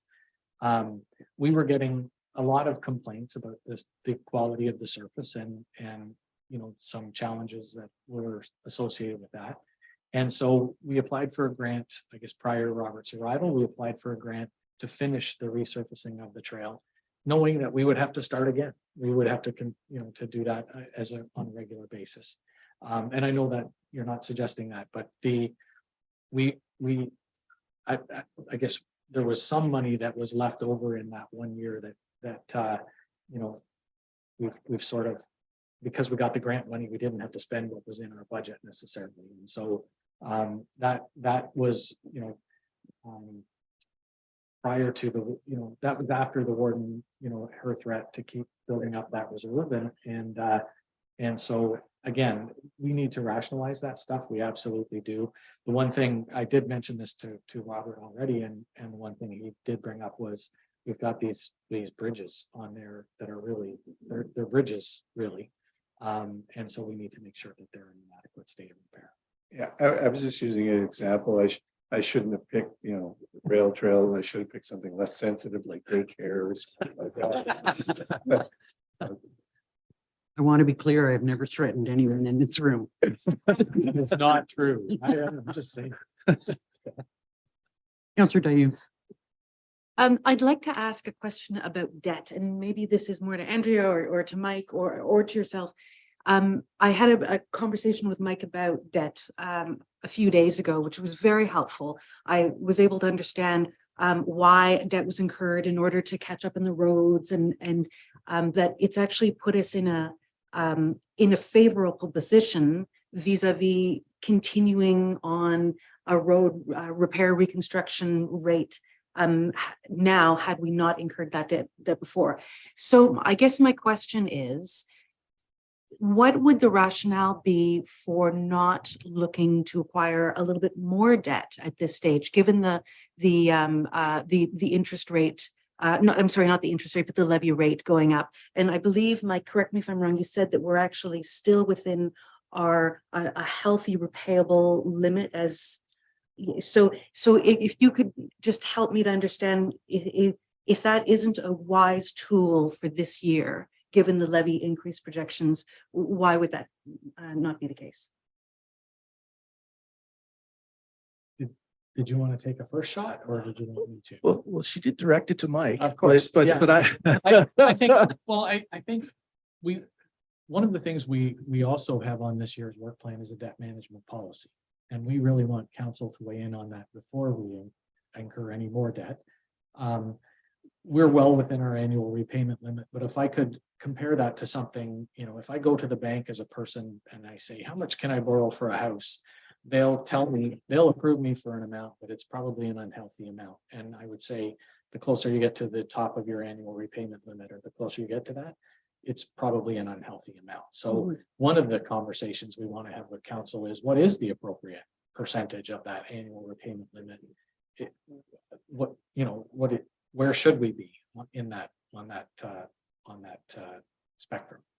The second thing I would say is interest rates are a really key variable. So we missed it by this much with our bridges. If the one I think is 1.38%, that was an incredible interest rate. Very, certainly we were seeing inflationary pressures much greater than that in that industry, in the road building industry. So I think that was a good deal. 1.38. They won't let you borrow until you've incurred the expense. And so bridges, we just couldn't turn around quite quickly enough. And so interest rates had gone up by the time council had made the decision to do it. We awarded the tenders, and then by the time the work was done and we were in a position to borrow, interest rates had risen. And I'm hopeful, I have no crystal ball around this, but I'm hopeful that in the future, interest rates will drop again. Or at least come somewhere between the 1.38 and the 4.3 something. And that, it will be more cost effective to borrow. I think just philosophically, and again, I'm not an expert in this by any stretch of the imagination, but part of me feels, and maybe it's just how I run my house, and that maybe not how to run a business, but when you're having significant inflationary pressures, all of those pressures are there. I think maybe we just stick to what we have and we don't try and keep up with that market. And hopefully the prices come down in the future. And when the prices come down and interest rates come down, if we still have a significant backlog of infrastructure, then council can make a decision in the context of a policy that you've developed that says, here's when we borrow and here's how far we'll go and all of that. We don't have a policy right now.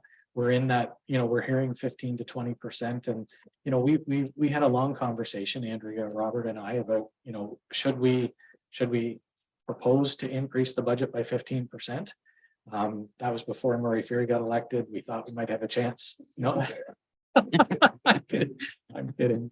But we did, and we thought, what, maybe the best thing we can do is, rather than try to react to that, we just stay the course, do as much work as we can within the budget parameters that we have, knowing that this other work has to happen. And hopefully the circumstances are more favorable in future years to do more work if we still have that backlog. And, again, council will be considering a new asset management plan that has a service level standard in it. So you'll be able to decide where you want that service level to be, how much money it takes to achieve that service level.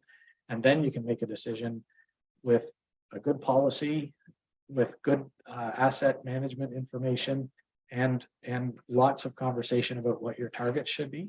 Then you can make a decision about whether you invest more. But we just didn't feel the time was right. We thought, with the market kind of being in a hyper state, interest rates up, we just thought it was probably appropriate just to do what we could with the money that we had in the budget, or a reasonable increase, and see where we could go from there. Okay, thank you. I hope that rambling answer made sense. Yeah, ditto. What he said. Yeah, what he said. Other questions or thoughts for Robert at this point in time? Okay, thank you, sir.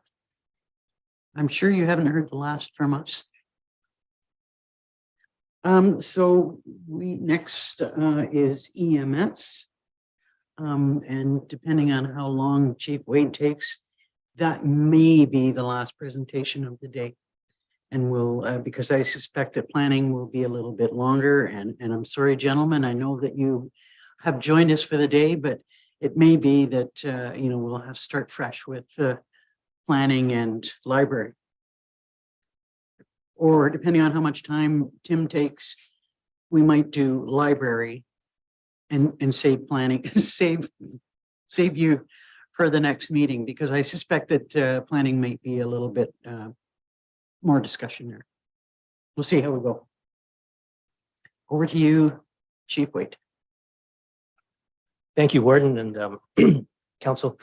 Just before I start, I'd just like to acknowledge the passing of one of our long-serving paramedics, Richard Ballas. He passed away on January 1st after a brief illness. Just a little bit about Richard. He was one of those individuals.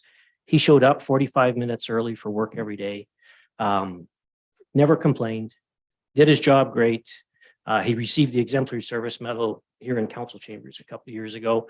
As per his wishes and his family's wishes, there was no funeral, no celebration of life, but he is wished to be cremated and his ashes returned to rest in Cuba, where he has actually purchased several properties and was going to be his home at retirement. So I just want to acknowledge that he was one of our longstanding serving paramedics and a really super guy. Thank you. Thank you for that. I think I'm remiss in not having said those words myself at the beginning of the meeting. But I would hope that you would pass on condolences or, possibly send a card on behalf of council, condolences to his family. Yes, for sure. Good afternoon, and this is the emergency services budget. And next slide, please. So with emergency services, we have paramedic services, emergency management, our public access defibrillation program, and the now fairly new community paramedic program. Next slide, please. So presently we're operating within budget, and I'm hopeful that at the end of the year when all the bills come in, that we're still there. One of the disadvantages of being under budget in ambulance is that we're 50-50 funded from the province. So if we're right on budget, then we get that 50%. If we're under budget, we get a little bit less than that 50%. So I try and squeak it close to the line and keep it under. This includes the Torrey Hill base staff 24/7, 365 days per year. And included in this budget, we had funding from Thanksgiving until December 31st, 2022. And January 1st, 2022 till Victoria Day weekend, that was funded with the Safe Restart money. Next slide, please. So capital purchases as of 2022, we have 2 new ambulances, which were $350,000. Delivery was hoped to be in the spring of 2022, but we don't expect them to receive them until March of 2023. Our public access defibrillation program replacement, $10,000 in the budget. We replaced 8 units, and we've been replacing them on a regular basis just to keep them up to date so that we mitigate failures. And we purchased 2 of our command vehicles or community paramedic vehicles. That was $120,000. One vehicle was paid for with community paramedic funding and one from the 2022 ambulance budget. And we had budgeted that over 2 years for the replacement with the ambulance money. So as I said, 50% of our operating budget is funded by the Ministry of Health and Long-Term Care, and that's based on last year's actuals.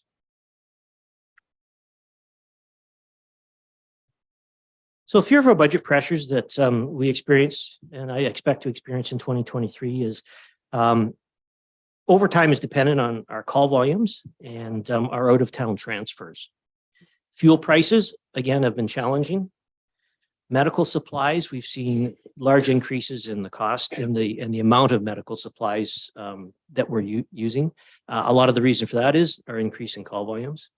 And vehicle repairs and maintenance. And just to highlight on vehicles repairs and maintenance, that's because we haven't been able to get, one of the reasons is we haven't been able to get our new vehicles when we want them. And one of those vehicles was due for replacement just to keep it certified, to keep it mechanically fit, recently cost in excess of $15,000. But we need all those vehicles on the road. So, and I just want to highlight the interfacility transfers as they are a challenge for us, and they create budget pressures. And you can see that these are transfers, and these are transfers just to Lindsay and Peterborough. This doesn't include some Toronto transfers over Muskoka up to Huntsville. And you can see the fairly dramatic increase in the number of transfers that we have been doing. And even at the end of October of this year, we were close to the number of transfers we did last year. So our transfers have increased significantly over the last couple of years. And again, that has a lot to do with call volumes, the population increase in the area, and probably a growing elderly population as well. Next slide, please.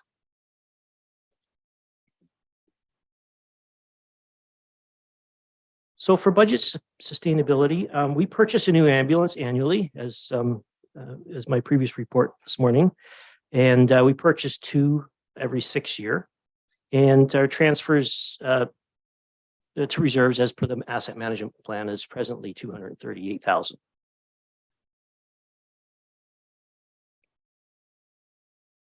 Next slide, please. So for 2023 capital purchases, we have the 1 new ambulance, and it's 197,000. However, included in the budget, and I did my best to estimate, because when we did the budget up, my best to estimate what the cost would be of that new ambulance. I did very good last year. I bang on at $175,000 a unit. I budgeted 180,000. They came in at 196,275. So the remaining, the increase from 180 to the 196,275 is we'll use from reserves. Again, the annual pad replacement of $10,000, replace up to 8 units. We've actually approved this, the command vehicles. We're going to purchase 2 more. That will come out of the 100% community paramedic funding. And the other addition is CADLink software and setup. And this is $38,885. And what this is an enhancement to the present iMedic system, the InterDev system that we have for documentation. And what it does is assists in creating accurate documentation. So the data comes directly from the dispatch center and uploads into their laptops to populate several areas of their ambulance call report, which would be all the times. So the times would be very accurate, addresses, some patient information. Also included with this product is an enhanced mapping program. And I see a lot of importance for this enhanced mapping because we do have a lot of new staff who are unfamiliar with the area, and to have an easy map to put in a destination and have it take you there in this program is very beneficial for staff. Presently, there is in the InterDev product, there is a clunky, I call it mapping product, but this is offers a fairly significant enhancement in that. Next slide, please. So just to note, Tory Hill, permanently staffed now 24 hours a day, 7 days a week, 365 days a year. And that is as of, it's permanently in the budget as of January 1st of this year, 2023. So that's sort of a quick overview. I was just going to go through line by line, just some of the highlights of the more significant increases that we saw in the line by line. So my lines start on page 85. And so if I'll just go through them. So on page 88, heat, $8,600 increase, and that just reflects actual. Vehicle parts and repair, page 88, increased to $17,200. You'll notice that the total, we're already over what the total budget is in that line. I'm hopeful that some new vehicles will help to mitigate those costs in the coming year. Fuel costs increase of $15,000, just because of fuel costs the way they are. A $25,000 increase, it's equipment and repairs and parts. Now, this is a new line that I created because equipment repairs and parts were previously included in medical supplies. So our medical supplies have significantly increased, but in there was also equipment repairs and parts. So what I asked is a $25,000 increase, but let's break that $25,000 out so we can keep track of our repairs and equipment, as well as keeping separated the medical supplies. A $25,084 increase in software licenses. This is due to vendor price increases, licensing upgrades, and a lot of that was covered by Mike during his IT presentation. And then a $32,681 increase in the software purchase, and this includes that CADLink that I was speaking about for the iMedic software. So those are the major things with ambulance.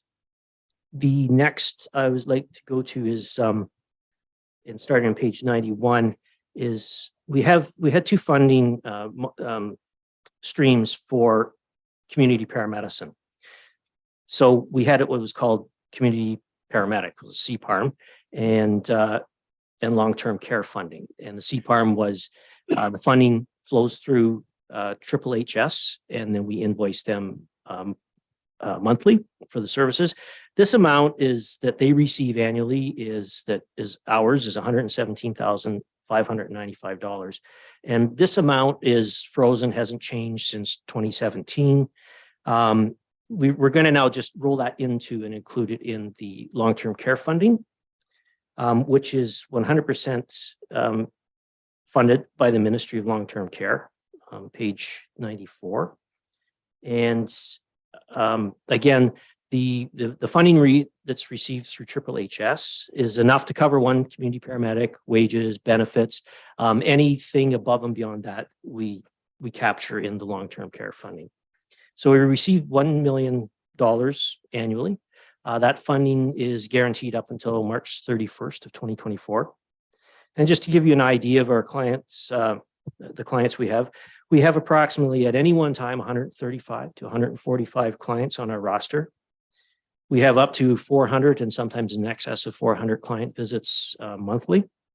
And the one thing that we're really advocating for is that the funding continue and become permanent and continue to be 100% funded by the Ministry of Long-Term Care. And not only are we personally doing that, the Ontario Association of Paramedic Chiefs is really advocating for that, because not every community is receiving that funding yet. But the idea is that every community would receive it, and it would be 100% funded by the Ministry of Long-Term Care. There has been some discussion about that at the Warden's Caucus, and I suspect you'll continue to get support in that regard. I think so. I believe in my heart that we will, yes.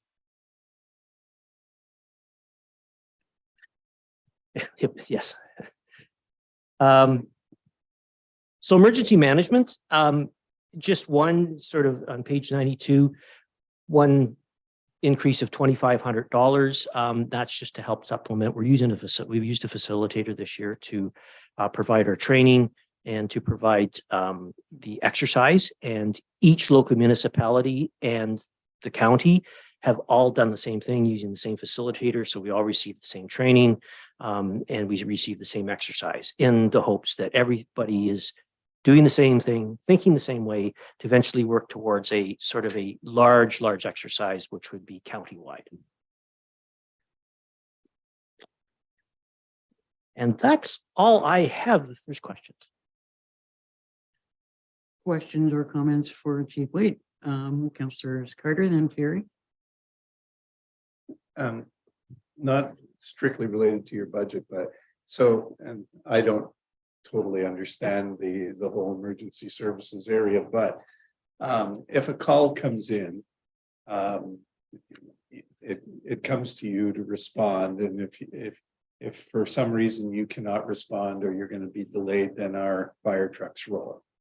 Is that pretty much how it works? No, there's actually what we have is a tiered response agreement. So there's specific criteria when fire would be called. So an example would be if we're responding to a code 4 call and the ambulance will be longer than, I believe it's 20 minutes getting there, then we would tier the fire department. Right. Or any MVC, which requires extrication, or any patient with chest pain, then fire is tiered. Okay, so I guess my question is that, do you have statistics on how many times you're not able to make that, whatever that 20 minutes or whatever it is, and the fire departments have to be called? Because then basically, the money gets transferred over to us, so the expense somewhat gets transferred over to us. And I'm just wanting to know if there's some. I don't have those numbers. No, I don't have them. It's a decision made by dispatch, whether to tier fire or not. I bring it up because I was with our fire department at an event recently, and, you know, a call came in, they listened to it on the radio, and then it immediately got, you know, moved over to them, and they had to scramble to try to find people because they were already at the scene of something else. Right. And so there, you know, there was cost, there was disruption there, and I just wanted to know if we had numbers, because it may not be in your budget, but then it Yeah, and- certainly affects our budget. And if I may, like I say, there's several criteria that they maybe, you know, maybe it's an extensive extrication from the bush or from the lake. So it's not necessarily time related. It can be call type related. Yeah, this was something different. So it was your guys were, you know, in one of those situations where somebody was responding, another one was moving, and you know, they weren't going to be able to get down to Miners Bay or something like that, and Right. Okay. you know, that kind of thing. Yeah. Yeah. So just wondered if there was any numbers on things like that. I think probably the fire department would have those numbers the best because they would know all the calls that they respond on and have been requested to respond on. So they would certainly have those, Okay. they would have those numbers. Mike's got a comment. I think in 2000, we actually have tiered response agreements with the local municipalities. 2015 was the last time they were even reviewed, to my knowledge. And so that can be renewed anytime. There's no magic to those standards. That was just sort of what was agreed upon at the time. But though you could look at those and say, we have only, you know, we want to remove some of those call types where fire are tiered, or we want to extend the time when fire are tiered. We can certainly have those conversations anytime if that's the wish of council and the local councils. It might be something worthwhile having, because, you know, as our call volumes are going up, you know, fairly dramatically, and we are using volunteers. I mean, there's only so much you can you can ask for. And so it may be something that we necessarily have to do. And maybe it means that we have to expand this service to, you know, to save money with the other service. I know that we have an issue in Algonquin Highlands, or this has been raised as an issue before. And I would suspect that it's got something to do with communications between EMS and fire. That what's been happening is that in some cases, fire has been called, but when they get there, the ambulance is already there, and it's been a waste. But it's never a waste. But there's additional charges and costs, and what is happening is that in some cases, because that has happened often enough, the fire department aren't responding the way you would anticipate that they would. So we're now, in Algonquin Highlands, looking at, okay, what are we going to do to ensure that we keep our numbers up, that we get responses the way they're supposed to be? Do we start looking at standby pay, or like, what is it that we need to do to resolve this? Because it's an issue. I just think it might be something worth discussing. It may have impact on budgets, but obviously let's not do it for this year, but it's more a general discussion as the world changes and volumes go up. I can give one example that probably affects Dysart more than the others. So in the tiered response agreement, it says that fire is tiered on all chest pain calls. So if there's a chest pain call in Dysart and our truck's at base, they're going to be there and have that patient load it and gone, probably as your volunteers are arriving at the station. And so that's one example that I could see that would be beneficial to review. Greater than 20-minute response. That happens a lot over in Algonquin Highlands, I think, more often, unless we have a standby truck over there. So again, it's municipality dependent on these calls. Yep. Councilor Rail. I was going to say sometimes that happens in Highlands East too, because Torrey Hill's right there, and sometimes they can get there long before our fellows get organized. Yes. Yep. People are tougher in Highlands East too. They tend not to call the ambulance as much, but just We don't brag about that. Councilor Dayu. Yeah, and I look forward to the conversation, because how do you also quantify often the sense of relief or comfort that people get when one of their neighbors dressed in a fire uniform is able to get there before the ambulance and just help to calm folks down. And yet the ambulance, or sorry, the fire department arriving 10 minutes before the ambulance, would that actually change the outcome for the patient? Often, I don't think it does, if I understand what I've been reading. So it's a big conversation. It's not just a quantifiable conversation. And I think it would be a good one to have for sure. If I just may add, it is a very small percent that it would make a difference, and that would be maybe your cardiac arrest. Councillor McKechnie. Yeah, I was just wondering, how many of those 786 transfers to Lindsay and Peterborough were because of the hospitals, not being properly equipped with CAT scanner and MRI? Well, that's a great question because I actually have the number for you. I pulled numbers for 2019, 20, and 21. And no, this was, there was no easy way to do it except to look at every individual call that was done in that year. And I pulled every one of them individually, so I know it's accurate. And it's interesting, the increase in number. Now in 2020, approximately, and I'm going to say about 230 of those were for CAT scans. In 2021, the number was 357. So at least one a day were for a CT scan. And I also know, just reviewing the numbers, 78% of those, approximately 78% of those are sort of a rule out. We take them down, the CT's negative, and we bring them back. Now, some stay. There's certainly some stay, but they may be going down because we know they're really sick and they need the CAT scan and to be admitted. But a lot of these CT scans are to rule out. Thank you. Go ahead, Councillor Brown.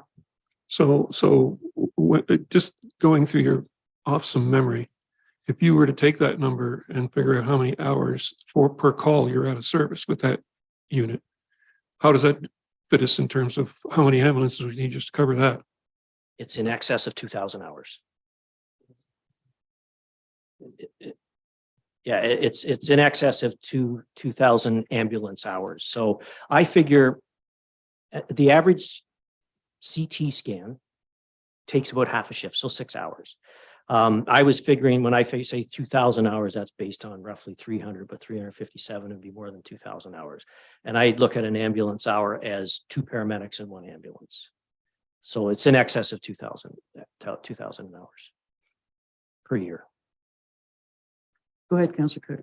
The only thing is that in some cases it's an emergency. And so, just because you had a CT scanner here doesn't mean you have it staffed and be able to do the CT scan. So, and as you said, in some of those emergencies, the reason you need the CT scan is the person may need further services that Halliburton wouldn't be able to do anyway. So, yes, there is a significant number here, but it's going to come down to, what that is. But there's no doubt, as far as I'm concerned, that our ambulance services are probably going to have to expand. Population aging, population growing, and less medical services available locally. If I just may add, and I guess the advantage of a CT scan would determine if there's something wrong or not, and whether we had to go out of the county. Because once we leave this county, we're subject to be sent on other calls in Peterborough and Lindsay. And then when we do an emerge call, say in Peterborough, then we sit in the emerge on offload delay for hours and we can't get that ambulance back. Locally, I have to say offload delay is really not an issue.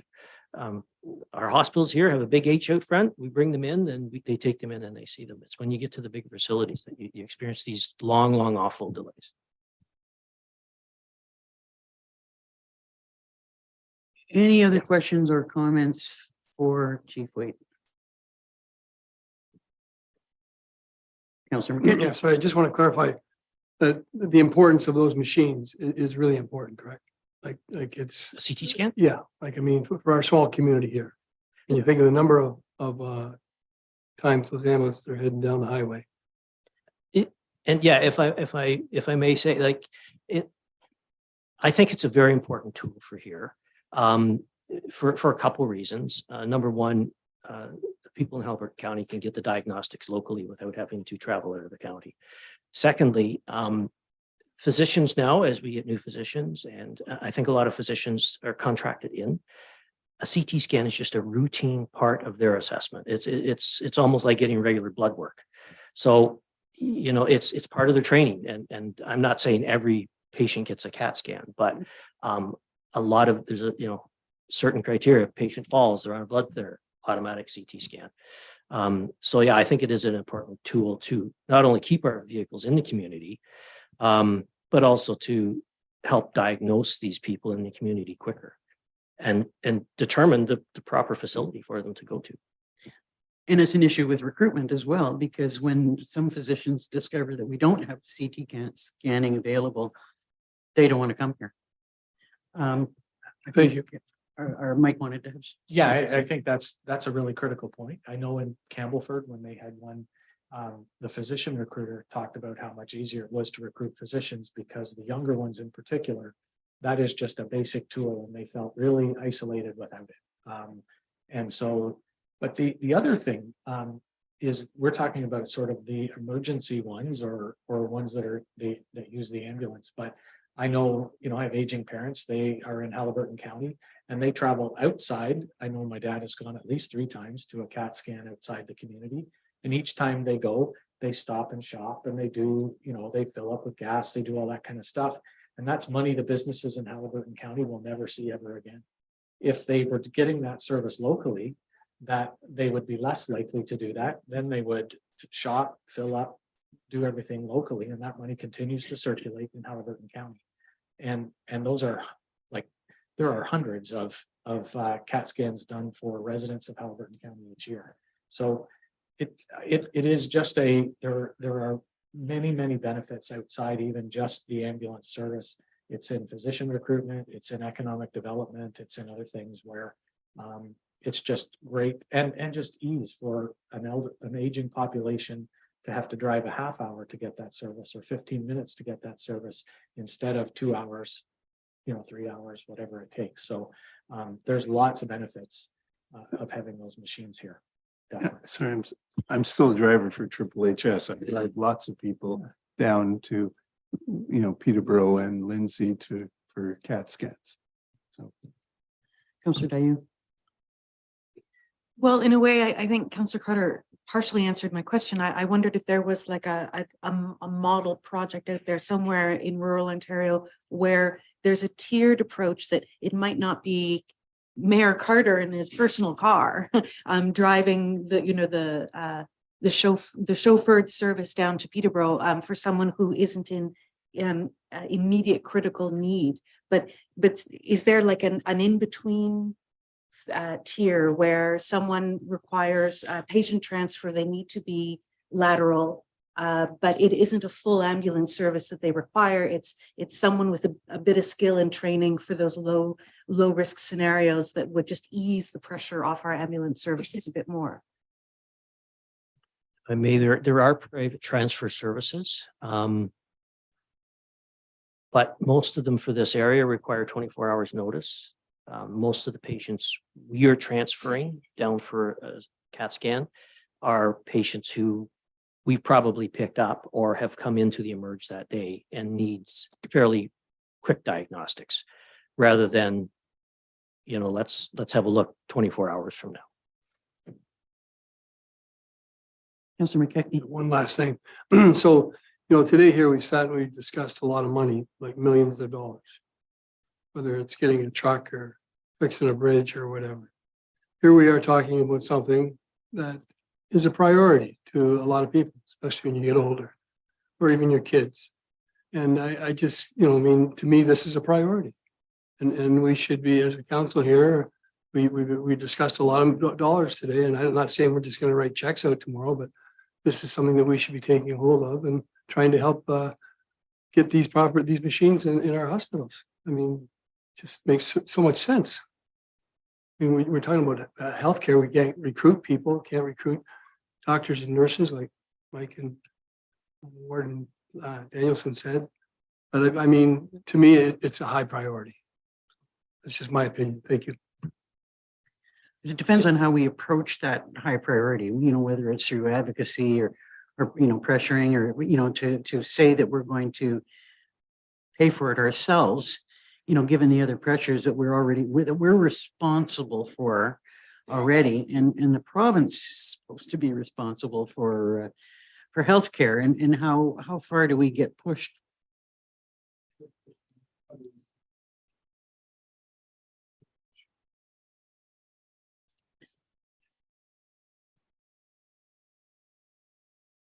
So that's an approach that, that just might work. Counselor, I'm sorry, Counselor Rael. I got problems with it. I think the CT scan system is already, the HHS is already aware of where they are and where they need to be. And if I'm not mistaken, they're doing their best to try to procure that unit unless I'm missing the cube. And again, what we can do to help them, I don't know, but I'm pretty sure that when you're talking to them, you're not talking to a deaf ear. I think they're as concerned about not having that piece of equipment as we are. So how can we help them? That's a different question. Will we have a meeting with HHS next week? We do so.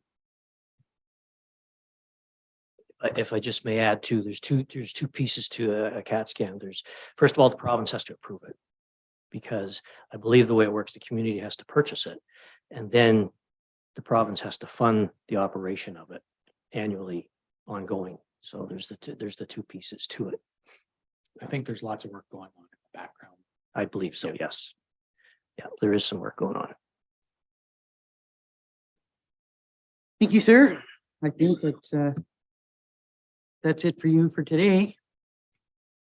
Okay, we have 4 members of County Council who have a meeting at 4 o'clock, and one of which needs at least an hour to get home. So with my apologies to the 2 remaining presenters for the day, I think if everyone is in agreement that we would look to adjourn.